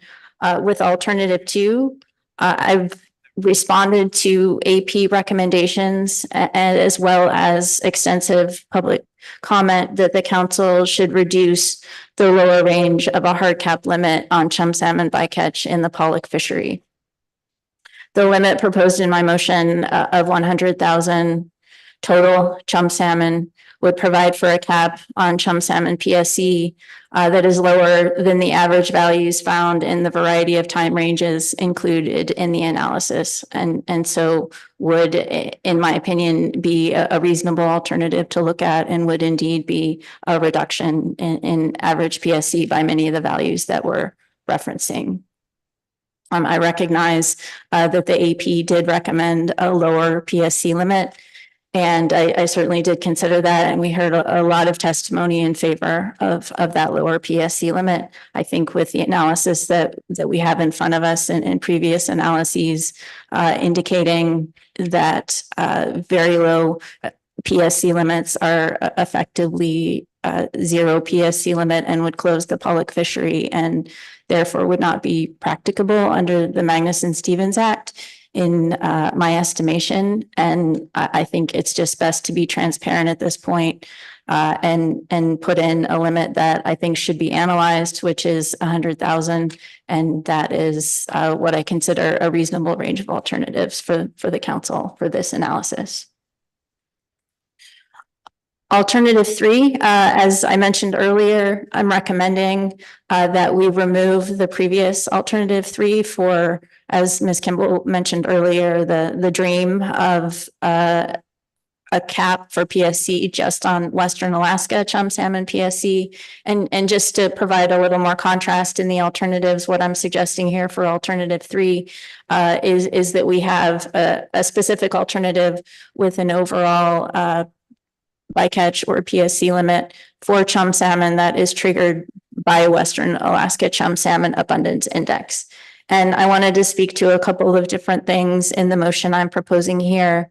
I wanted to be responsive to the AP and SSC recommendations to consider higher threshold values for the abundance indices that would trigger changes to the implementation of and levels of a hard cap on chum salmon bycatch.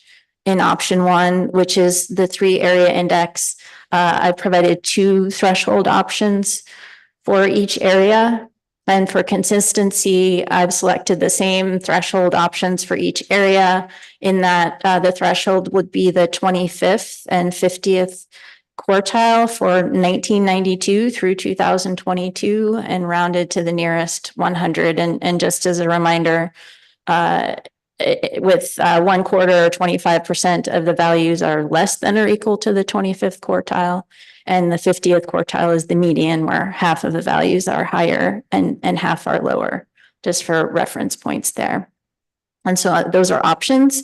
And I look forward to seeing how those would be applied in the next version of the analysis. But another thing I wanted to mention, Madam Chair, is that my motion does not add the indices recommended by the advisory panel for the Yukon and Kuskokwim River areas, because from the AP's motion, which I very much appreciated, understandably, there was some undetermined details associated with those metrics that I would like to clarify and evaluate further before potentially adding them to the 3 area index for analysis. And so my intention would be for ADF&G staff to work with our agency partners in development of the draft EIS for this action and with council staff to determine data availability and timing and other relevant information for those other additional recommended indices to consider whether we can come forward in the next version of the analysis and consider those for inclusion. The higher threshold values in my motion, again, are consistent with objectives we heard in public testimony and in the SSC and AP, namely that these values would have provided an earlier signal of Yukon River stock declines, for example, in 2019, and would have kept a PSC limit in place on the Kuskokwim River in 2023. And these values would also have established a chum salmon PSC limit in the years surrounding 2009, for example. We went back and looked at some earlier data when amounts necessary for subsistence were not met on the Yukon River. Alternative 4, essentially, I'm adopting the AP motion with really just a couple of minor modifications. We noted that in the AP's motion, there was some duplication between current number 4 in this motion and what was number 7 in the AP motion, essentially trying to get at the same issue whereby the pollock sector IPAs would be required to develop vessel outlier provisions and implement those provisions within the IPAs. And then I did suggest, sorry, Madam Chair, I'm trying to look through. Would you be able to scroll down a little, please, Nicole? Yes, thank you. As number 6.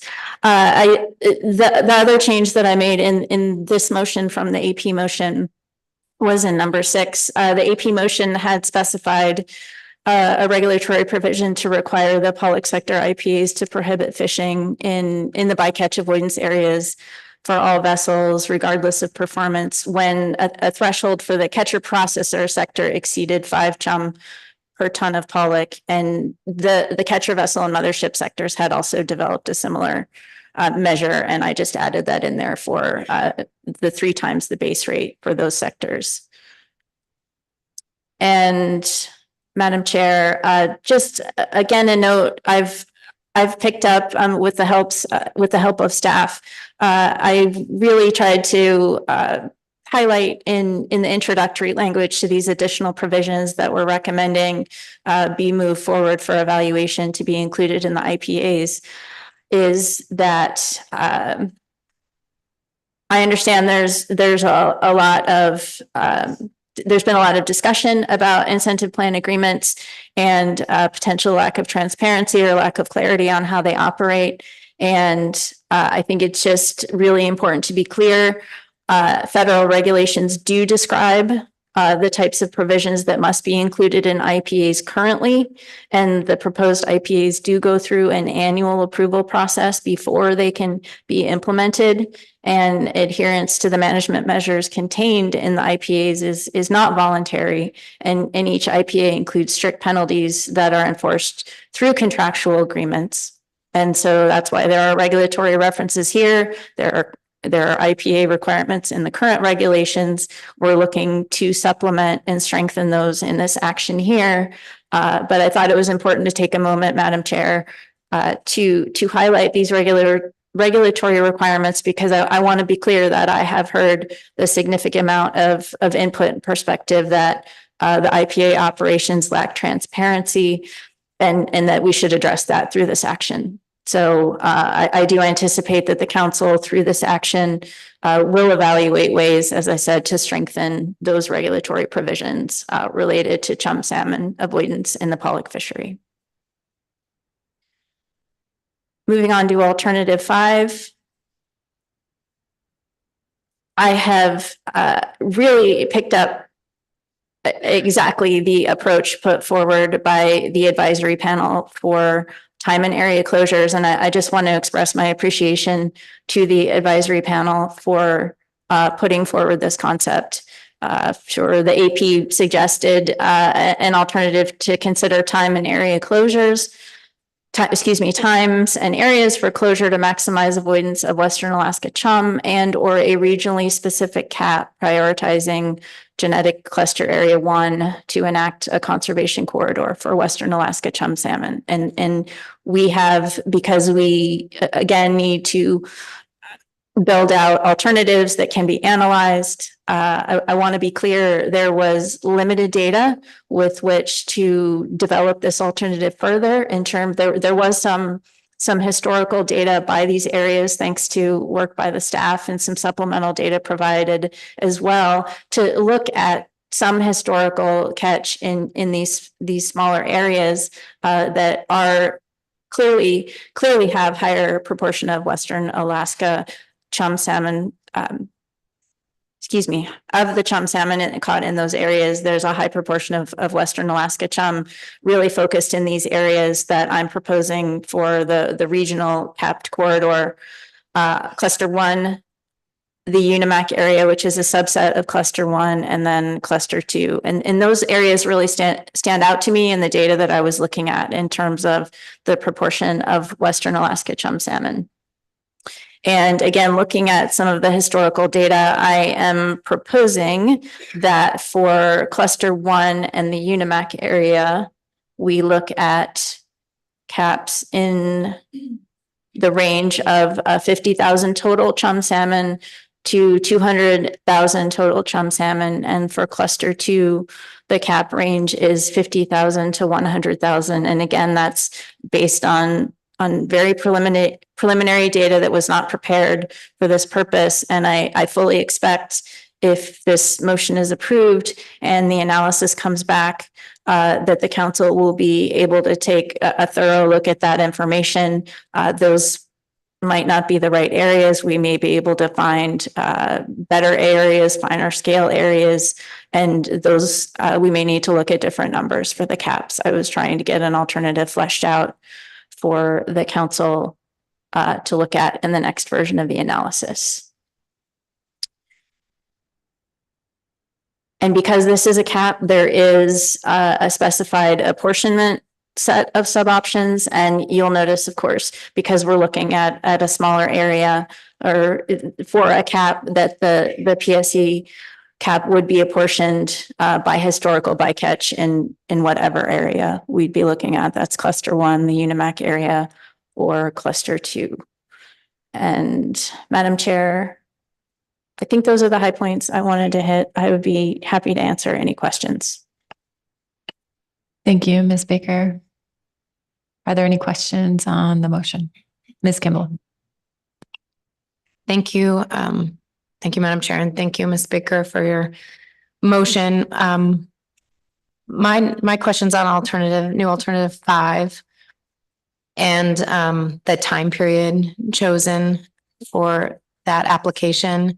It looks like both the early and the middle period from our genetic reports, and essentially just doesn't cover maybe 1 month, since they're trying not to fish in October. But I wanted to hear again your rationale for that time period. Through the chair. Thank you, Ms. Kimball. Yes, my motion includes the early and middle time periods, because again, the data included in the analysis really showed that those are the times that have historically contained the highest proportion of Western Alaska chum salmon. After that time period, and even outside the areas that I've identified here as options 1 through 3, show a distinct difference in much lower proportion of Western Alaska chum salmon. Thank you for that. And I guess, well, here's an easy one. I think at the start, and this is maybe just holdover language, at the start of your motion under status quo, it says all action alternatives apply to the entire bee season. And so is it maybe more accurate to say alternatives 2 through 4 apply to the entire bee season? I just want to make sure I'm not missing a connection there. Is that just leftover language? Through the chair. Yes. Thank you for catching that. I'm just going to continue on alternative 5.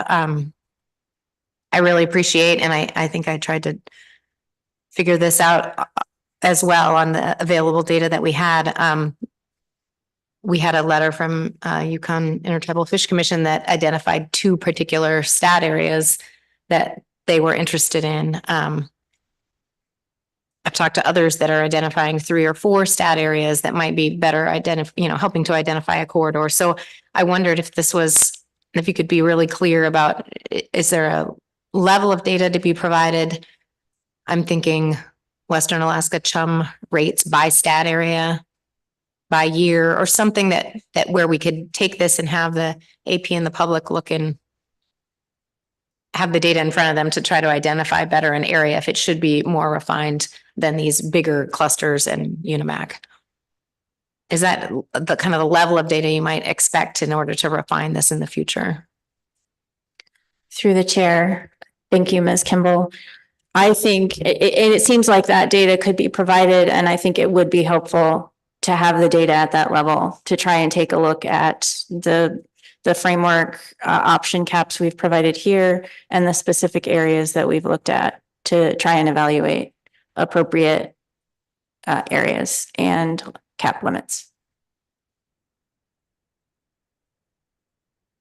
I'm just going to keep going until someone else raises their hand. This is again on alternative 5, and I read it as a cap specific to an area that has higher Western Alaska chum historically. you didn't specify whether alternative 5 and alternative 2 could be selected together.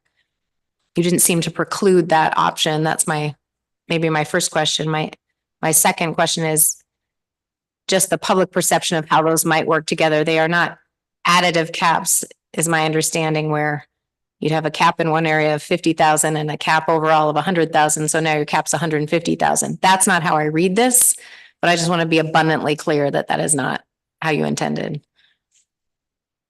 Through the chair. Thank you for that question. The first question is no, and I did not specify specifically if there were alternatives that could and could not be selected together.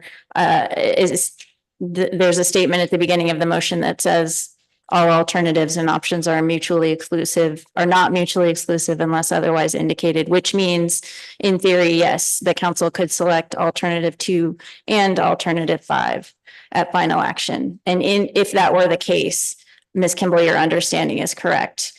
Those caps would not be additive. So there would be the cap selected and alternative 2 would apply Bering Sea wide. The cap and alternative 5 would apply to whatever area was selected as the area. Maybe we'll give you a break and go. It's a clarification. Oh, go. Clarification on the same one. Then my understanding is how alternative 5, if a sector reached their cap in that area, it closes to any fishing in that area. But if you were always also working with alternative 2, if you reach that cap first, you're closed entirely. Okay, thank you. I appreciate the latitude. Ms. Vanderhoeven. Thank you, Madam Chair. Thank you, Ms. Baker, for your motion. One, I guess, sector that we haven't really talked about is the open access sector. We don't always have vessels that are in that sector, but I think this year there are 3 vessels that are in there because their co-op didn't actually form. Can you describe how vessels in the open access sector would fit into your motion, or is that a decision point for later?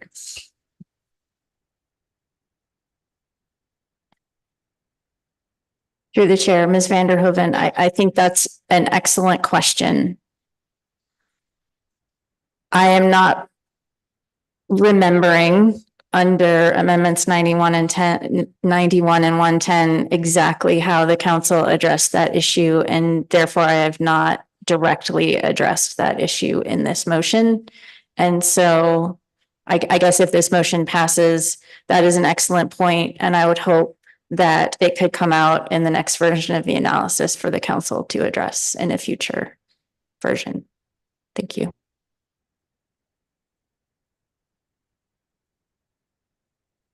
Thank you. Mr. Carlin.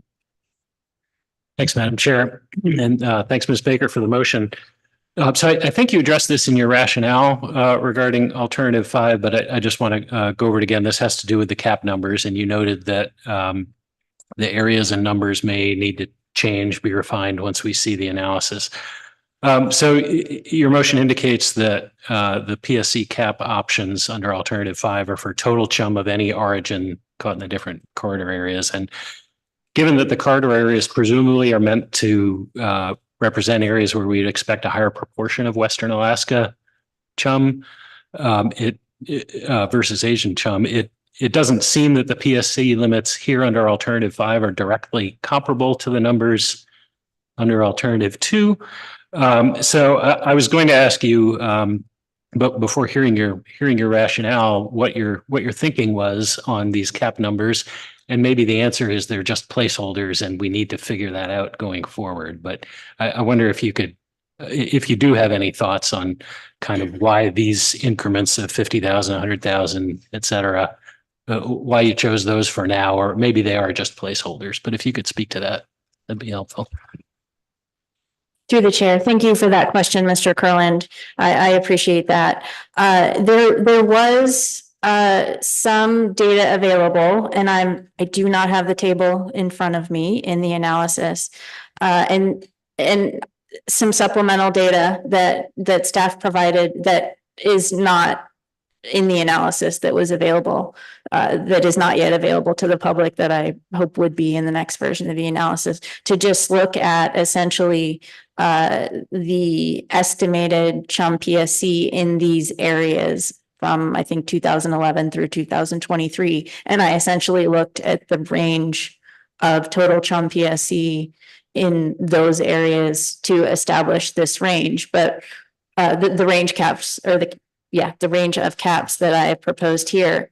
But again, that was preliminary data. It wasn't data available in the analysis. And so I wouldn't go so far as to call them placeholders because they were based on data, but it was not data available in the analysis. And so I want to be really transparent that I think the evaluation of these caps will come in the next version of the analysis. And I fully expect us to all be able to review the data and have a full discussion of the appropriate ranges for those caps. Thanks very much for that clarification. That helps.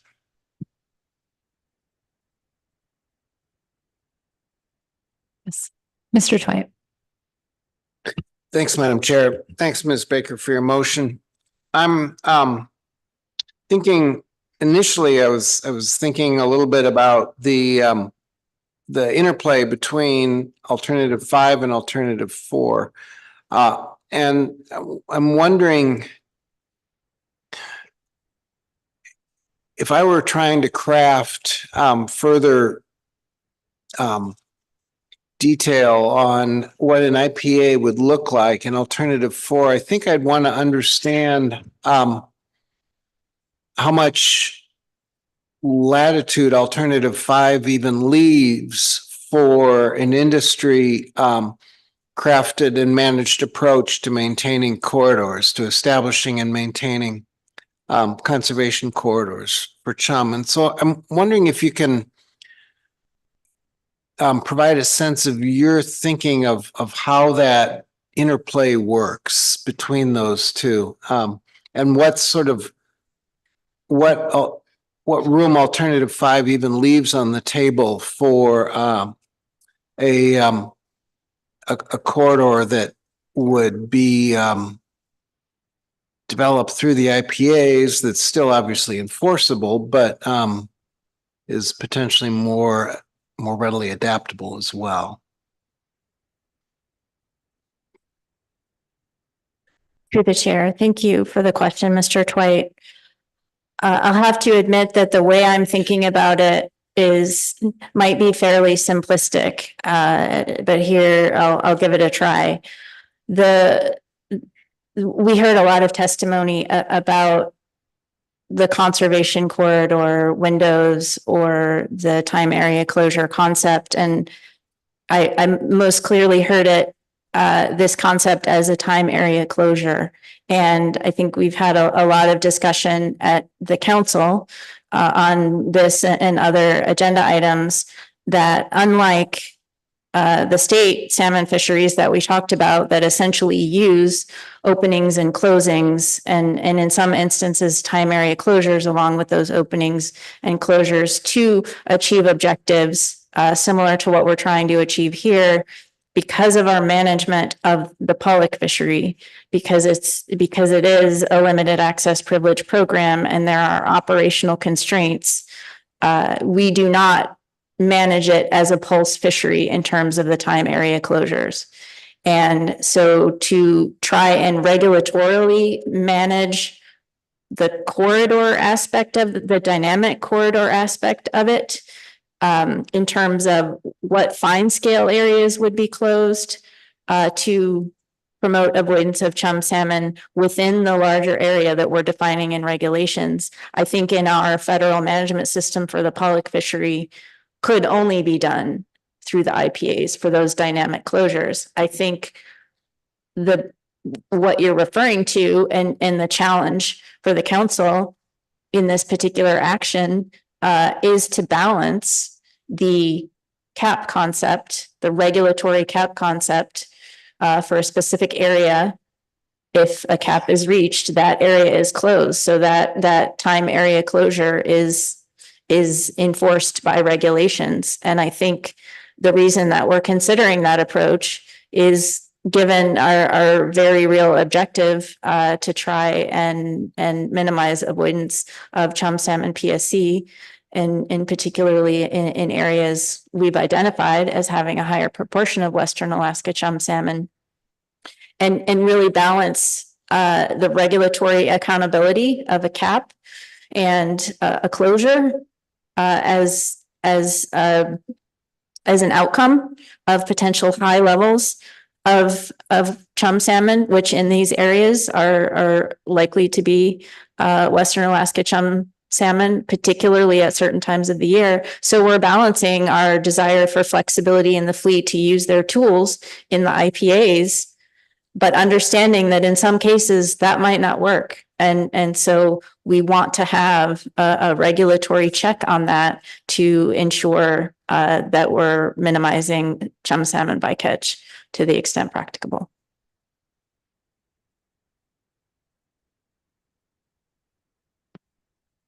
Thanks. That explanation, I think really provides me at least with a clearer sense of the interplay. Sort of along the same lines, I was thinking about the practicability of asking industry to even try to develop an IPA that would work if, for instance, the council chose a hard cap of 100,000. And I can't conceive of how industry would actually be able to do that. It seems to me an essentially impossible task. We know how quickly catch in the chum bycatch can escalate. Even in a year that turns out not to be all that high, you could have a week or two, just in the space of less than a week. Bycatch can go from almost 0 to 100,000 pretty quickly. And I don't know how you write an IPA that would allow industry to maintain their current approach to achieving their AFA shares in that event. And so I'm wondering what if industry comes back, for instance, and provides an IPA that says we can make this work under this range, but not the full range that you're looking at. In your mind, will they have sort of failed? Or what would your expectations be in that situation where industry comes back and says, we can give you an IPA, but it won't work in some of the alternatives that you're looking at? Through the chair, thank you for the question. I think even through the testimony we've heard thus far on this action and in the analysis, that comes through very clear that if a hard cap is so low that there may be, sorry, I'll rephrase that. There may be hard cap limits that we're looking at that are so low that an IPA may not be able to function within one or more of the sectors. And so I think that's why we're looking at a range of PSC limits to try and figure out the interplay between those IPAs, because I support those IPAs. I think they have been improved over time. And I've seen through the IPA reports that the council gets every year, and especially in reading some of the IPA proposals, well, the 2 IPA proposals that were submitted, the industry really has gotten together and found some very focused solutions on exactly what you're talking about in terms of the bycatch spikes. There are some tools that they've identified for this version of the analysis that are really aimed at really reducing those spikes to in case that in case high volumes of PSC are encountered like they often are with chum. And so I think I don't really have Yes, so my expectation is that we, potentially could get that feedback from industry. I think, again, that's why we are looking at a potential range of PSC limits. And that is one of the many things that the council will need to balance in this action in terms of the level of performance that is possible under the IPAs and balancing that with the accountability of a regulation or other less flexible method that is needed in the event conditions change, which we know they will, and to try and accommodate all of those things in a balanced action that meets our objectives. Yes, Ms. Kimball. Thank you, Madam Chair. To this same section, Ms. Baker, would we not expect now that if this motion passes, you have a motion, we're going to have further analysis, that is the expectation that industry, like other alternatives that could be refined next time, would be able to look at the alternatives on the table and potentially refine what's in alternative 4, given some new dynamics that they can see with these options. I mean, is that an expectation that there could be further refinement of alternative 4 in the future, not right this second? Yeah. Through the chair, yes, I think that is that's a perfectly reasonable expectation, and I understand and I appreciate Mr. Twight's line of questioning with the proposed alternative 5. There is a lot of interplay between what I'm proposing here and alternative 4, and so yes, I think they both could be modified the next time we look at this.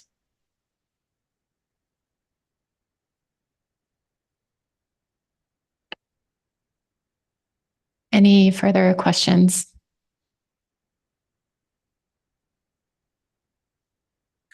Any amendments?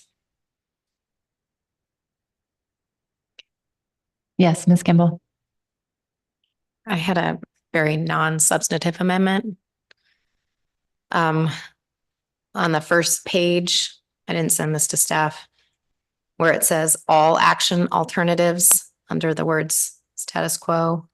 My amendment would be to strike that language and say alternatives 2 through 4 apply to the entire Bering Sea pollock bee season. With a second, I would speak to it briefly. Thank you for the second, Ms. Vanderhoven.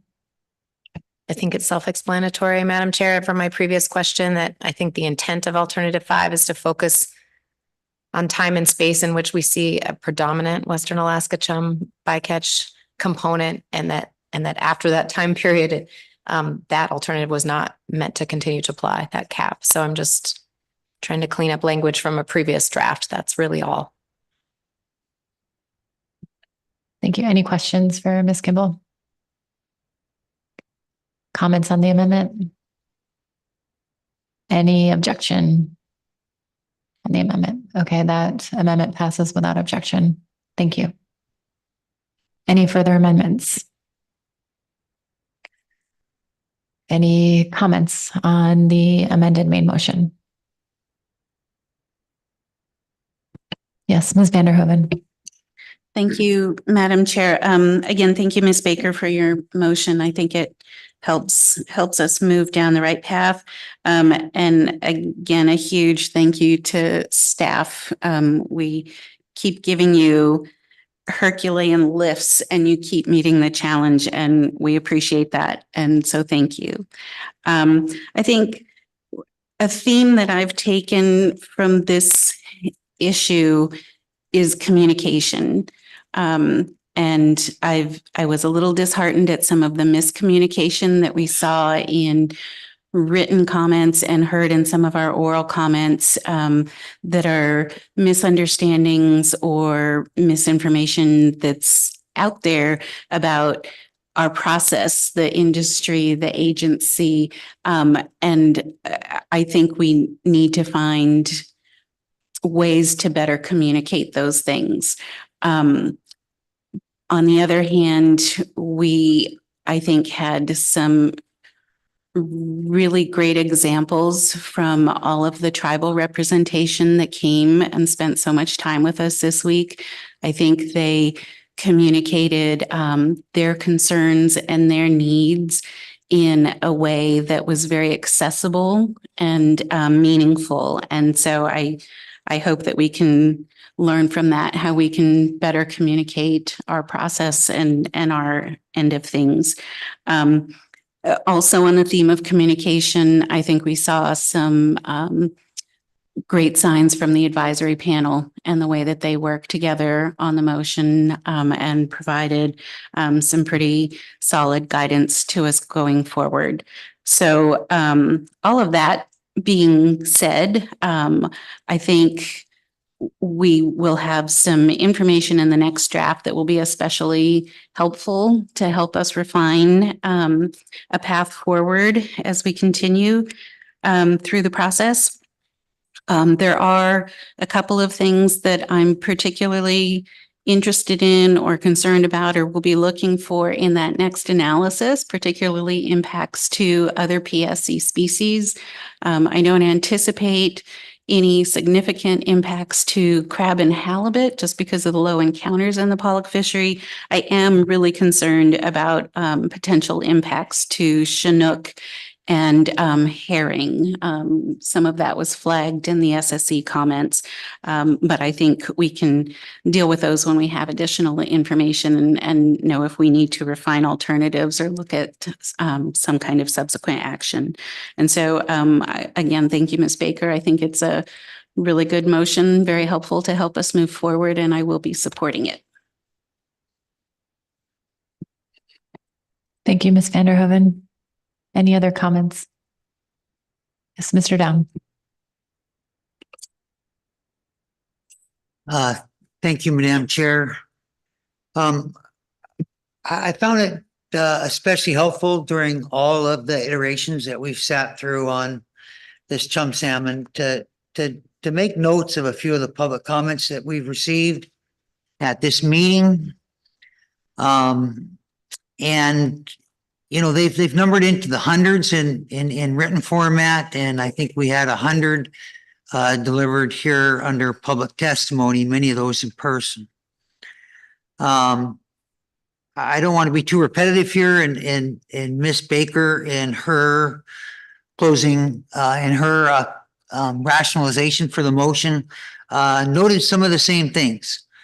So I'll do my best, but in articulating the fact that salmon are synonymous for many of the testifiers with love, spiritual life, hope, finding a happy and wholesome existence, you know, that testimony continues to be compelling, I think, not just for me, but for all of the council members. Further, we heard from CDQ participants and shareholders of the great benefits from the CDQ sector and drug and alcohol addiction and teen suicide and other factions that are unfortunately major issues and exist in to especially high rates in rural Alaska. Florence Cargie told of a remarkable story of her personal life's changes by using these programs' benefits, and further called the CDQ the largest native reparation program in U.S. history. And I don't know that it is the case, but it's compelling when I hear that may be the case. And Benjamin Malott jokingly quipped on the amount of pressure there is in growing up with aunties that have 10,000 years of LK, TK experience. And industry reps have made a compelling case, I think, as well, to include in the IPAs that rolling hotspots are not a new idea. I'm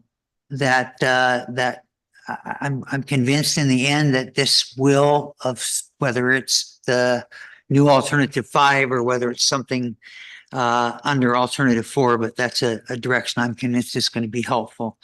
The standing ovation and unanimous support for the AP motion shows me that there is a gaining momentum for mutual respect and clear tolerance for other people's opinions that have been especially noted at this meeting. Steve Ritchie with the BBEDC. I got his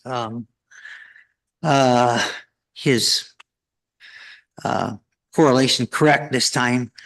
Gave excellent testimony on some of the finer issues that clarifies the EIS, such as the cement that exists between the CDQ Pollock and the CP Pollock fleet. Jerry from Yukon Delta gave similar clarifications. William and Teresa's photos of their families and grandchildren, wives and husbands are one of the strongest examples of a picture is worth 1,000 words. Too much was too compelling to list here, but I am not deterred to add a few more. Dr. Rose's work on the Excel system is compelling, and developments in technology will help solve, have brought me to a place where I believe that that will help solve the salmon bycatch and help us to on other things we're working on, like determining bottom contact.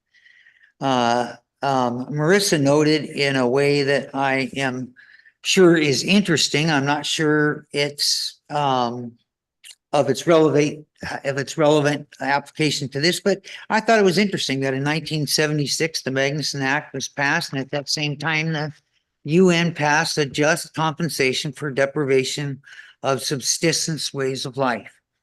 And finally, I especially want to note the lack of profit motive from so many of the testifiers. And one of the last testifiers that testified that we are already rich. And what a great way to look at life, and for us to proceed forward on this, that that even with all of this, there's there's a very much redeemable and compelling and heartwarming and heartbreaking at the same time that I've heard in public testimony. So thank you for allowing me, Madam Chair, to take a few minutes. Thank you, Mr. Down. I'll be supporting the motion. Thank you. Any other comments? Oh, Ms. Kimball. Thank you, Madam Chair. I should have tried to go before Mr. Down, who was always so passionate. I support the overall motion, including the changes to alternative 2. I think, we were a little hindered here because there was no analysis really of practicability or the impact of status quo or clear ways to differentiate impacts among the alternatives. I feel really confident that we have some approaches that were provided in testimony and provided through the SSC that will try to get us to that stage. That was kind of a limitation I felt at this meeting for us in using this document, but this was not final action. So this is where we're supposed to be. And I understand that. And I think the council owns some responsibility for that. I appreciate all the staff, including Dr. Berry and the genetic reports, and Dr. Hapla, Dr. Stram, Ms. Marinan, Mr. Shaftel, that all provided analysis for us at this stage in a very compressed time frame. So I think I've already mentioned I felt really, I take ownership in the fact that this document wasn't very accessible based on the timeline that staff were given. And I'm going to think very, very hard about whether I ever put us and our staff in that position again. I think I'll only speak directly to the alternative 5. I hope we can see Western Alaska chum rates such that we can maybe modify that. I looked again, Dr. Berry was incredible at providing information on the side. I do think the ranges that were provided in the motion, and I was checking all of that, is very in line with what's actually taken for Western Alaska chum in the early and middle periods in those clusters, and is then a derivative of the overall cap levels in alternative 2. I think they flow very well based on the data, but I appreciate the fact that you offered that those could be adjusted, or we could look at other corridor areas that we may need to look for refinement in the next iteration. I think the only other thing I'll say is that the public testimony, like everyone's saying, was just amazing. I think it just completely changed the tenor of the discussion, what should be considered at this meeting. We had very broad tribal representation. I don't think we've ever seen before. Native youth leaders, CDQ groups, CDQ residents, pilot captains, shoreside processors, Aleutian Island communities. And I think the level of respect and pride in the room was just very, very clear to me. I appreciate people putting up with my voice at this meeting. I also want to say I very much appreciated the AP motion, the process it took. Others have spoken to that, so I won't belabor it, but I think for a long time, the council's been trying to emphasize that the votes isn't the least important part of the AP process, that it's like the richness of the discussion, the ability to understand all the perspectives, to see rationale for people's points, whether it was a failed vote or a passed vote. And so I can see now from our AP motion, disagreement on particular parts of the motion, but I can also see clear rationale around those disagreements. And the fact that the AP kind of took that guidance that we've been trying to provide for a while and didn't let those different opinions hinder a final motion and a product that I think has been of significant value at this meeting. I think it changed lots of what we were doing. I'm very appreciative of that. And I wanted to make sure that the AP knew that. I definitely support the motion, and I appreciate Ms. Baker putting that together, and I look forward to the next draft. Thank you, Ms. Kimball. Mr. Curlin. Thanks, Madam Chair. And thanks again to Ms. Baker for the very thoughtful motion, to Ms. Baker and Mr. Mesro for their work on the Salmon Bycatch Committee, the SSC and AP for their great work and advice, and everyone who submitted written comments and testified. From my perspective, this motion is a really constructive and big step forward. So I appreciate that. All of us ultimately want an outcome that makes a difference for to meaningfully reducing bycatch of Western Alaska chum without constraining the pollock fishery to the point of having unacceptable adverse impacts on the people, the businesses, the communities that depend on that fishery, which is hugely important for Alaskans and for the nation. My March 29th letter raised a concern about whether the range of alternatives in the preliminary DEIS was broad enough to ensure compliance with NEPA. And I suggested for alternative 2, a PSC limit of 100,000 as an example of a way to show more contrast between alternatives, acknowledging that after analysis, there might be a number of very good reasons why the council would select a different limit. And so I appreciate that Ms. Baker's motion included an overall PSC limit of 100,000 chum, which will allow for a full analysis of a PSC limit midway between the 200,000 that was the lowest included in the previous range of alternatives and 0, which clearly would not meet the purpose and need for action, in my opinion. And I also agree with Ms. Baker that inclusion of an even lower limit that is close to 0 would effectively be not very different from 0 and likely not practicable and not meet the purpose and need. So I'm comfortable with the range in the motion. Moving forward, I expect that staff will include in the draft EIS, as is the normal process, a brief evaluation of alternatives that were put forward at various points in the process, but eliminated from detailed consideration, addressing briefly why those alternatives fail to meet the purpose and need or are impracticable or both. And that will be very important for the agency in documenting compliance with NEPA. Finally, I noted the AP motion asked for the analysis to include a discussion on impacts to crab and crab habitat as a result of changes in fishing behavior by the directed pollock sectors in their efforts to avoid PSC. And I hope staff will include an analysis of that to the extent they can. I don't think that needs to be in the motion, which is why I didn't bring it up previously, because it's kind of a normal thing to discuss redistribution of effort. But the AP called that out, and so I wanted to highlight that as well. We have a lot of work ahead of us to flesh out some of the details here, the operational details, I think, especially for alternative 5, and to develop the full analysis. And that'll take time. We have a lot more hard decisions ahead of us.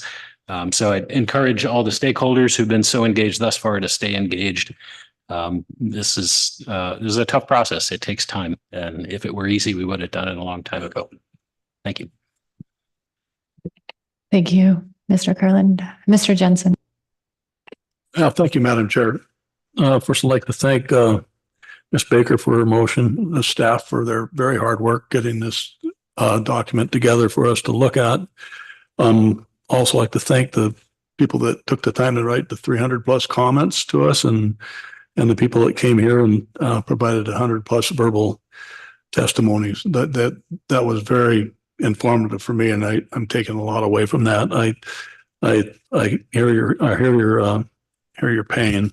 I think Ms. Vanderhoven has got a good point when she mentioned that we should probably try to get better communications out to the public for where we're at and what we're doing with this process.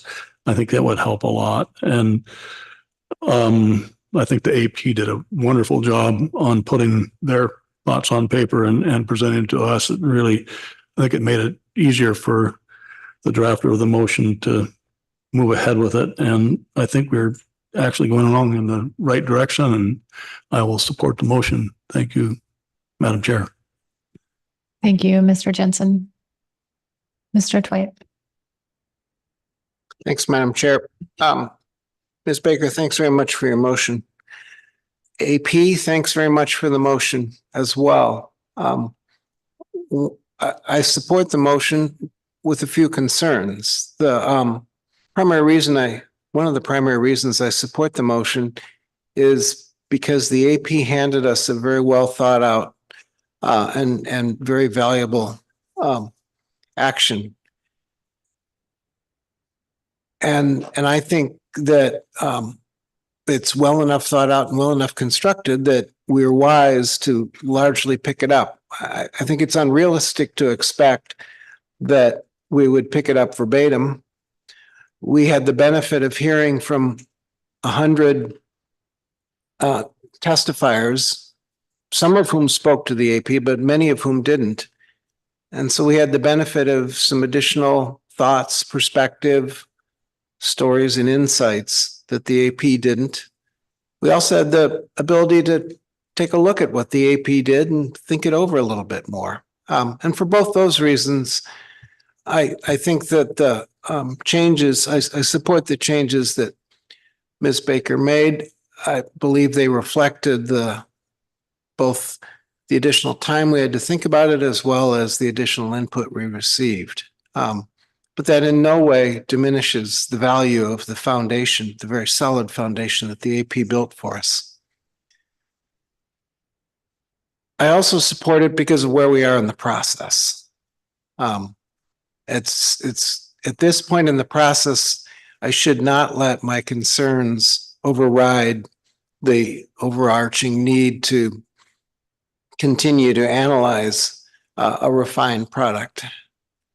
We are in the middle of a process, and it is incumbent on us to look at a broad range of options and alternatives for moving forward. This is a very complex problem, as my fellow council members have recognized in their comments, and it is still apparent to me that what I think might be the solution at this point may well, after further analysis, turn out to not be the entire solution, or may be to need some extra. So I, like all of my fellow council members, are trying very hard not to jump to conclusions at this point and welcome the broad range of alternatives under consideration. That said, though, I should at least briefly at this point describe a couple concerns, and in particular, the interplay between a hard cap and an incentive program. And I do that because of my pretty firm conviction that with challenging, knotty issues like this in a changing landscape, a changing environment, we're better served by IPA approaches than we are through regulations. I think everybody here now has a very clear sense of just how difficult it will be for us to change regulations once they're in place. And as we approach a problem where we know we have additional technology, additional knowledge, new novel ways of approaching it, and as we continue to understand just how increasingly chaotic the environment that we're managing in is, to lock ourselves into a strictly regulatory scheme seems unwise. We know how quickly IPAs can adapt, sometimes even in season, but certainly very well between seasons. And we know how transparently that process happens, particularly the between season. You've all, I think at this point now seen what IPA reports look like, and they really do show us the good and the bad of what happened previously and give us a strong sense of what can be fixed and exactly where it needs to be fixed, and the confidence to know that the fixes happen in binding agreements, enforceable and binding agreements. Can't ask for much more out of a system than that. So I'm very concerned about taking actions that impede our ability to, and you may have heard that in my question to Ms. Baker about the potential adoption of 100,000 cap. And let me just maybe give it a couple of examples of that I think we all probably understand already about a cap as low as 100,000. It will dramatically change the negotiations between CDQ groups and their partner companies that they lease, that they employ to harvest their CDQ shares. If a company is worried that they may not even get their own shares, their own fish that they've already contracted probably, and many have already marketed, what negotiating leverage do I have as a CDQ to ask them to take on an additional bit of harvest, knowing that 100,000 cap could be exceeded in less than a week, with particularly for the parts of the fleet that take 2 to 3 days to enumerate what they've caught. Why would I offer much in the way of an opportunity for the CDQs to harvest? It certainly would be a very different negotiation than it is now when the CDQ fish are highly valuable to those companies. They will no longer be seen as highly valuable. I think that's pretty much a given, and I think we all understand that change in leverage. Similarly, choice of fishing location. If you as a fishing company are concerned that the quota could disappear very quickly and you could be left, that the hard cap could be implemented and exceeded pretty quickly and you'd be left with a lot of your quota unfished, why would you venture a long ways away from Dutch Harbor towards areas that are potentially cleaner chum fishing and certainly cleaner in terms of Western Alaska? Why wouldn't you fish as close to Dutch Harbor as you could in order to get your harvest, turn around and get back to Dutch and get them offloaded and get back out again? In other words, essentially derby style fishing. That would be the prudent alternative. At 100,000, that's what I'd probably be choosing. That will actually increase the harvest of Western Alaska chum. None of us want that. There was nobody who came up and testified that that would be a good outcome. And I think we all understand this pretty likely. So why are we considering 100,000? Well, it'll probably help to have that in the analysis and explained well, but it does make it a lot harder for industry to come forward with a really constructive and well thought out IPA when they have to worry about it, the potential of a cap that's that low. Cooperative behavior with a hard cap that low is going to be almost impossible to establish. It's impossible to imagine. That's a concern. Is it a large enough concern for me to vote against this at this point? Oh, certainly not. But it will. We are asking industry. We've increased the difficulty on industry to come forward with an IPA that's workable and robust across a fairly broad range. And it makes it harder for them to think constructively about the potential of a hard cap being used in the way that we've talked about it, which is to act as both a motivator and an incentive. So I'm looking forward to the next step. I'm looking forward to the hearing from all of the people who are affected by this action. And I want to close by acknowledging the impact of the stories that we've heard, particularly from the salmon dependent communities, the native communities, about the current situation for them. So difficult, so hard, and so necessary for us to understand, and so necessary for the stories to be told in a way that they're heard as broadly as possible. If telling them here helps get the word out as broadly as possible, then I appreciate the ability to contribute to that. But even if that's not the case, I appreciate the sacrifices that it took to bring those stories here. It's not easy to get to Anchorage. And I appreciate for many people, telling their story evokes the pain that they're feeling in ways that maybe they didn't want to have evoked. But they did it anyway in order to make sure that we understood. That's hard. It's hard to speak. It's hard to listen to. And I appreciate the people who chose to make that hard choice. Thank you. Thank you, Mr. Twite. Mr. Seaborn. Thank you, Madam Chair. I'd first like to acknowledge the time, energy, and effort that folks have put in to come and testify before the council and provide comments. The information that we receive through testimony and presentations is always greatly appreciated and always helps to inform and guide the process. I'd also like to commend the AP for all the hard work that went into bringing the alternatives to the council, and to staff for all their work and that they put in for the analysis. That was a pretty heavy lift. All these efforts will help the council to make a much more informative decision on this action. I also greatly appreciate the efforts that were presented to us and what the fleet is currently doing to avoid chum salmon in their operations.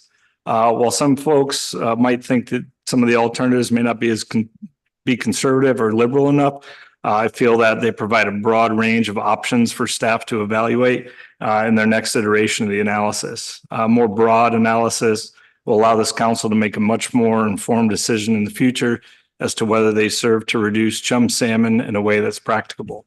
I recognize the importance of fish to a broad range of Alaskan communities, and the importance of the fisheries to communities and individual vessel owners in both Washington and Oregon. I'd also like to thank everyone for their efforts, and I look forward to the next iteration of the document. And thank you, Ms. Baker, for the motion. I'll be supporting it. Thank you, Mr. Seaborn and Mr. Mesereau. Thank you, Madam Chair. I wasn't going to say anything because I feel like I've spoken enough, and but I do support the motion, and I do share similar feelings of thanks for everybody that's participated in this process that's been shared already at this table. I, however, don't share many of the concerns that Mr. Twite expressed just now, and I don't share them because this is just a scoping, an expansion of a document. We don't know right now what anything is going to do to the fleet's behavior, to industry, and the next version of this analysis will illuminate those things, and we can look at them and evaluate them at this time. But I don't think there's any reason that people should be leaving a meeting like this when we're expanding a range of alternatives and be worried about what might happen. We're going to find out when the analysis comes out, and then we can all worry together.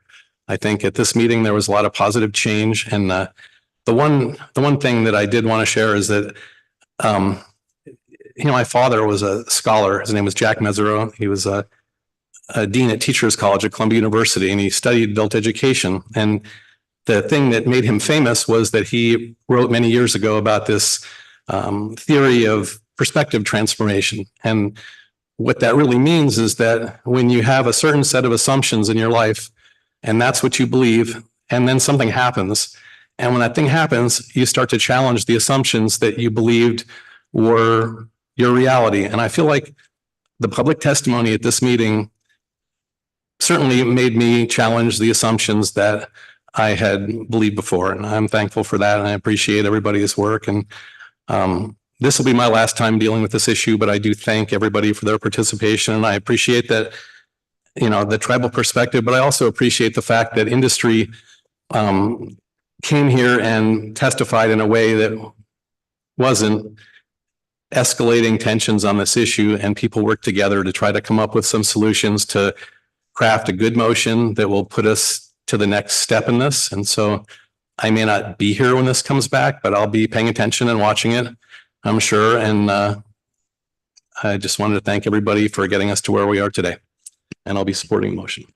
Thank you, Mr. Mesro and Mr. Sakata. Yes, thank you. First of all, thank you, Ms. Baker, for the motion. I also want to recognize the SSC and AP and the staff for their tremendous work. I will never belittle an executive summary again. I totally understand the usefulness of that now. I was also glad to see the great participation, both by the tribes and also by our captains of the Pollock vessels. I think that's a great proof that the LKTK and that we're trying to incorporate here at the council is working, and to have that kind of a solid representation, I thought that was very good. I was a little concerned about the expansion of the range in alternative 2, noticing that 9 out of the 12 years at 200,000, where 9 out of 12 years would already be restricted. However, I think information, we should not be scared of learning what those impacts might be, although I do believe that 100 will show very closely to 200, but to have further understanding is a positive thing. On alternative 4 and 5, my hope is that they will allow us to have a sharper tool, but still being backstopped by regulation to minimize our impact on Western Alaska chum. I know that the goal of the original alternative 3 to try to focus simply on Western Alaska chum is not possible at this time, but I was encouraged by Mr. Link's testimony from the Bristol Bay Science and Research Institute. I hope that research proves fruitful. I hope that it will be expanded into the year's future, as well as to the offshore fleet if it is viable. I think knowledge and information is key to making sure that we get the outcome that we desire. Finally, I would say that I hope that at the appropriate time, as we start putting pressure on industry to do a better job of not catching Western Alaska chums and Chinooks, that we can start looking at also other areas. Being a new member, I'm not exactly sure exactly where that would be appropriate, but as Ms. Vanderhoeven pointed out, looking at things like the herring savings area. I don't want to take removals of any protections that are in place lightly, but hitting a cap at 3,000 metric tons roughly when 40,000 metric ton fishery is going unfished in Togiak this year. I'm not saying what that action would be, but it would be interesting to note what information might be available where the world is changing. Kind of static time enclosures and regulations may need to be updated or looked at. And so, I think that that would be a higher priority in saving the chums and Chinooks, as long as we very carefully looked at other options that might be available to help industry out. So I will be supporting this motion. I look forward to the next reiteration. I have some serious concerns about whether it could be done in 150 pages, but I think, well, I'm not sure what I think. I think it's a tall task for the staff, and I look forward to seeing it in October. So thank you. Thank you. Any final comments? Okay. Thank you for the motion, Ms. Baker. I too will be supporting it, and would like to share my gratitude for the highly engaged public and the compelling and insightful and respectful testimony that we've received. Also like to thank Mr. Mesro for reminding us throughout the meeting where we're at in the process. And that we're trying to ensure that we have a complete document to inform decision-making. And hopefully when that comes back to us, we'll have a fuller understanding of the impact of status quo and the alternatives on Western Alaska chum. and a fuller picture of how the alternatives interact. I think the testimony over the past couple of days has greatly increased my understanding of the meaning of every salmon counts and how difficult evaluating this important is in a way that can be contrasted with the way that we evaluate our commercial groundfish fisheries.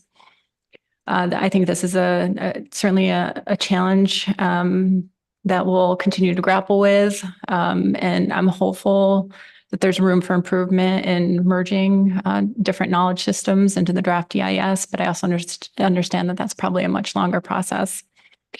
I share concerns with some others around the table about whether our actions can inevitably substantively change in river conditions. But I think it's critical that we get a better understanding of this before taking action. And I'd like to thank members of the public and tribal representatives for their thoughtful and informative testimony, and share my immense gratitude for your time and willingness to share your stories about your families, fisheries, communities, and your feedback on how to enrich and improve this process.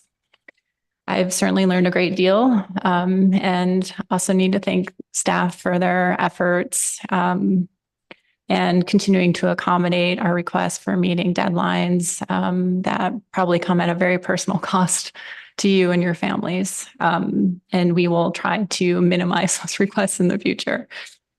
And I would like to thank industry for their efforts over the last 2 years in reducing their bycatch, their chum bycatch by 80%. Regardless of this regulatory action, which I think is in part a reflection of a really sincere focus and responsiveness to this situation, and all of the current concerns that we've heard from in-river users and tribes. So thank you again, Ms. Baker. And with that, I think I'll ask if there's any objection to this motion. Seeing none, that motion passes without objection. Any further action on this agenda item?